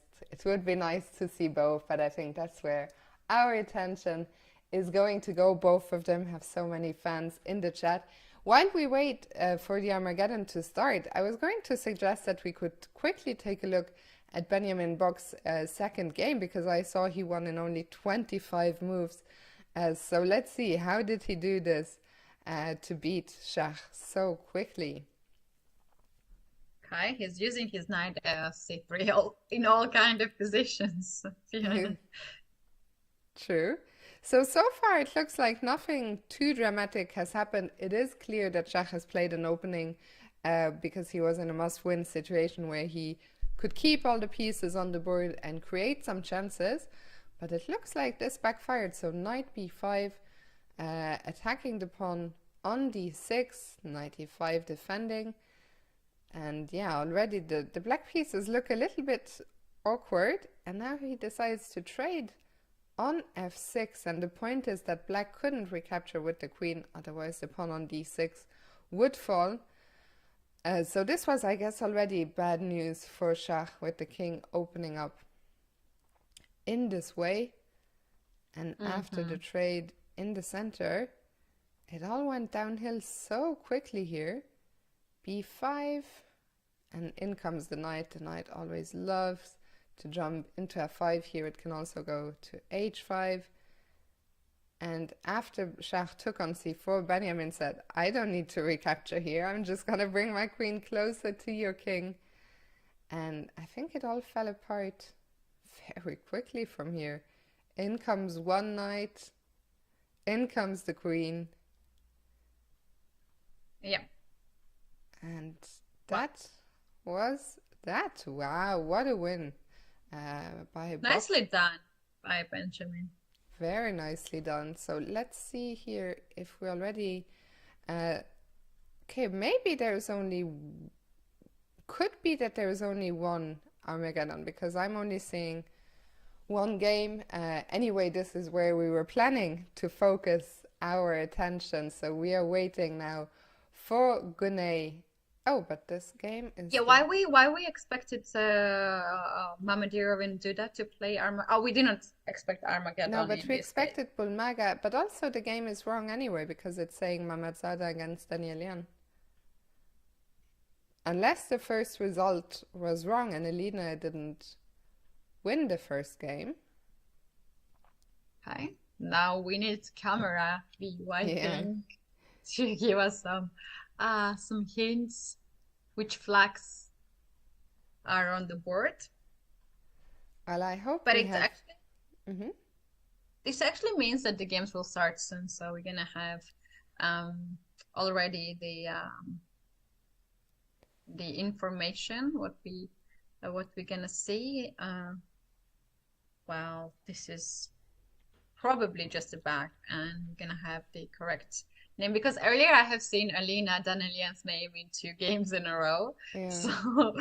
So maybe just this platform likes to have Alina everywhere in every game. We're gonna It, see I that's also think it will be, should be fixed.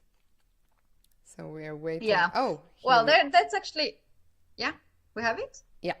And we also have the other game, by the way, Bulmaga against Olivia. So we were correct. But wait, the boards are Perfect. jumping And around. one So, game has already started, no, I think or it was a bug. I think we're in time because now we are looking at Gunai against Alina. So unless you see a game that just started, but I think yeah, I see the game which has already started and is about to end, and maybe they are just I testing. think they Anyway, we have the game. just started now, and we can see the players there in the background. Elena in the very recognizable orange top. You know, the all the Dutch fans will recognize it immediately. And Gunay, so the time control, as we expected, 5 minutes for white, 4 minutes for black, but black has draw odds. What that means is if Elena holds the draw or wins, she's through to the final. Gunay in a must-win situation, but 1 extra minute on the clock. Another Sicilian, but a different variation this time, Katy. Yeah, it is. It is another. I think both players are quite familiar to this opening, and they have played it quite often. I wonder how the colors has been chosen, or it was maybe some kind of draws of Mm-hmm. lots. But it's like, what type of player are you, Fiona? Would you take white pieces with more time on the clock, or would you take black pieces with chance that in case of a draw you win the match? I've never thought about it so much because I've never actually played an Armageddon in my whole life. My feeling is that I would take white probably. I'm quite an aggressive player, so I would take white. But yeah, we don't know here who got to choose. Was it the player who scored the most points in the tournament, or was it just by drawing off lots? So maybe we'll find out later on. But Gunay, who is in a must-win situation, how do you like her winning chances? How do you like her position? Well, the thing is that the position is just started right now. I like her bishops here, perf bishop. Bishop e4, h4, h5 is something that looks very tempting, and I don't like black's bishop on c8. It kind of stops black's rooks to be coordinated, and also light squared bishop on f3 has opposite side here. So, Yeah. and it takes some time. And we see here rook to b8, and that clearly says that black will play next move b5 or b6 and bishop to b7. White's bishop has to be challenged. Otherwise, h4, h5, bishop b4 will create some sort of unpleasant Yeah. situation for black to start the very, very solid attack. Absolutely. And for now, Gunay is doing a great job maintaining her time edge. And look at this. This is a clear indication. It is a must-win game. And she throws the h-pawn up the board. I wonder if the h-pawn will go even one square further. And then maybe in the long term, we would love to set up some queen bishop battery along this diagonal. But for now, Gunay just bringing in all the pieces, hitting the bishop on c5. Maybe the knight will jump to d6. I really like her position, I have to say. Yeah, and there's also knight f6, really nasty move here. I don't know if that actually brings anything, but it happened. Wow. It happened. So the idea is like if you take this knight, then it takes on f6, and the queen, rook, and the bishop are hanging at the same time, and you just drop the pawn and weaken your king. So black has to move the king away now. What a nice shot, knight f6 by Gunay. But then h5, and the knight is trapped on g6. What? h5 here, Oh, and the knight is. h5. Yeah, I really, really love Gunay's position. One of the things she has to be careful about, her position is so nice now that there are so many tempting moves. So you don't want to burn too much time, but she still has this nice, she's still up 30 seconds on the clock. But she's probably also getting very excited, She feels like Elina probably missed this knight f6 check. She understands she has a nice position. She's very close to making it to the final. But of course, that's when the nerves start to creep in. Right, and all the fans in our chat of Elena is now quiet, holding the breath, waiting for Gunay to make the move, and she played queen to d2 and kept the position in this way. So actually it's against g takes f6. In that case, h6 pawn will hang with a check. And now we have bishop to c5. This is a sneaky move out there, because in some line, queen takes g3 would be the move, as the bishop from c5 pins f2 pawn. Now looks really no sense, because we move so fast, and the time is ticking here. And look at that. I mean, already we see the bar is back to the middle of the board. And Elina, she's just so resilient. I think finding f5 was really crucial here.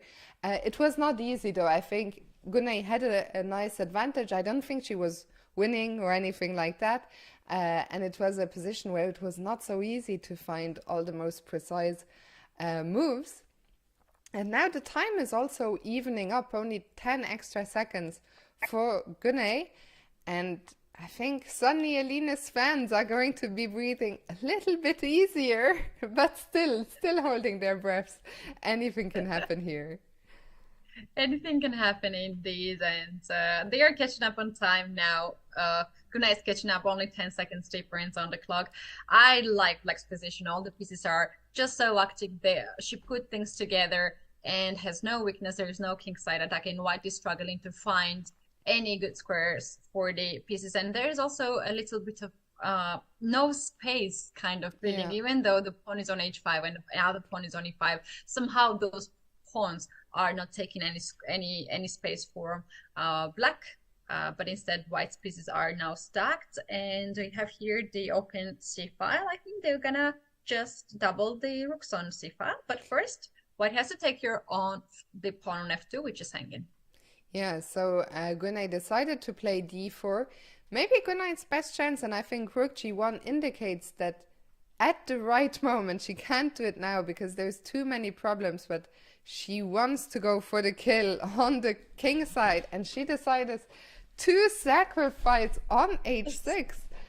Wow. Not good according to the engine, and Black has to just take this bishop and then to play rook to f7, and just I don't understand why she sacrificed this. Oh, it was the knight to capture? Yeah, it's getting everything is getting hard to understand. Why was it sacrificed? I think in these moments you just feel like I have to win. You feel the advantage was slipping. And it's also normal. I think nerves are really, the players must be so tense here. Either you go to the final or you have to only fight for bronze medal. And I think Yeah, this I is, understand why actually Gunai sacrificed and why Elaine did not take it because this rook on G1 was just the crocodile rook waiting for G4 to happen at the right time. But according to the engine, there was nothing to worry in that position. But now, currently, what we have is extra rook for white and completely winning position because of white can hide the king, and G2 now makes a lot of sense. After Queen H4, there's king to G1, and there's no more checks. absolutely. Gunna is taking her time. She's under 30 seconds now. I don't think there's an increment here, or maybe There's no there is after increment. She move. has to play, actually. There's no increment.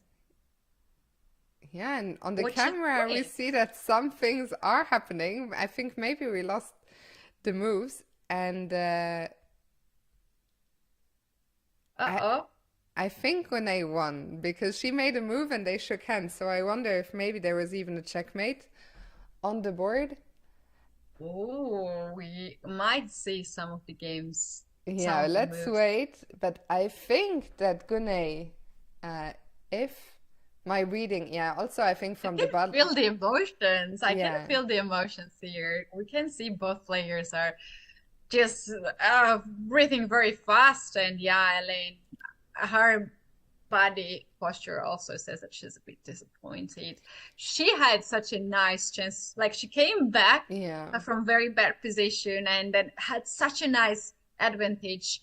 But somehow this bishop h6 was a bluff. Maybe did work out for Gunai. yeah. What a tough loss for Gunay to take. As what a tough loss for Alina to take because, well, she won the first game of the mini match. Then in the second game, she had some chances for sure, but then she lost. And then she had some chances again. Okay, she was worse. Then she was better. Then she was winning. And I think, I really think that this sacrifice on G6, and here we see actually we can now catch up with the end of the game. So after Queen F2, Gunnar did indeed play Rook G2, hiding the king on G1, and there was just nothing that Elena could do here with a mate happening on G8. What I was going to say, I think this game really was decided in this moment when Gunnar sacrificed on H6. And I think very often in Blitz, you just trust your opponents too much. You think, okay, if they take here, I cannot recapture. But as we mentioned, taking was actually fine because after Queen takes, she had to find Rook F7 is the only move to get a winning advantage. Uh, but Yeah, but the even after Rook F7, there's this move G4, and maybe we're stopping calculating moves there because you see the rook will be open, there will be a check, yeah, possibly checkmate. So maybe I understand the calculation stopped completely there. why she didn't take.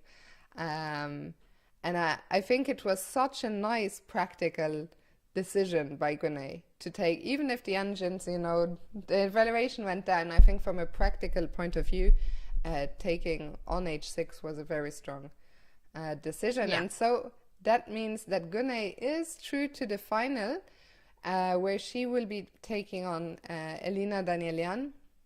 Meanwhile, Irina Bulmaga, uh, she won her Armageddon against Olivia.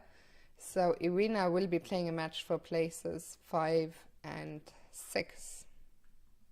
Yeah, this game is it looks so interesting, and also Olivia has struggling really much on time on clock in one of her last events at the Grand Prix, where in the classical time of formats when the opponent had like 1 hour, she had seconds on the clock. And when I see now this position and the time on the clock, I was like, oh no, someone gave her black pieces or Yeah. she chose black pieces. That's very likely not possible because she likes to have more time on the clock, I think. Yeah, so a tough game for Olivia, but she still has one final match. In fact, we are through now to to the final matchups that we will see. I don't know if you know if there is another break before the final or if they will start quite soon. But if Um, you're just joining us now, just to recap one more time, so we will see two finals in the open section. That will be Shan Sargsyan against Benjamin Bock, and in the women's, Elina Danielian against Gunay Mamadzada, which I guess means that Armenia is a huge favorite to take the pairs title. yeah. There is, according to the schedule, there's no any other break planned. So the it has been already very long day for the players. This tournament is happening in just one day, which is really insane. And then to switch the format is also not so easy, Yes. Fiona. First, you were adjusting the Blitz format 3+2, and then suddenly you have no increment on the clock, which you had previous all the other games. So it's sometimes quite hard to adjust these time control situations on the clock. But it's going to be our final two games and possibly the Armageddon, and very soon we're gonna know the winners of the tournaments of this year.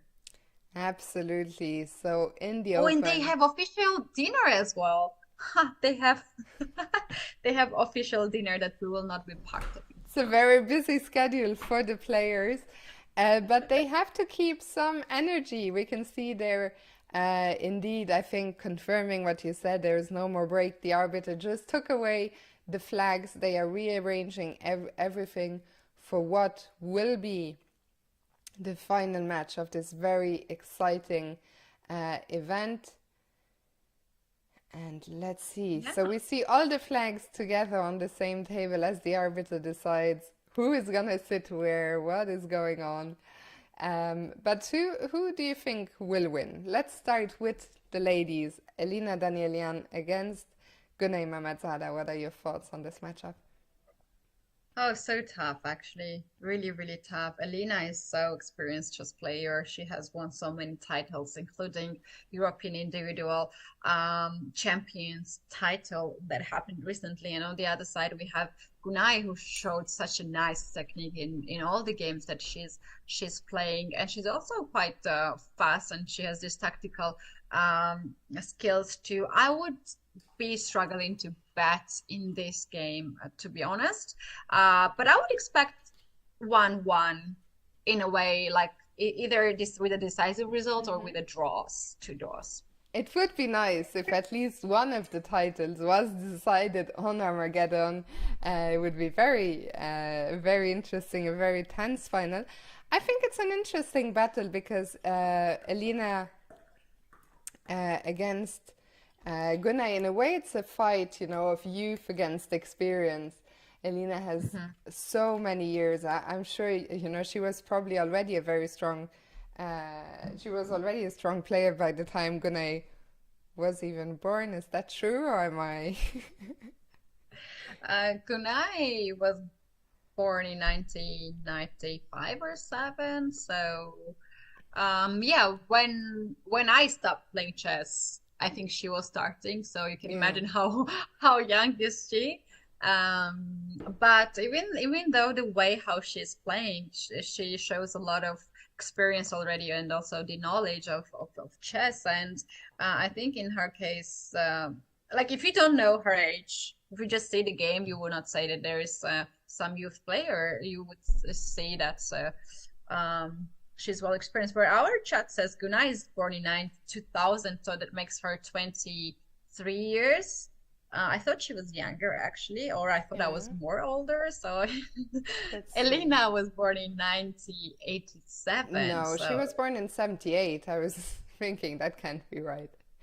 So maybe it was a typo in the yeah. chat, but Elina is born in 78, and Oh, that's too much.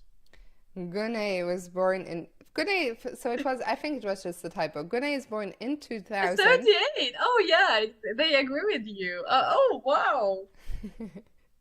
So I do think that my original claim, I didn't want to, say anything rude or anything like that, but I think my original claim was true that Alina was probably already a very strong player by the time that Gunnar Yeah. was born. Yeah, sorry, I heard 68 and I was like No, no, with these mathematical calculations and numbers and everything in my head, I was like, no, 78 we can handle. yes, we can handle indeed. Yeah. So yeah, we see the flags.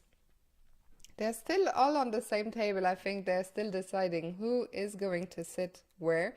And what's your prediction for the open final? Shan Sargsyan against Benjamin Bock. I think this is quite even because Shant just kicked out Duda, but on the other hand, Bok kicked out Shark. So that's they kicked out both very tough opponents, and they are both very good in Blitz section. Actually, everybody here is very good, as we can see. But I would expect here either Bok winning the match in here in playoffs or Armageddon again. Okay, so we will see. But yeah, I think it's a very interesting matchup. I think both players probably, I would say a lot of fans, and myself included, maybe, underestimating their strength, especially in the faster time controls. I think Benjamin Bock, he's quite well known as a streamer. A lot of people know him, but as a player, I'm not. I don't. Not trying to. I'm trying to. I'm expressing myself badly, but I think, a lot of people would struggle to tell you what are Benjamin Bock's best games as a I'll player. yeah, yeah, I understand this, but I'll tell about him because we played in the same not in the same because I'm a bit older, but the similar age categories. And he was very successful youth player in the Mm-hmm. youth categories, junior categories. He got his title, and then he decided to study Yeah. in USA for the university that happens to many chess players. And suddenly they are gone from chess, and or they are partially in chess and they are just playing in USA. That's why a lot of people knows Benjamin from streaming. But I remember him. He was quite tough, one of the quite promising chess players from Netherlands, and alongside with Anish and other players too. Some of them are not playing right now, but it seems like when he was studying, he was still doing some part of chess as a part of the university. They have a lot of team competitions. They have also trainings and the tournaments and so on. And uh, mostly we know him from the streams, right? So that Mm. basically is because of that he changed his career at some point when he was very young, and that's why we don't know him. As a player Uh, so much. some of the play viewers don't know Yeah. him as a player because he was not competing at the top events during those years that he was studying, like 4 years, I guess. And I think the same is kind of, well, it's a very different case, but I think when you hear Sargsyan, a lot of people will think, oh, Gabriel Sargsyan, yes, I know him. But Yeah. Armenia is producing so many talented players. Shan Sargsyan, let me look up, or maybe how if someone in the chat can let us know, because I think Shan Sargsyan is still reasonably young. But a Hmm. very dangerous player. I think we'll see a very tense and exciting final between these two players. By the way, for any fans of Benjamin Bock that might be in the chat, I was just commentating with him um, last week on the end of Norway Chess, and he said he is now back in Europe. Well, we know he's back in Europe because he's playing in Krakow right now.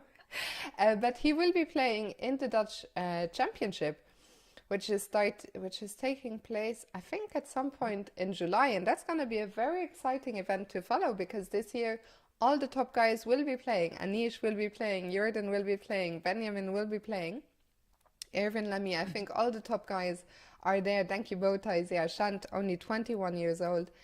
So that will be an I exciting. wonder if Aline will play as well in the Dutch tournament in Open, if it's an open section. Actually, I wonder because I think it's not an open format, but I wonder if she could qualify or if she got an invite. I'd be very curious to see that. I would love to see her in it. Elena and Anna Elena and Maya. Anna Maya. Wow, in the women's section. Okay.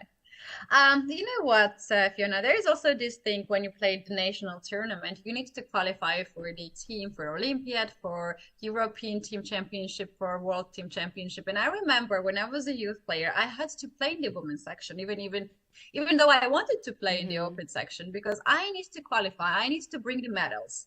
That's how I'm getting supported from the federation. If no medal, no support. That's very crucial in a way for the Hmm. youth players because you're playing in the tournament which gives you chance to get the medal, gives you chance to get guarantee yourself the seat in the team at Olympiad. And when you're playing in the open section, let's say, let's be realistic, you can win a tournament. That's going to be wow, big sensation, but most likely you will end somewhere in the middle or maybe even bottom. That's fine because all your opponents are very tough and you are getting out of it only experience, nothing more. You can even lose your rating in that tournament, but you are getting such a huge experience and you are facing a lot of very tough opponents. Also, this training process and the preparation process just grows you up as a chess player.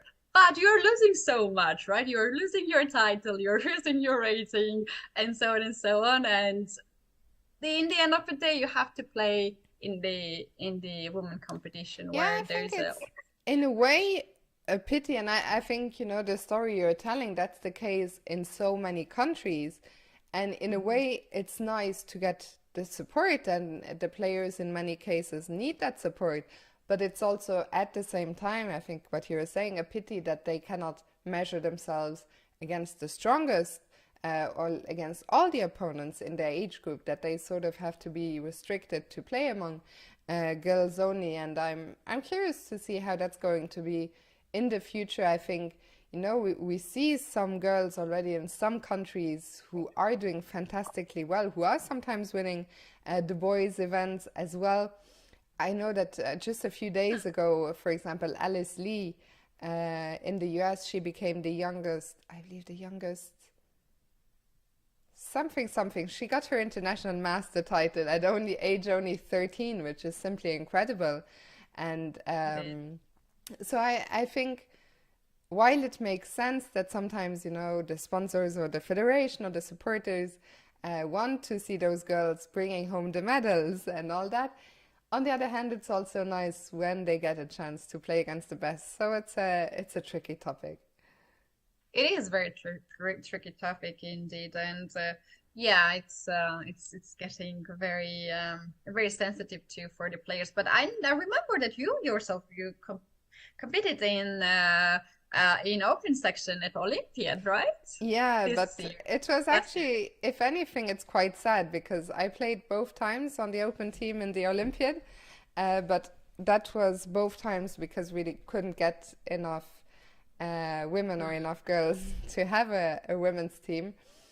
So last year, actually, in the Olympiad, we even played with two women on the open team. And for me, of Wow. course, it's nice to play the Open. I don't mind, but it's also sad that we don't have enough women players in Luxembourg, Mm. to even find five players to go to the Olympiad. So I hope that next year in Budapest we will have a women's team again. Katie, there's a trivia question in the chat. What do Duda, Shach, Marcel, Gunay, and Katie have in common? I have no idea. That's a good question, guys. Go ahead and answer. I have no Maybe idea. something with the There's my birthday. chat. Oh, come on, guys. Birthday. I don't know. Long names. Long names. Hmm. Yeah. Well, Duda isn't a very long name. He has two names. That's long enough. Yeah. Jan Kursted. Ah, if you count And the whole. They won't screen today.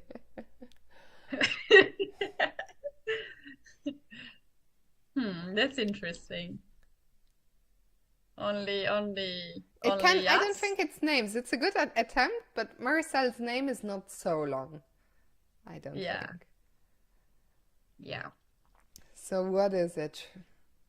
My guess was something to do with birthdays, but when is your birthday? Wasn't it your birthday? No, it was June. very Yeah, it was recently. recent. Yeah. So if we know when birthday of Duda or Shakri of these players, we But can I know actually. Shahian's birthday actually. It's in April, so it's not birthday. So I don't know. Maybe 10 is something? 10? And today Which is April? Gune's birthday, according. Oh, That's very funny. Let's oh, that see. can be something close to that. Hmm. Spectators in the venue waiting for the games to start, and we are ready. I think it's gonna start in 3 minutes. Mm-hmm. And we need more ideas, guys, what it can be in common Yeah, well, between. Bowties is offering to give the solution. Let's see if anyone has any more guesses. Because, like, we have no connection at all. Duda, Shaq, Marcel, Gunay, and me? I have no idea. I think the games are just being set up as we speak. I think right Maybe we now. can go with either with Benjamin and Yeah, I will open both finals, but I can't right now, at least in the open, there are two Mamedjarov games, I think, oh wow. Yeah, and it's no gonna be big. Bok or could it be that they don't play at the same time actually? The generation? No, no, no. Marcel is in my generation. But there is No, no, I was saying about the. Are you answering to me? yeah. No, I was just. I moved on. I was wondering, all the matches going to take place at the same time? Yes. He already moved. Moved on and I stuck there. I know. Oh, you solved in 15 seconds? You asked the question. Why it took you 15 seconds to solve it? By the way, Kathy, They I all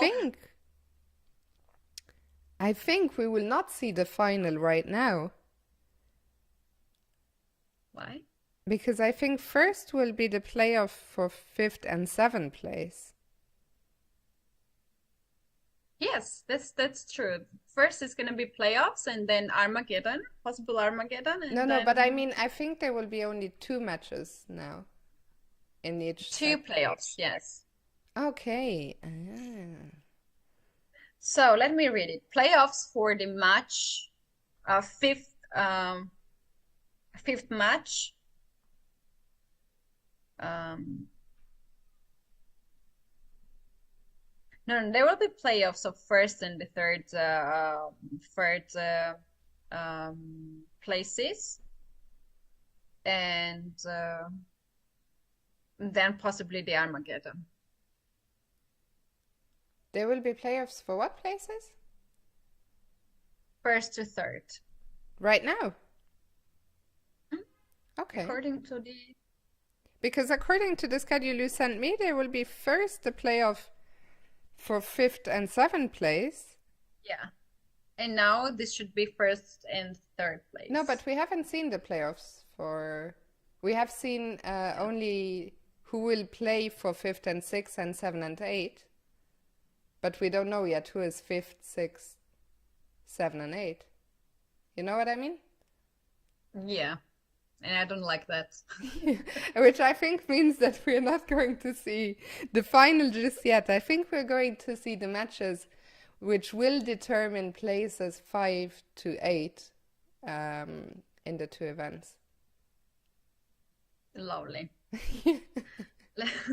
Let's wait this game to start. I thought they would start at 45, but they passed this time. Maybe they will start 10 minutes. Before according to the schedule, oh, they have actually more time. Shall we take a quick break before Yeah, they let's take a start? quick break because according to the schedule, actually, they will not start anytime soon. Okay, so we will see you guys in a second. Don't go anywhere.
Well, turns out we chose the wrong moment to go on a break because literally the second we started our break, the matches started. So I suggest, Katy, that we look at the game that we have on the camera, and that is Evgenia Doluhanova against Olivia Chalbaza. Yeah, we can watch on this game, and here we have this setup with white when you don't go to the main lines, but instead you flank to your bishop on b2 first, and then bishop e2. And in this kind of position, sometimes white is not castling, and white plays rook to g1 to play g4, g5. Let's see what will be white's decision. Now d4 has been played. The idea is that if you castle, then d3 will win the bishop. Yeah. So white is capturing the pawn, and I think d3 is must play move there to stop black pushing pawn. Yeah, so d3 has indeed been played by Doluhanova. By the way, if you're just joining us now or you were confused, so we have two matches going on in each section right now, and those two matches are going to determine who is going to come fifth, sixth, seven, and eight. So once again, it's a mini match of two games, and if that mini match is tied, we will see an Armageddon, and after that we will see the final in the both sections, as well as the match for third and fourth place. So here, this is actually the match to determine who will come seventh and eighth. Both players had a tough event, I would say. But let's see who can finish on a high note. It's an interesting pawn structure here in the center. I'm not even sure who do I prefer. It feels like long-term d3 could be a weakness. What do you think? In these kind of positions, usually b3, bishop b2 is just a waste of time. And white is struggling to find the move for this bishop, and very often this bishop gets back on c1 and then somehow on g5. There is this idea to play a3 before for white to play on the queen side, but black can just shut down that with a5. So black is getting a lot of space advantage. And you mentioned d3 pawn earlier. It's not going to be lost right now, but it stops bishop on f1. That's why now we see this g3 happening. So at least this bishop will go on g2 and have a nice square out there. Here in this kind of position, black usually tries to play either like knight d7, f5, and then tries to push e4. Or there is also the idea to push e4 right away in the center. Now we have rook to b8. I don't know exactly why this move has been played. I think knight e5 was a threat, and black just played this move to guard the bishop on b7. Yeah, rook b8, slightly mysterious looking at first, but when you look at these tactical threats, it starts to make a lot of sense. And now I'm curious to see what is Evgenia's next move going to be here. This bishop really is a problem. I liked your suggestion to somehow bring it around, but it's not so easy to achieve. She plays queen c2. And in this game, at least, Olivia, you mentioned earlier she likes to spend a lot of time, but I think she's been handling the clock really well in this game. Yeah, these kind of positions are very easy to play with black because h6 is the move you need. We mentioned bishop c1, bishop g5, so you're stopping that. Very often white plays knight g4, knight d4 to control e4 square. So h6 is such a universal move you can play. And all these moves are like rather easy to play. Then queen move. I would suggest queen to c7, but black played queen to d6 here. These moves are like rather fast to play. And now I wonder just if it's possible to capture the pawn at a3. If black does that, then black is giving up this central pawn on e5, and that requires a bit of calculation. Yeah, maybe it's a little bit dangerous just because if the pawn on e5 drops, the pawn on d4 will lose its support. So I guess that Olivia will not capture on a3. But she's spending a lot of time now. I was just saying, she's handling the time so well, but suddenly she has gone into the tank and she's spending quite a lot of time here. Yeah, true. Maybe she can do here bishop c8, bishop f1. You pointed out that d3 pawn is somewhere hanging. And right now it's guarded by the queen, but the idea of bishop c8, bishop f5, in fact, is to play e4 next move. And Fiona, if you take this pawn with a pawn, then d3 will lose the rook. And why we're bringing the bishop all the way to f5, because after e4, white will capture with a knight, and when you capture with the bishop, then white is in mass situation to capture it with the pawn. However, Olivia has a different plan, also makes a lot of sense. She plays rook to e7. She wants to double the rooks on e5. The whole game gonna go to this direction. Somewhere black will probably break through the center with e4 or will not. So that's, I think, basically the game.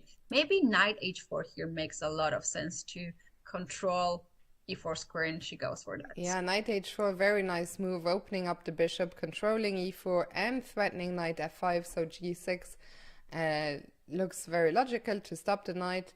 And now Evgenia is looking down sneakily at the pawn on h6, only the knight stands between the queen and that pawn.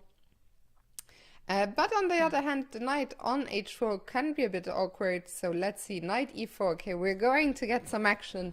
In the center, we see an exchange. Can black ever play f5 here, I wonder? Oh, possible, but black should be ready for bishop f5 move to sacrifice two pieces for two pawns and to expose the king.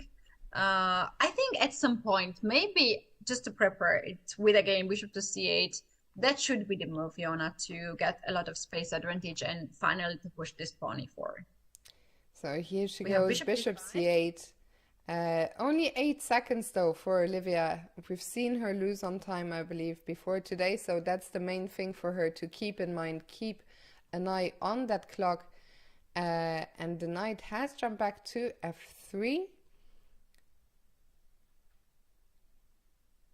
Yeah, maybe bishop g4 to pin this knight. This is also quite a common move to play. Bishop g4 now is on the board, and in some cases you need to get rid of the white's bishop. Knight b8, knight d7, knight f6 was the plan, and white is on time to kick this bishop away.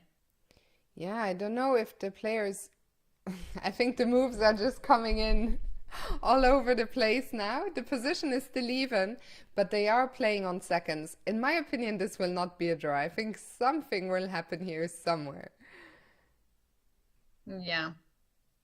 Although now, after queen e2, it looks like the queens are going to come off. Although actually the queens don't come off. What am I saying? d3 was hanging, so Olivia took that pawn. It's a weak pawn.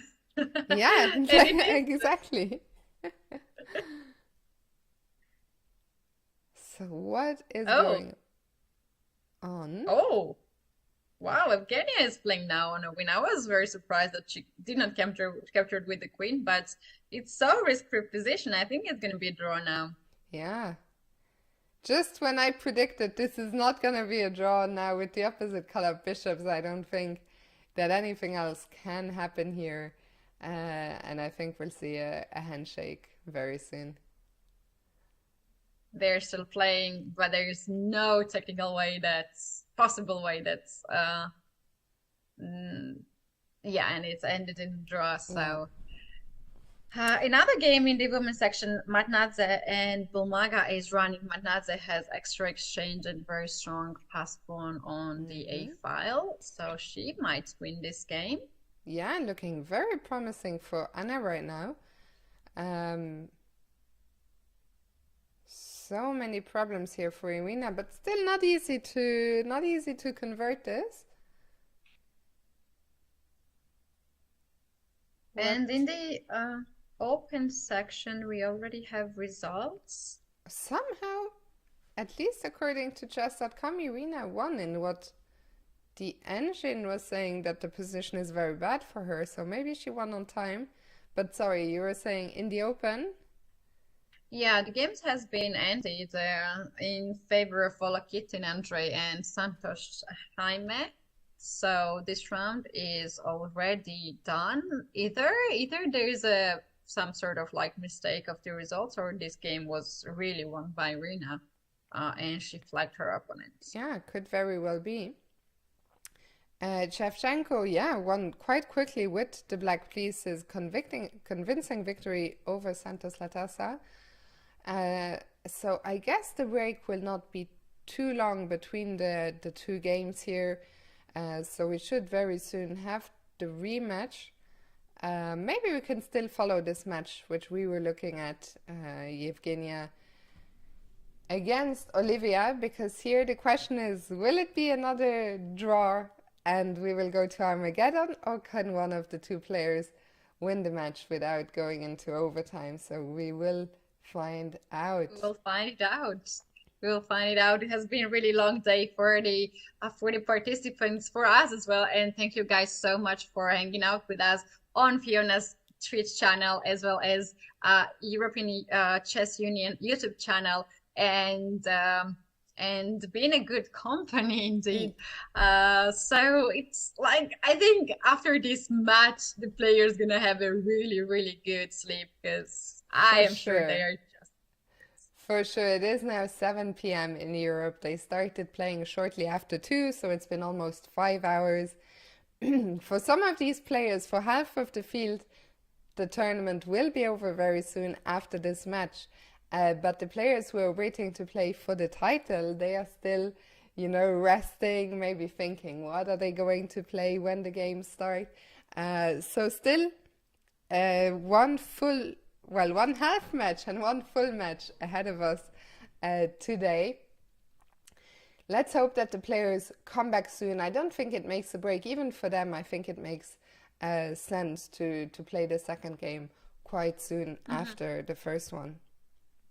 Yeah, it makes sense. We saw the arbiters very quickly just switch the sides of the flags, and the players were just start right away. I remember we played one event in Katowice. It was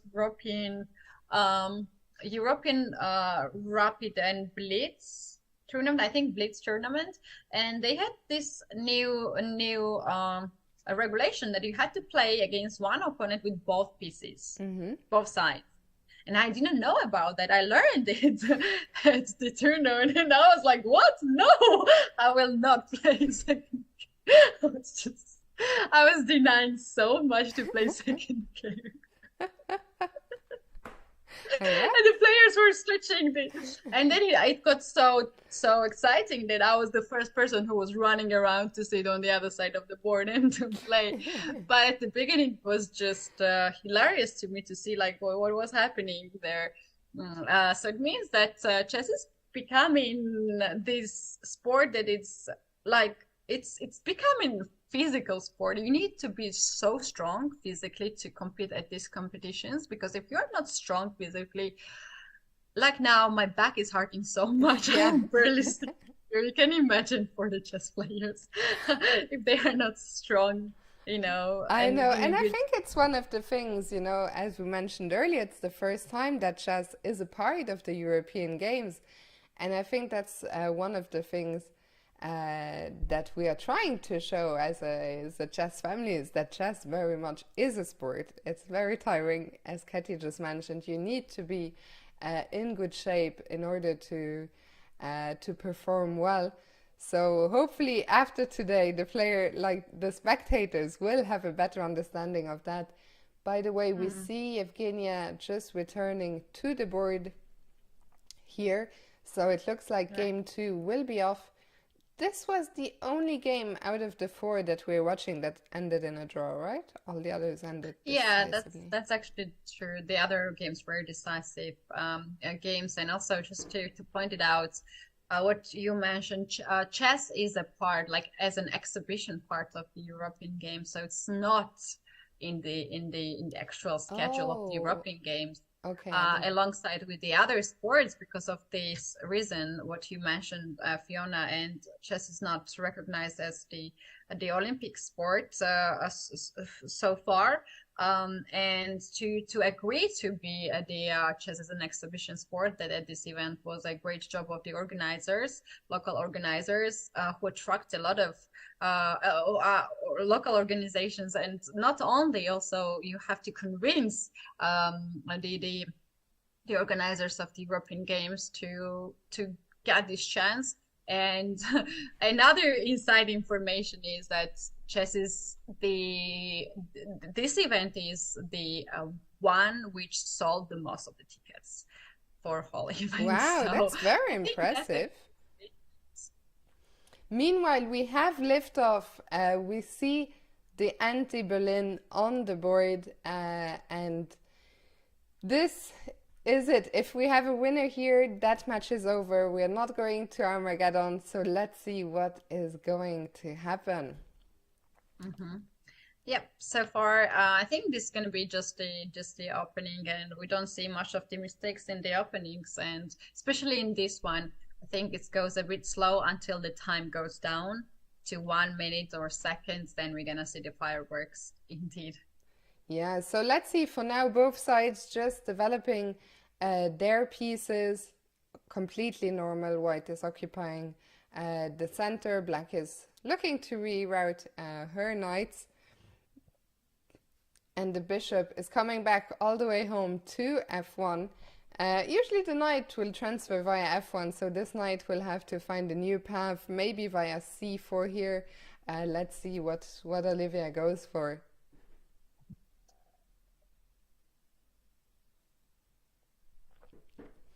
So Yevgenia to move, and I'm curious, what is her move going to be? She has a few options. I was going to say rook 8 makes a lot of sense. Just to keep looking down at the central point on e4, but it is very well protected. Another reason why Olivia brought her queen to c2. And a lot of this is really the maneuvering phase, I would say, of the game. And at some point, something will open up, either in the center or on one of the sides. But for now, I would say the game is very much in the balance.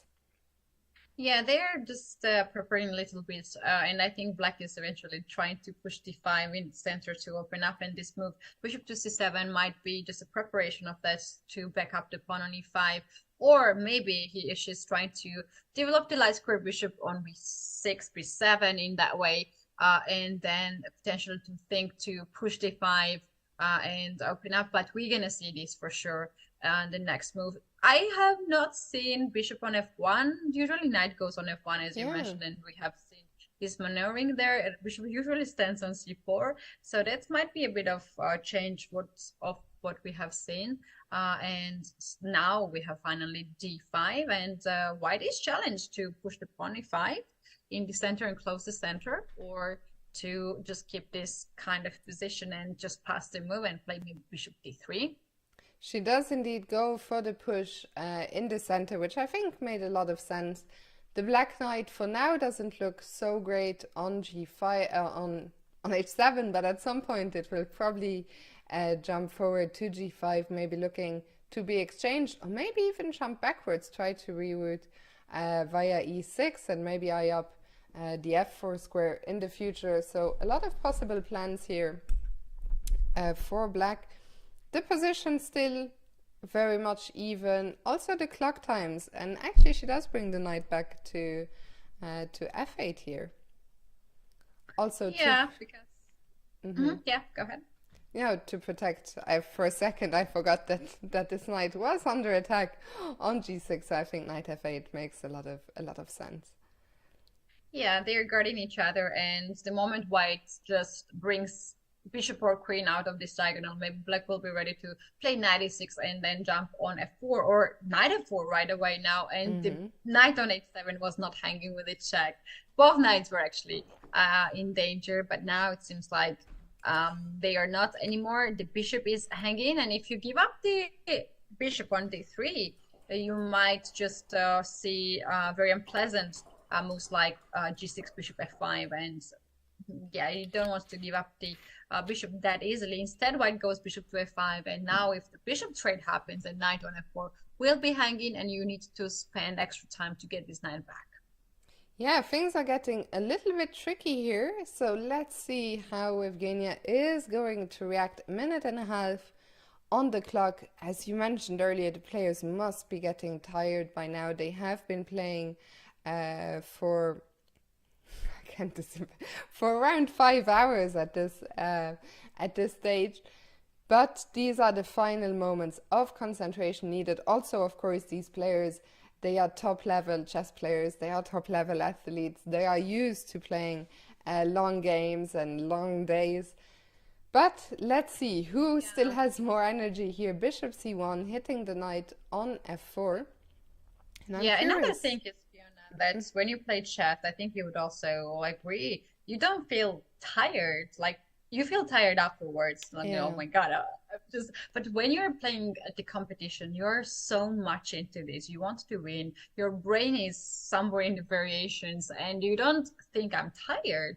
You don't even think that you are hungry. Even the players had the coffee break, and I think they should be fine at this point, and very likely have a good conditions to also get some nice rest.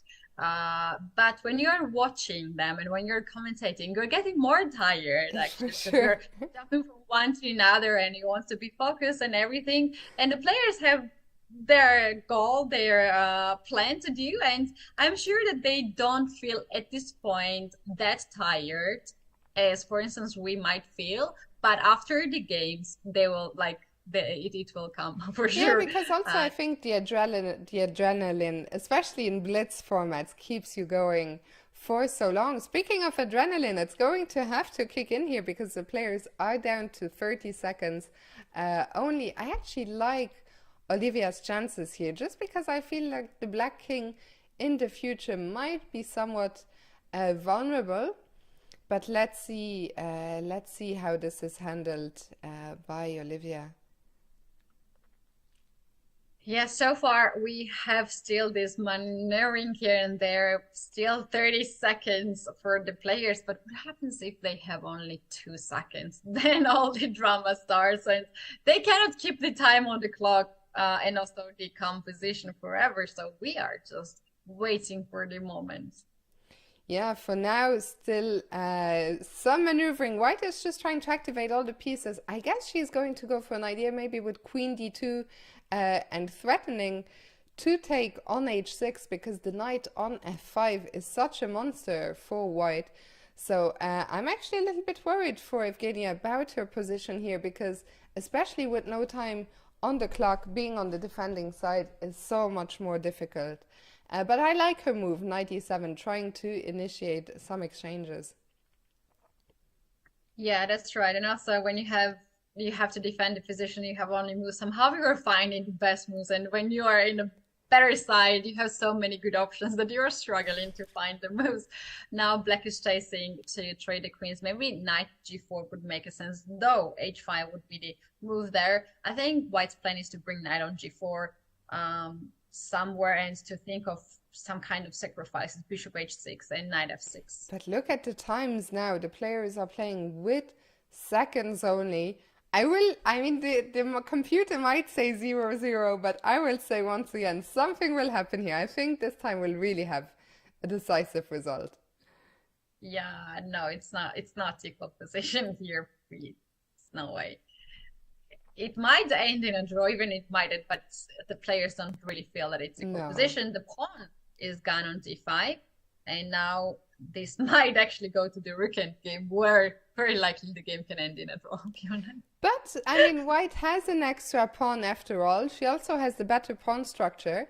I think Olivia has great chances to convert this. Of course, rook endings are really difficult, but she's going to try and create a passed pawn on the e file. Rook e7, Ooh, apparently a check on d8 big and pawn blunder. f7. Ooh, rook d7 is the move. And it was spotted by Olivia. Well Very done. nicely spotted. Rook d8 and e7 now. That's game over.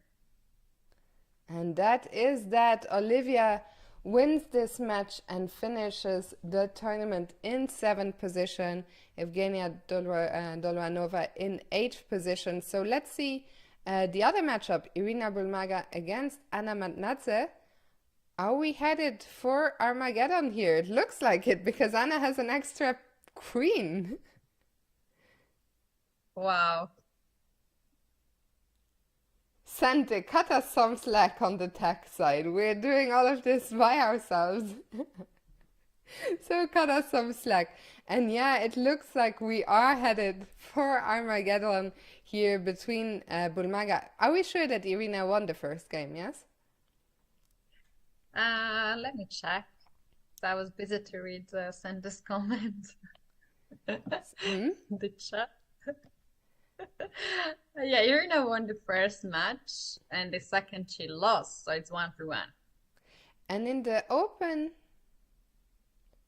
I'm lost between all the games. What happened in the first game, Shevchenko against Santos Latessa? Shevchenko, I think he lost, but let me double check it. Yeah, I So thought so oh no, too. Shevchenko actually won Hmm? in the first round, and He won the second game, I think. yeah, yeah, So and he he, won the second game, so he won the match. okay. And George Stein lost the first game against Volokitin, and in the second game he also lost. So no Armageddon in open section, and we have one Armageddon in the women's section.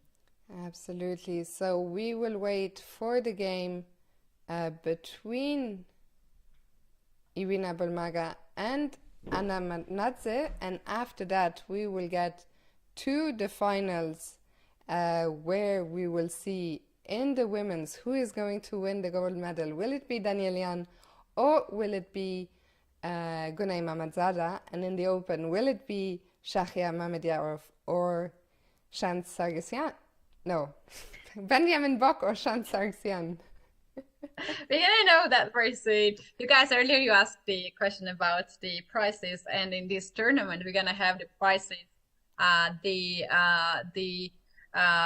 of the tournament medals usually are the main prize and the most prestigious prize for these events.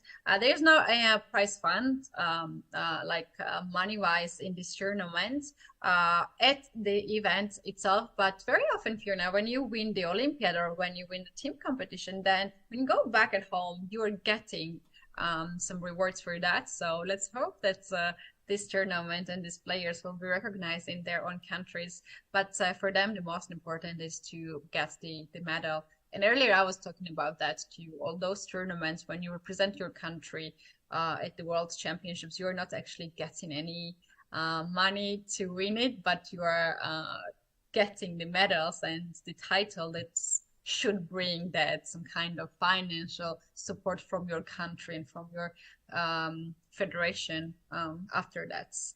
Does it Absolutely. work like that for all the countries, Fiona? I, I don't know. Luxembourg doesn't win enough medals for me to know. Um, Actually, in 2006 I won a gold medal on board too at the Olympiad, but I didn't get anything. I mean, I got some, and they invited me to some dinner or to some reception, but nothing Well, more. I was guessing actually some support, not too much actually. I think it was quite ridiculous amount, but it was something when you're a kid. And also my coach was getting a bonus. So yeah, it was not the worst situations. But I remember one of I when I became world champion, I got the teddy bear. The teddy bear. I love that. And I don't wanted to take it. I was already 15 years old, very proud person. I don't wanted to take teddy bear. Oh, And by I the was way, called they on, have started. I missed it because they are not on the camera. But let's Anna Matnadze is playing with the white pieces against Irina Bulmaga. And white is in a must-win situation. This is the match for places 5 and 6. So within the next 8 minutes, we will know who is it, Matnadze or Irina. What do you make of the position that we got here? I mean, it's a Catalan, but its pieces are all over the place. Very confusing position. Yeah, and I've played Catalan since forever. She was, it was decided even when she was before she was born that she would go always in Catalan. That's what she loves to have this bishop out there. But it doesn't look like it started in a way. She started with knight f3, the first move, and then she tried to get very much into the Catalan, but black changed the move order here. I think it's just double-edged position right now. Knight e3.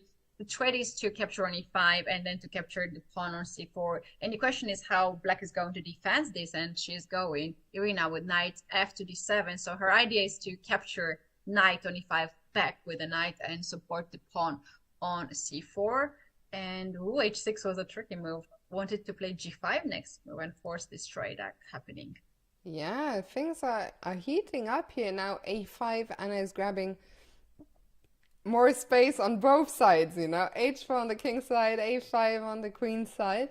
And not so easy for black how to react. And in fact, there's a tactical possibility here.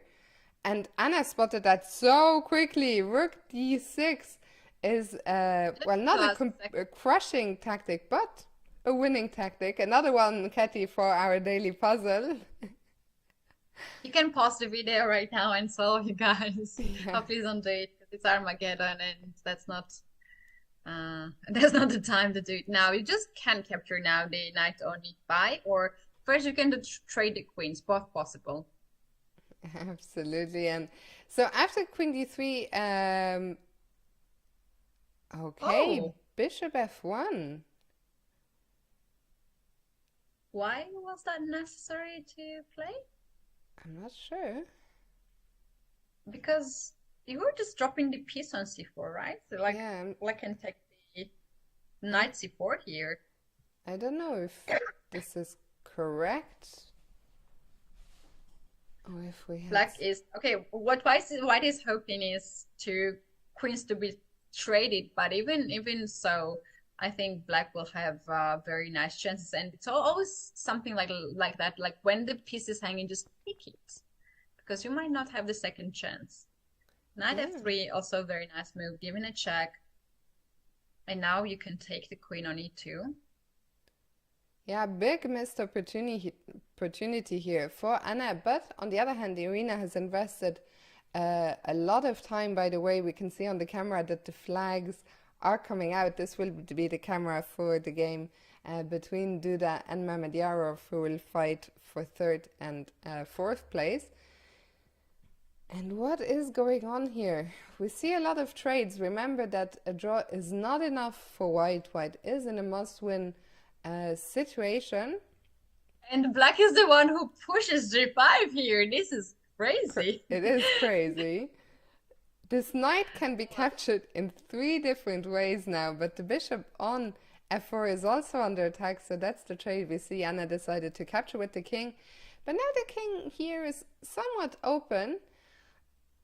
Anything could still happen here, but I like Anna's chances. I don't know how I feel about f6 opening up yet another diagonal in front of the king. This king, I think, is going to Oh, be I in think I'm the gonna be in a huge trouble right now. Check, and for instance, like knight check again in knight g6 could bring something because bishops from c4 creates a lot of And that's exactly controls what the she king does. and f7. Yeah, and then another knight can come on d5 and the pawn on f6 will be hanging. Very nice full board vision. We have to be careful here in this situation. Maybe it doesn't quite work yet because black can take on e4 and defend f6 at the same time, but it feels like something should work. Something, something. Something. Yeah. So bishop. But Irina is also doing the best job she can to hold on here. And White's position, it looks so good, but it's always, this is always the biggest problem in chess, how to actually convert the winning position. All the Yeah. pieces are getting closer to the black king.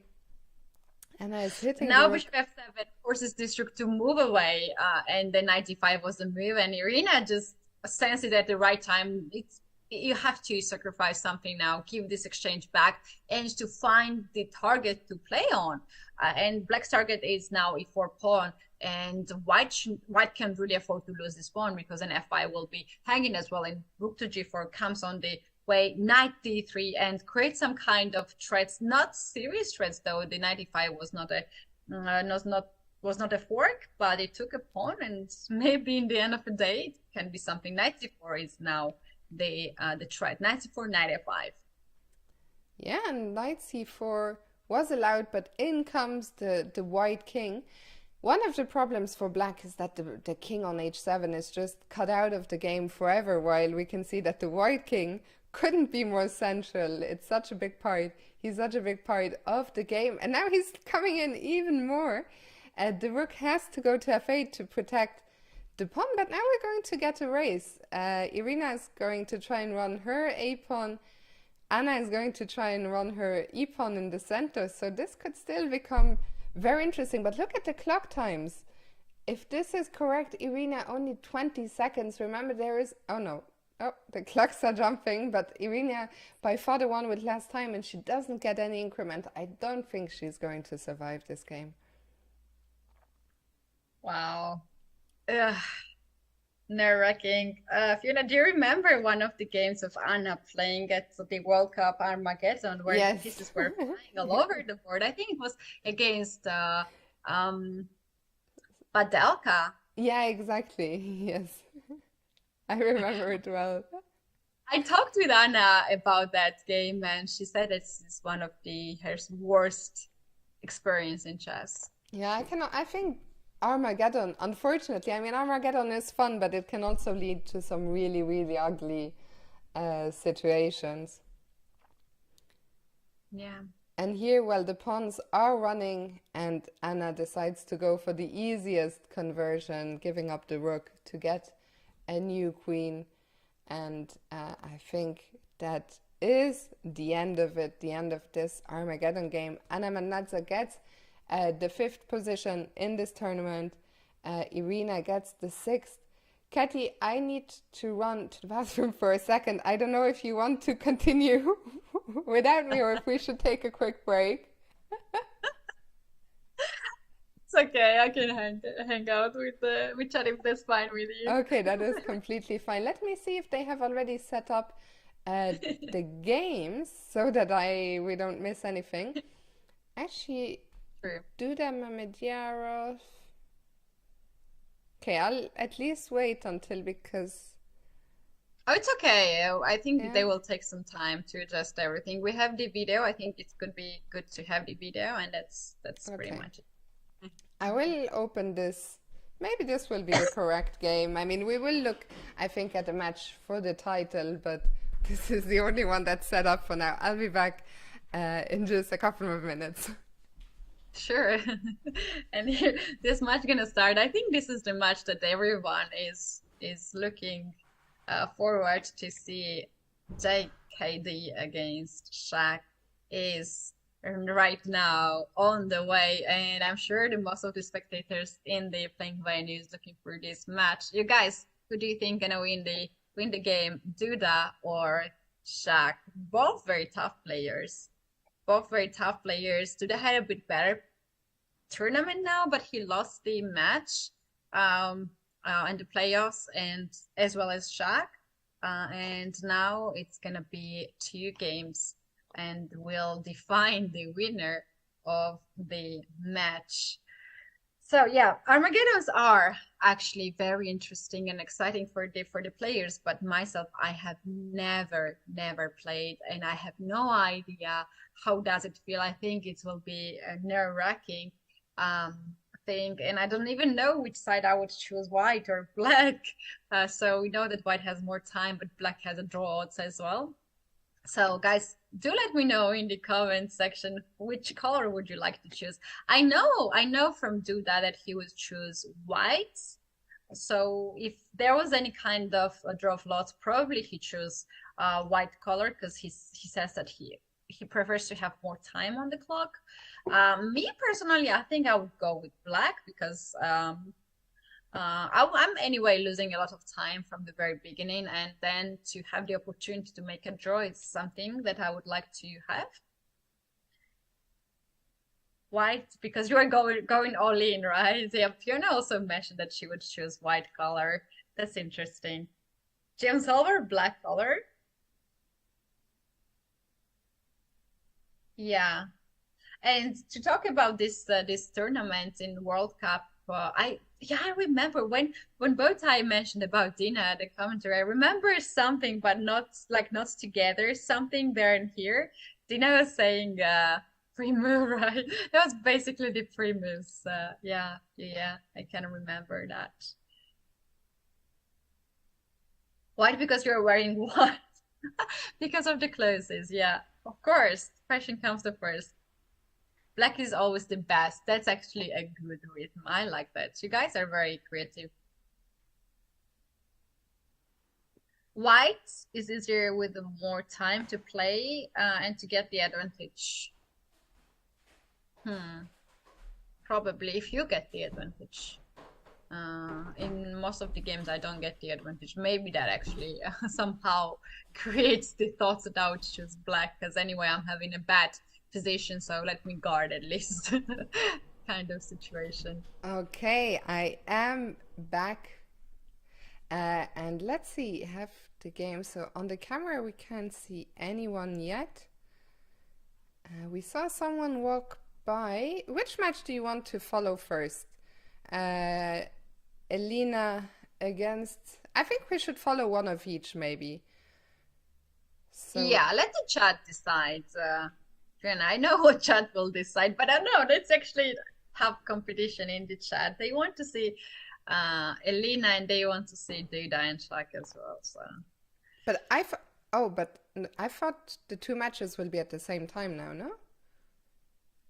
But, yes. no, but I mean, I think we should watch the gold medal, right? We should watch either Bock against Sarxian or Gunay Mm-hmm.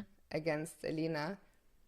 Aha, we want to watch gold medal. I already happily announced that everyone is waiting for Shak and Duda.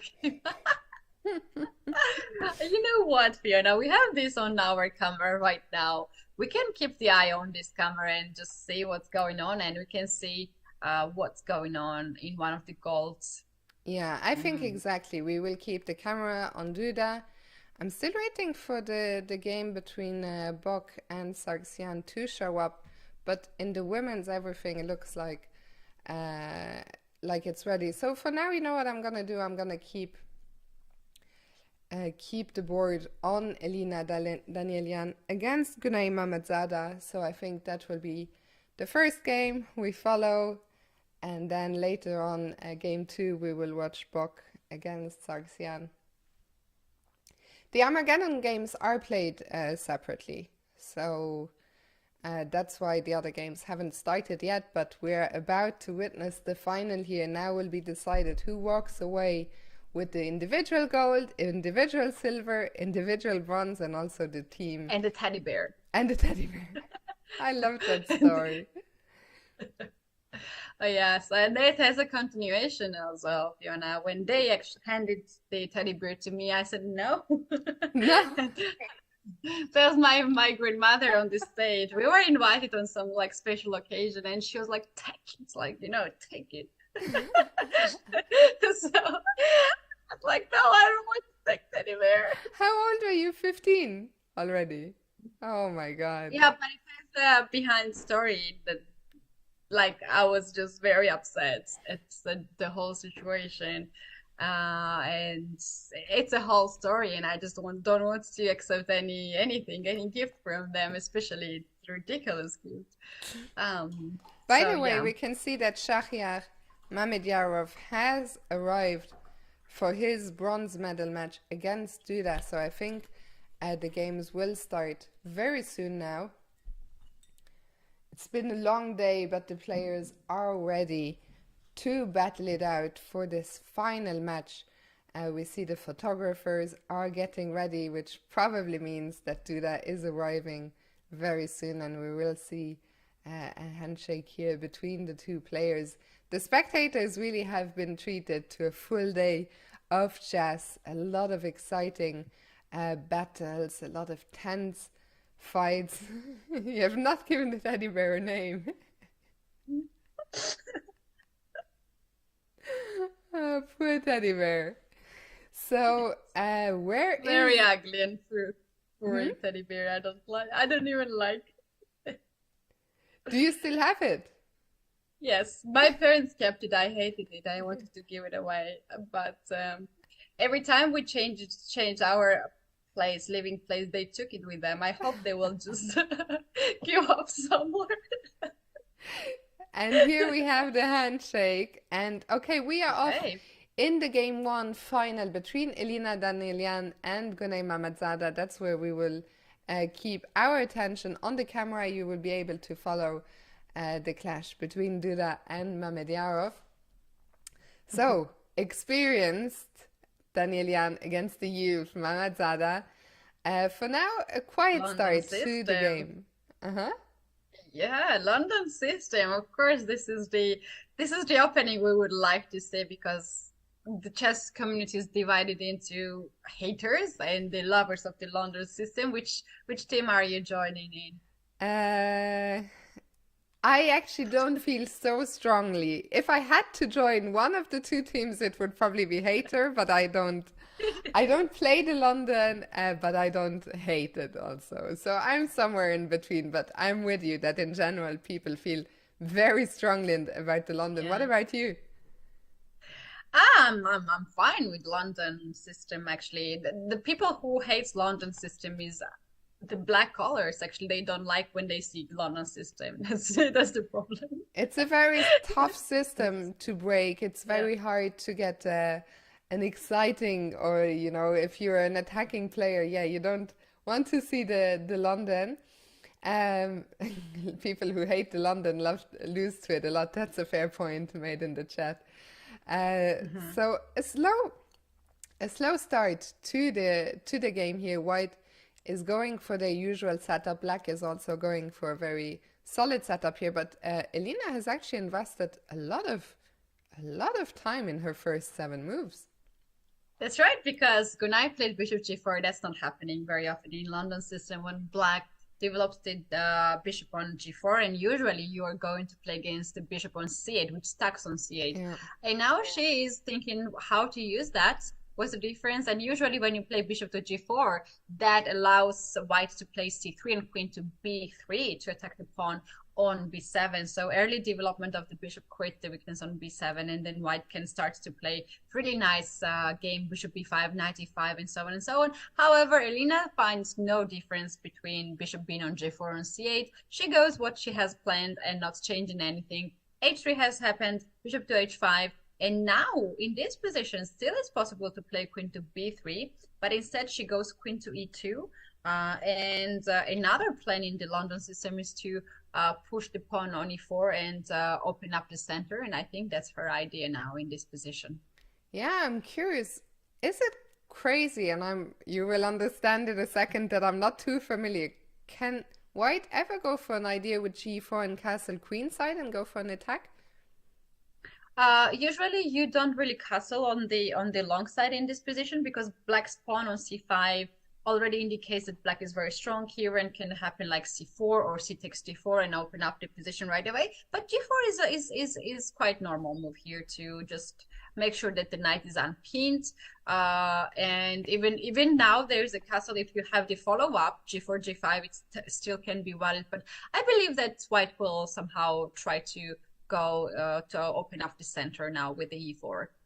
Yeah, but she has to speed up a little bit, under 1 minute for Elena, while Gunay still has over 2 minutes. Quite a big time difference. Remember, this is not Armageddon, so here the players do get a 2 second increment per move, but 2 seconds is not so much, and I feel like, again, easier said, than done. It's easy for us as commentators, but I feel like Elena has been spending too much time in the opening here. Although now the clock Yeah. jumped up and back down. Yeah, that's true. Look at the time situation now.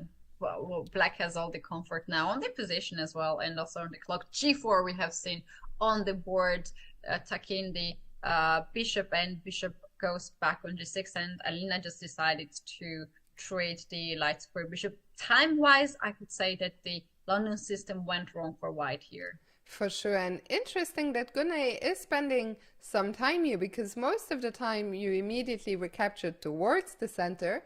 But here I think Gunay is thinking there might be some benefit to opening up the f-file, so she is taking some time to consider, and she goes for it. She does take with the f-pawn.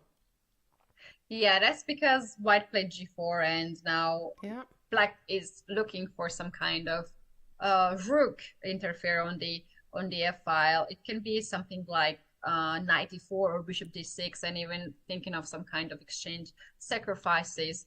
Um, so it's getting somewhere really weird, this position. And meanwhile, in the game on which we have on the screen, Duda and Shahir Mamedyarov, we have equal position according to the engine, and this might just end in a draw. Okay, so uh, who knows? What do you think, Hetty? Out of the 4 games that are the 4 matches that are going on right now, how many Armageddons will we get? I would expect only one. One. Okay, we will see. This game is really heating up now. Elena has left herself with so little time, but she's starting to speed up. She has no choice. Gunay also dropping under 1 minute. And Elena just played this move f4, solidifying the knight in the center. And it's going to be quite difficult for black to somehow break here. I don't even know what exactly do you want to do? Do you want to maneuver the pieces? Do you want to look for some pawn breaks? What do you think, Hetty? I think for the moment they are just making the moves which are not losing the games, and just things like putting up things together, because it's so hard to define here any plan, and sometimes you just wait for your opponents to make the mistake and be very ambitious to play for the win. On knight f3, now this knight goes all the way to g5 to attack the pawn on e6 and somehow create some kind of maybe kingside attack with ideas like queen to d3, knight h7, and knight g6, and so on and so on. But that looks like so far, and bishop e7 actually stopping knight coming on g5, king g2, very normal move here, just passing the time on the other side and waiting what black is doing. And here we have a bit of change, like black already decided to change the structure, and white is capturing with the f pawn. I think white is getting somewhere now, pleasant position, maybe rook f2, rook f1. Yeah, maybe the pawn And sacrifice was a little bit too ambitious. We will see how it works out, but white taking control over the f-file. At the same time, the pawn on b2 is well defended. So I think they got a bit too optimistic, and now the time's also evening up. Both players under 10 seconds. This is incredibly tense. it is, but she's claiming that I gave up this b pawn, but now I have a good target on b2. So maybe she's just bluffing with that, because she very quickly adjusts the rooks on the b file. But this gives white some kind of counterplay on the king side, and we can see that all white's pieces are now on the other side of the board. And this knight was somehow trying to sneak in the position, and Bunai is trying so hard. She did not even repeat the moves. Yeah, and look at the knight. It's found its way all the way into h5. Good, I mean, while playing completely on the other side of the board. She is trusting that there is no problem, but I love this move, queen e4. The queen is looking to maybe come in now. There it goes, queen g6. And can Gunnar keep things together here? The king looks very lonely on g8. But where is Whoa, the there win? was Rook F8 move out there. It was completely winning And some she some. finds it. She w- What? she finds it, and now she has a winning position. Time is still, of course, very, very low for both players, but look at that e-pawn just one down all the way together with the d-pawn. I don't think that black can survive here.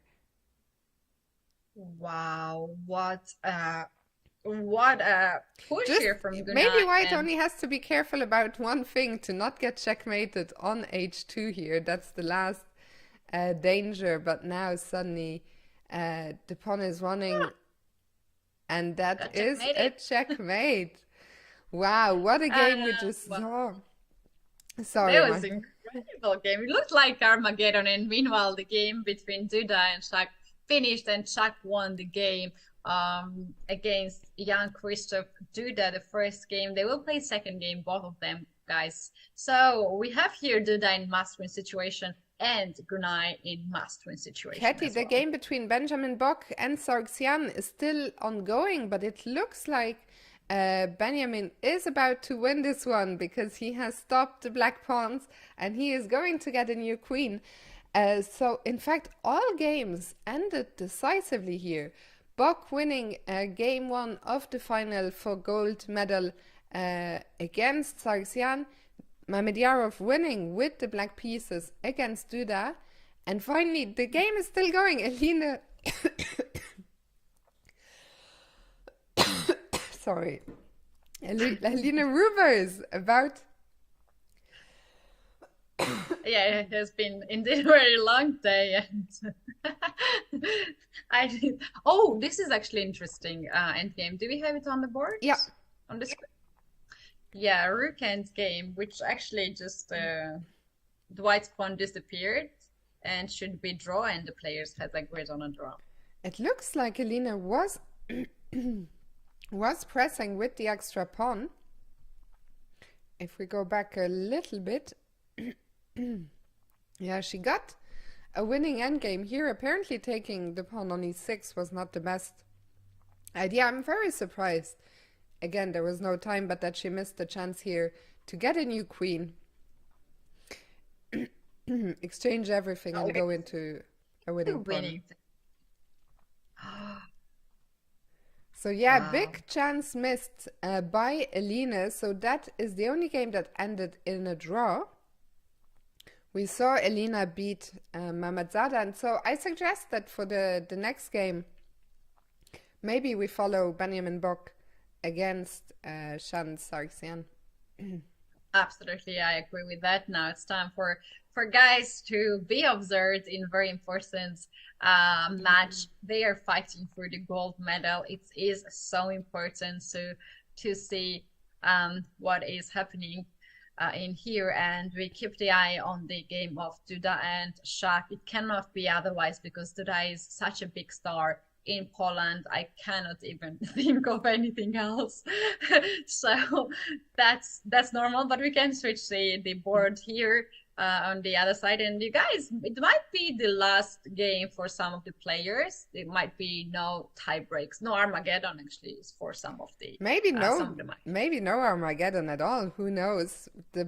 I think this Oh time my stomach agrees with that and gets so mine happy. too. Some signals. Some Well, happy signals. it looks actually to me like the players. I thought they were coming back already. I think this break will be very short. So very soon we will see Shan Sargsyan, who is in a must-win situation with the white pieces. We will see Duda, who is in a must-win situation with the black pieces, which is, of course, very tricky. And Gunay Mamadzada in the women's, also in a must-win situation with the white pieces. A lot of must-win situations. Earlier, you asked me how many Armageddons I'm thinking gonna happen. I said one. What do you think, Fiona? How much? I'm How gonna many more? go with 0. Maybe wishful thinking, but I'm gonna go with 0. I think I think it's going to be very difficult for Duda to strike back with black. I Hmm. think Benjamin has been playing some fantastic chess. Um, Yeah, I think you're convincing us. Fiona doesn't want to sleep. Fiona wants to eat and record some chessable material. Fiona is having a long day, you know. I always feel that when I'm not posting so much on social media, people think, oh, she's just enjoying a good life. But no, I've been working. I've been Yeah, working hard. yeah, yeah, What you did exactly. follow this tournament from the start? What happened to report? Maybe you're getting confused. I think, Dr. Bain Mortem, you're confusing this tournament with the Armageddon event in Berlin, which concluded yesterday. Duda was also in that. What happened to report is he won the Armageddon tournament in Berlin. But Duda flew immediately. We still don't know by plane, by helicopter. How did he get here? But he Sure, let's very maybe ask quickly him. made his way to Krakow, and he's playing in another event, a one-day European Pairs Blitz Chess Championship. Both guys think Hmm. that we will have two Armageddons. I actually Yeah, hope either zero, and let the day be over, or make it as many as as possible. possible. Yeah. So we will see. The flags have already been adjusted. I imagine that we're only moments away from game two. Katie informed us earlier the players also have an official dinner to attend tonight, and there we see Duda sitting down.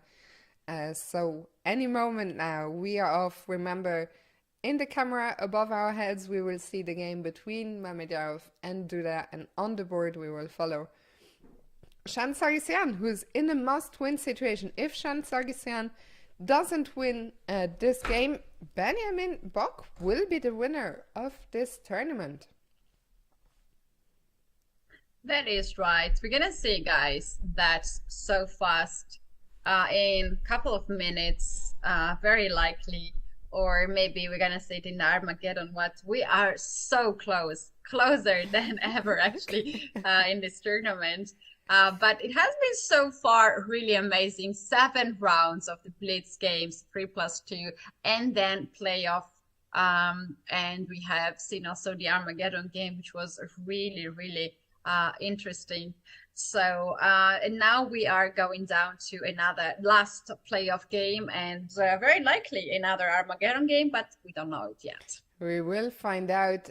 Troy Chess is asking, Katy Fiona, are we covering Global League as well starting this week? I am not, but I know that Katy is in Dubai. I don't know what your role is, but I imagine it might have something to do with the Global League. Yeah, I traveled all the way from Poland to here to commentate and to join the broadcast team with another star co-commentators. You guys will know about that soon. And I hope I have skipped all the meetings today. I think 3 meetings that has been. I hope I'm still in the commentary team if I'm not kicked out because I have skipped everything today. Yeah, you guys gonna Meanwhile, see. sorry to interrupt you, Katy, but the games have started, so we are going to focus our attention on this battle between Sargsyan and Benjamin Bock. Benjamin playing his course, well, not actually the Nimzo exactly, get a Queen's Indian, but I think those are positions that Benjamin is very, very familiar with. Yeah. Yeah, oh, well, in this position, actually, if you're now, when I was playing chess, I knew that white was better in this position because you have this beautiful square for the knight on e5. Then you have this light square bishop, and black is doing some weird job with the bishop and the pawn structure. But later studies revealed that it's fine, and black has fine position here. And the idea is that you somehow need to put pieces together and then to push c5, although I don't see that's happening right now. Maybe bishop b7 and c6 to hold it for the moment, then slowly get knight on e6, bishop on Mm-hmm. d6, and so on and so on. But to play this position in the blitz, I think it's very comfortable to play with white. Yeah, I agree with you. I mean, I don't really have any experience here, but just looking at the position, it feels like, you mentioned these two very nice pieces. The knight. Why can't I make it green anymore? Okay, well, We'll press there we go. E. Then I think my keyboard is acting out. Anyway, you know what I mean. Very nice knight on e5 and a very nice bishop on g2. White has more central control, has a bit more space. So I agree with you. Feels quite comfortable. However, um, Shant is actually spending quite a lot of time here. He's down almost 40 seconds on the clock. That's too much time, actually. It's like not so easy to find here the plan. He goes queen to c1, just aiming, I think, to just eyeing on h6 and also on c7. Very tricky idea. Now rook to d1, holding the things in the center. We will not see any breakthrough with e4, so we're gonna see some kind of maneuvering here. Maybe if before, maybe somehow like knight b5, knight c6 kind of Mm-hmm. moves. Somewhere maybe even h4 to stop g5 happening. And yeah, it's gonna go slow for now, but at some point we're gonna see really, really nice continuation. And there's also some ideas like bishop h3 to look the eye on f7 and e6 pieces. Yeah, I like all of those Yeah. suggestions. Wow, and here comes the central break. Shant says, let me go for it. Plays e4. Benjamin says, I'm just not going to react. If you want, you can take me on d5. I'm just going to drop the bishop back to f8, keep everything safe. And in a way, I like Benjamin's position. Yes, it's a bit more passive, but it's very compact. All the pieces and all the main points are very well defended. Yeah, that's right. White has a very lovely center and the space advantage, but it's not so easy to push all the pawns on Yeah. the king side. Like if you push f4 now, this looks so tempting. It looks so nice, but it will give Black the chance to play knight g4, and suddenly the tables can turn, and then Black will push c5. This move c6 actually is just something to hold the center together. But the moment he needs, he will open up with a c5, and I would not be surprised if he pushes c5 at some point from now. Yeah, and Shant has been spending quite a bit of time again. C5, I like the idea right now. There's still, no, are there any? Can we actually go? No, I think there's still some problems on D5, so maybe we need to still reinforce our control of that square. But both Yeah, players are starting, every time I think, oh, Benjamin has a nice lead on the clock again because Shant spent so much time. Then on the very next move, Benjamin spends the same amount of time. So now both around the 1 minute 10 mark, and this is really, really tense. yeah, and we finally get the updates of Duda's transportation that we were asking for. He used the car, not helicopter, in this time, and it was Ah, only 5 hours drive. And he starts 6 a.m. this morning. Oh my ah, God! And he arrived and he started to play chess, and he plays this well. Wow, we so have to, impressive. yeah, we have to admit that that's sometimes impossible to do such a thing. So let's see, B4 and only 40 seconds for Benjamin Bock here.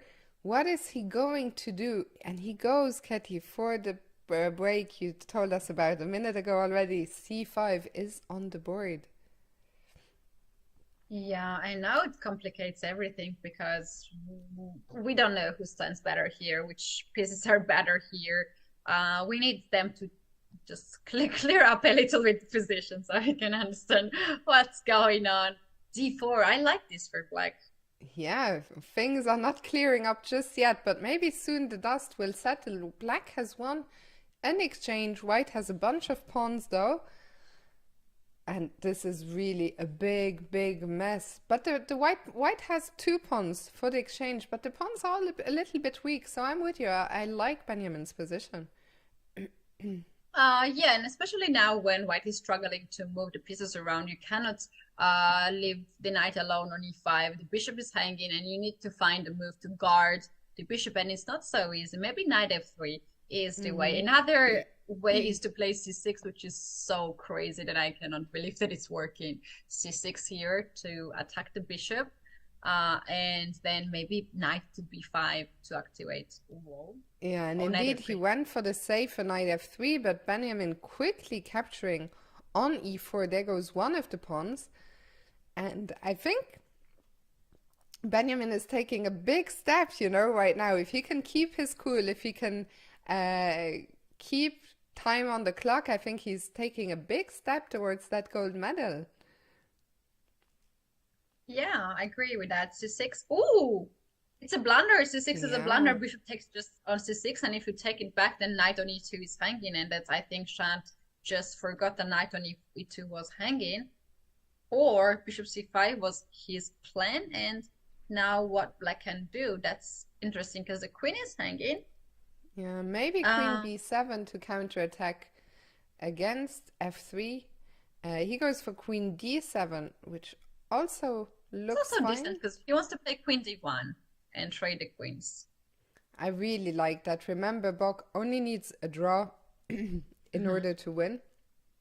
So he is keeping things simple, and life is very good here for him. White could not take on c6 because Black could have captured the knight, and now look at this. The white king is completely restricted.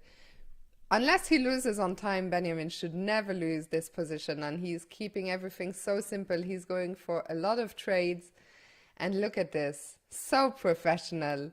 All the pieces are going to come off the board, and Shand resigns, and with that, Benjamin Bok is the winner here. In the open section, we also have a winner. Is that true?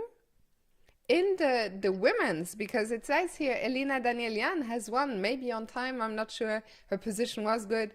But the two winners, both winning their matches 2-0. Let's go to see what is going on in Duda's game. Catch the final moments of that. Duda, you said he was better earlier, but he's now worse. Shahryar only needs a draw to get the bronze medal. So it looks like he's going to get there. In fact, he is now winning. So the only question is, what is happening in Elina's game? Will I be correct with my zero Armageddon prediction? We The will. first game has ended in a The first game was draw, a draw. and the second game looks equal for the moment, but there are queens on the board, so it very often ends with a result. No, it's not gonna be a draw. Still, it's not so clear, right? With queens on the board, anything can happen. But Elina pressing for sure. She's up 2 pawns. And now there goes another pawn, and this f5 pawn was actually crucial. I think Elina, if she can avoid a perpetual check, she will convert this. It's just a matter of keeping her cool now. But I like this move a lot. She will probably, all the squares on the diagonal are covered, so I think that is going to be the end of the Yeah, road. that's pretty much the game over. Queens and game are so tricky when it's imbalanced because it's the longest game and it anyway ends in with a decisive result. So this is move 66 right now, and And I yeah, very think the likely. game is probably over. We're not receiving any more moves, so very likely Marcel has resigned here, which means that Elina takes the bronze medal. In the open, Mamedyarov takes the bronze medal, and we have 2 winners in the women's section. The winner is Elina Danielian from Armenia.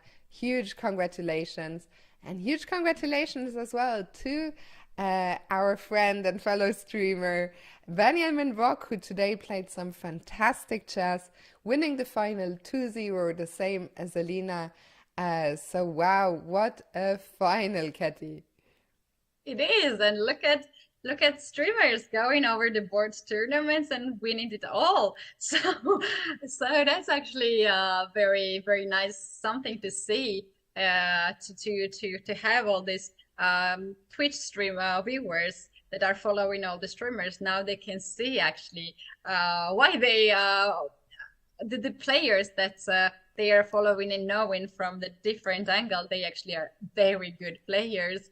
And this is something amazing. Big congratulations to Benjamin and also Alina winning the gold medal. In the end, it will be also counted, and the players gonna get the team medal. So it's gonna be a lot of medal. And Fiona, this is the first time as chess is joining the European Games 2023 for this time as an exhibition event, but hopefully next year it will be the part of the whole tournament and whole event alongside with another sports. And right now in Krakow, there are a lot of visitors from around the Europe attending this tournament, and you can see the whole spirit in the city. There are banners everywhere, advertisements also in the airport and all the way in the city. There is everywhere all kind of sports, and we want just to be part of it. I have the information that the officials of this tournament organizing committee and also the president and the vice president of the organizing committee has attended the chess tournament. I guess the opening ceremony on our side, from chess side also, we had quite a representative members of the chess, and hopefully we're going to see chess maybe in the next edition as a main sports and a part of the European Games and hopefully the Olympic Games. That would be so nice. I think today was the perfect showing to show that chess deserves its place. You know, it's been such a fun tournament to follow. Both ties made a great point. Actually, all the individual medals went to Armenia, Netherlands, and Azerbaijan, which means that the team medals, of course, will also go to these three countries. I'm not sure completely in which order. I don't know if Bow Ties has figured it out, if you have official confirmation already, but what an event it has been. Right. We are always waiting for the final check-ins, because this is still under a lot of eyes, and there is a lot of check-ins nowadays in chess, which is a normal thing to make chess more safe for all the players. I think in the end of the day, then we're gonna have official results. That's gonna take, I think, several minutes, if not an hour. So we can just speculate right now, but the I think final Bow results. Ties did this job for us, according to him, and I think he's been quite accurate all day. So these are not the official results, but we believe that gold, in terms of the teams, gold went to Armenia, silver to the Yes. Netherlands, and bronze to Azerbaijan. So once Right. again, And yeah. congratulations to all individual and team winners. True, true, true. Big, big congratulations, everyone. I think they have a good time in Poland and in Krakow, and the country showed a good hospitality. Thank you so much, Fiona, for handling all this madness, technical madness here. We had the games, we had the views, and you guys had us as well, both of us on camera. So big thanks to you, Fiona. And a big thank you for doing being this. here with me all day. A big shout out to ECU and to all the sponsors who supported this event. Big shout out to everyone in the chat who was here with us either for some parts of the day or all of the day. For some of you, we really appreciate that. I think we are going to sign off now, but this has been such a such a fun event. I really need to sign off. My voice is on the verge. You deserve it. You deserve it indeed, guys. And you have to make sure that you see Fiona's upcoming first, because she's going to continue her work and to record the videos for you guys. So we have to support Fiona. And yeah, thank you so much, everyone in the chat. Being here for all the time, and maybe even for a bit, but we appreciate your support for being here. It means so much. Also, chat is also our third commentator in all the events and gives all the positive energy to us, so we can keep talking and working and smiling and so on and so on. So yeah, final words, Fiona, maybe, and we can just end Yeah, today. just a big thank you to everyone who made this happen. Let's hope that chess will be an integral part of the European Games, and why not the Olympic Games in the future. Thank you for watching us. Hope you enjoyed the show. Thank you, Katie. And yeah, thank you to everyone who made this happen. Thanks for watching, and we will see you very soon. Bye.